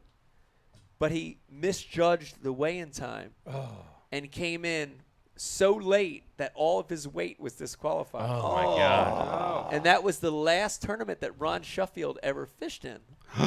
Years later, the interesting dichotomy is that his son has become a top pro. Just won? And he just won a Just- Toyota MLF? Series. I interviewed him. And he was on time. I interviewed him on Spencer Bash Sheffield. U like He was 3 on weeks time. ago. Yeah. So if I have he won if the I have on time for the championship. interview. if I have 2 regrets of this week, it's stealing a fish from Peak Lucid And the win. and it's not taking a picture with Woo Daves Oh, because he was right Check him there, out. and I was like, oh my god, Yeah. I was too nervous Yeah. to even go up to him. Totally Woo, check it Woo's a out. classic. I just wanted to go. Yeah, you won in Chicago So watching, in the big water where dudes were scared. Yeah. And if you watch that video, what he was doing was nuts. It What was he kinda doing? nuts, What was he but- doing? But where he was fishing, Let's protect it. I can't figure out. Yeah, I can't figure out why. He got protection. Because that area he was fishing. I mean, I Yeah, do- but he I was do- fishing on the I do a leeward. little- He was fishing on the leeward side of the break. Yeah. Yeah. But that area, I mean, I do a little bit guiding down there, and that's like, there's fish there all the time. Yeah. And I didn't fish it back then. I was not till about 3 years later. But but I mean that's I couldn't believe that there wasn't 20 boats up and down that wall. Yeah, I don't know why. But he didn't catch that many. I mean, he didn't even have a limit one of the days, right? Yeah. How were you catching them back then? It's just different now, Well, man. There's a million tube? fish there. Dragging a tube? Dragging a tube. Yeah. Dragging a tube was the deal. And here's what I remember about this. And then, Pete, I I'll was let you just jump gonna. in. I know what You you're gonna probably say. know what I'm going to say. So I remember going there, and the tube was how you caught smallmouth. Yeah. So when I got to Lake Calumet, I was fishing a tube for largemouth and smallmouth, and I was snapping it and popping it. And there was this dude in there, Brett Height and Aaron Martins, that fished in Lake Calumet with me.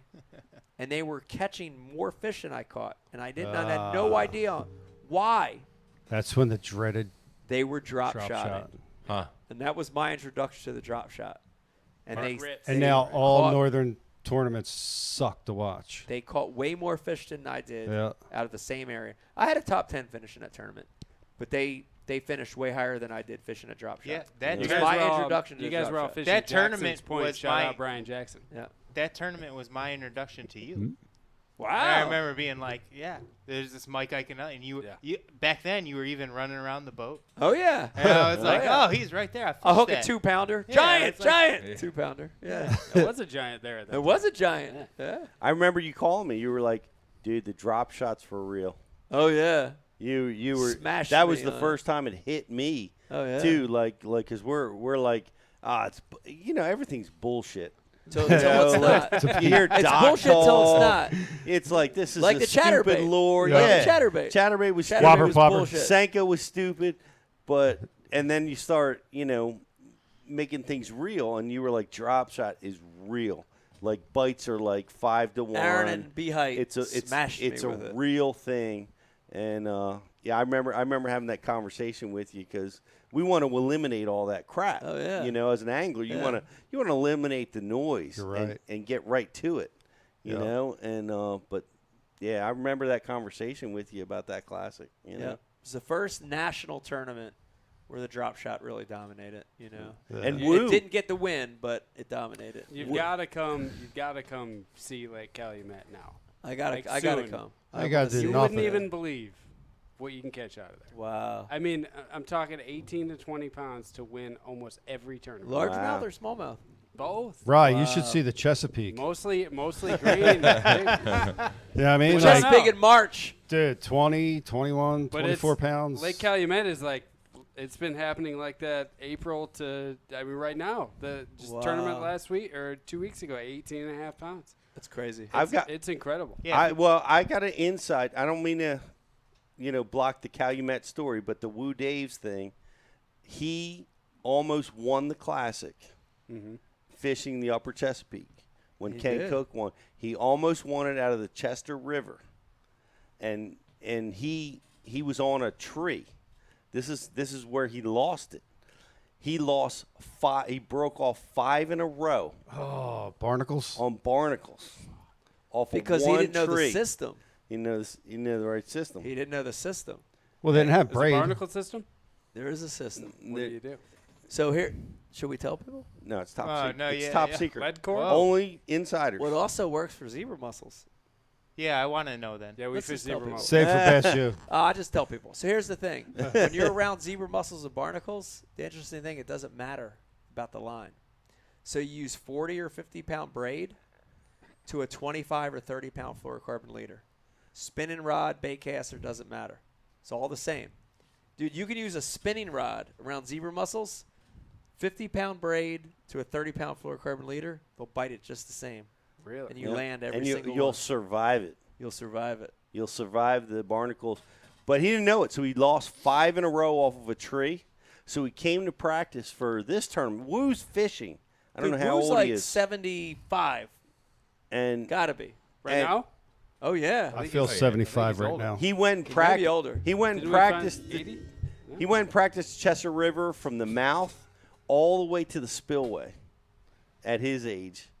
Just trying to win this tournament. Was going to make that 100-mile run He's or insane. whatever it was. At It's that just age. awesome. Woo Did, Dave. So awesome. did he wind up making the run, Pete, or no? No, well, I don't know. I know he didn't. He didn't have a stellar tournament. Yeah. I don't know if he made the run. I don't know. No one knows. No one knows. Did anyone tell impressed that he Pangrak though practiced. to go to run the Aberdeen side down and not go to the Sassafras side when you're going down? Well, it blew out of the northeast. But it blows differently on that end than taking the does. island side. It does. Yeah, but the east wind should have protected him over there. Well, the second day it had more of an east. The first day it had more of a north. Yeah. The first day there was no protection. First day, it like almost seemed like it was had some like almost- west in it. Like it was had a little weird west, in the morning. and it was almost straight north the first I day. mean, the biggest that the bear. Chesapeake gets is right at the Sassafras. Like that's the biggest that it gets. Why even go that way? Go around it, man. Go. You're right. That's You're the- right. it doesn't- and that's what a lot of people do that. Like they turn around just a minute too soon. Yeah, dude. Like but- if you but went for stay away another from that. mile, if you went for another mile, you'd probably be okay. Yeah. I mean, it's not Yeah. as bad at the mouth of the ocean as it is right there, dude. Like it bounces off of them points. It's at Turkey but Point. right there is and- crazy. I and don't the know what it is. Sassafras. Yeah. That's the biggest I've ever seen. Is right there. Matt did good though. Yeah. It was fun. We fished right next to each other. I lost one right next to Matt. Did you? Yeah, I lost one big fish this week on the first day. You did a lot of sass work. You weren't in the sass. I wasn't in the sass. Oh, He okay. came back. Oh. He met me in the Northeast. We were fishing in the same area in the Northeast, and I lost one right there. I said some profanity that I cannot repeat here. It's a couple fucks. Just a couple. All right, guys. Thanks for watching. Yeah, no, let's do this real quick. Rizzo, we had this amazing like and share contest going on this night on Sunday. And this if you particular participated, night. thank you for participating. If you didn't, okay. Yes. We want to give away this bag, Rizzo. What do Any we got? funny stuff? We want to pick a winner? We got a winner. We already threw it through the randomizer. Okay. And tonight's winner is Ping Matt, pong balls tonight. Matt Fisher. Yeah, Congratulations, Matt Fisher. Yes, You're sir. the winner tonight, Matt. Giant bag. Any funny funny messages? Because I've Uh, slipped into a funk. I want to laugh. No, we got no pendings on the board now. Alright. So No pendings. Oh, hold on, I saw something over here. Did you see Bridget Allen had an 11-pound bag? Hell on day yeah, one? she did, dude. Yeah, She crushed it. Fishing the mouth of Furnace Bay. Really? Yes. Really? Yes. fishing streams, the rivers. Brian Brooks had almost 5 pounds the first pretty day. Yeah. Shout out. Mm-hmm. Howie had the best Bass University jersey, though. Oh, I think Did it's he? sweet. Yeah. Big Hal? Big Hal. Yep, big He's old the Hal. biggest billboard out there. He is. He's the man. Love you, Hal. Shout out to Big Hal. Great night tonight, Pete. Awesome conversation. A lot of fun. Yeah, a lot of fun. And want to thank everybody for watching tonight. Want to thank our guests tonight, Dave Brodzik, Pete Klusik. Ryan, thank you for coming on tonight. Thank you. Congratulations for Angler of the Year next year. Yeah. Oh, me. Wow. Congratulations. Wow. Thank you, Dave. Should I thank you or should I thank Stormtrooper? I mean, next time he's on, thank him. Okay. All right. Well, Brad, JayPee, thank you guys for coming on. It was awesome. Brad. Thank you. You got to say something before the show's over. Yeah, Brad, you got to say something. Put the headset on. You were like the silent guest all Silent Brad. All right, Brad, give us something. I like bass fishing. Yeah! He likes bass fishing. Turtles. We got to cut that like I like the turtles thing. We can Put make the- that a YouTube. Put the mic closer to your mouth and say it. Turtles. I like bass fishing. Ah! There it is. That's a little better. The second time. B. Radlington. Yes. Rizzo, thank you for coming on tonight, handling IMs. Brian Absolutely. DeCarpenter producing a great show tonight as usual. And we want to thank you for watching and listening. Brian, next Ike Live show, any idea? Yeah. After the Sunday after the kayak event, motherfucker. Sunday after the The next kayak show will event. be whenever the hell you say the next show is. Why are you Okay. asking me? Dude, I don't know. I like to put you on the spot. I know It's you fun. do. It's fun. We talked about the Sunday. What's the date on that? Dave's in Florida. October 2nd. He's going down October 2nd. What are you doing in Florida? Slayer. Yeah, over at the Lake Nakamixon, and then also this coming Nice. Sunday at Union Lake for the That's Ike fun. Foundation Yeah. event. If you want to, I'll be there for captain that. a kid. You gonna be there, Mike? I want to be there. Yeah. All right, cool. I'll Yeah. be I there. don't know Union very well, but I'll be there. I don't either. Yeah, that's My good. kids will probably 0 again. Yeah. Just like me. Thank you for watching. I hope you have a wonderful Sunday.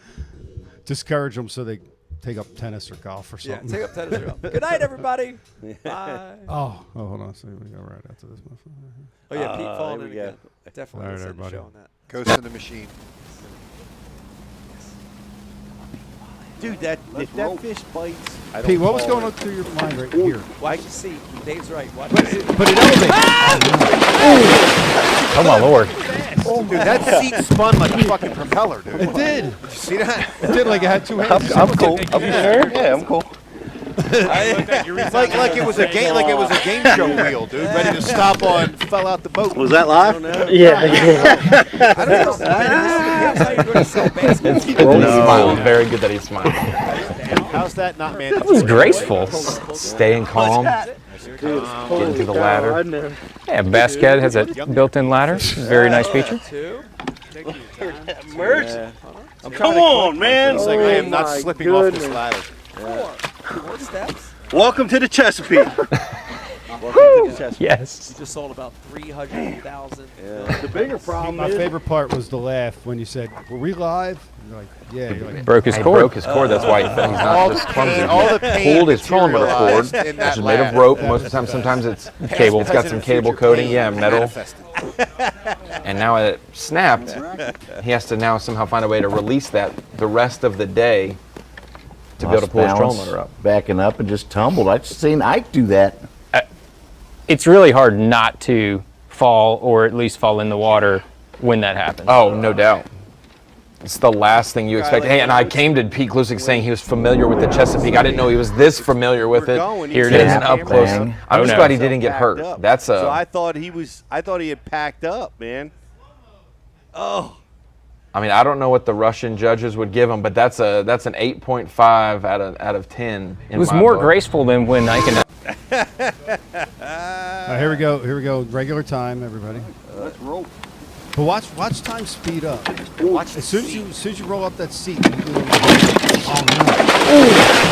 Oh my lord. It's like Gilligan's Island at the end when they were like double time. When No, they're it running was through like the, it was like when they were footing. I'm cool. Are you sure? Yeah, I'm cool. Fast speed, like Oh my god, dude.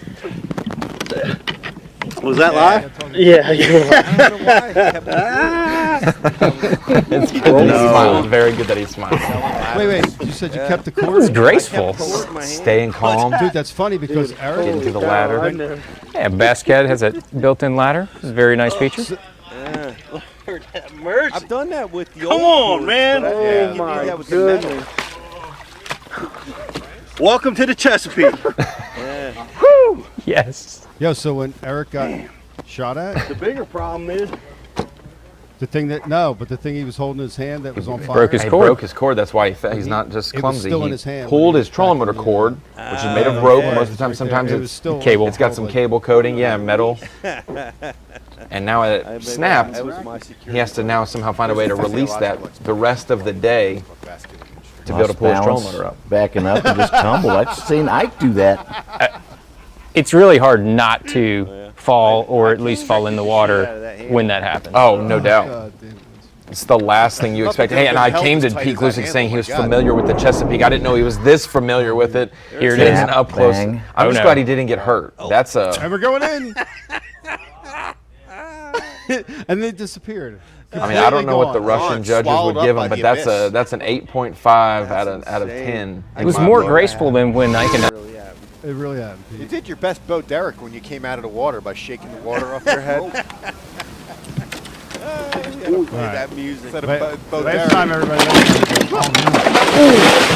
Oh my lord. It's classic. I'm cool. Are you sure? Yeah, I'm cool.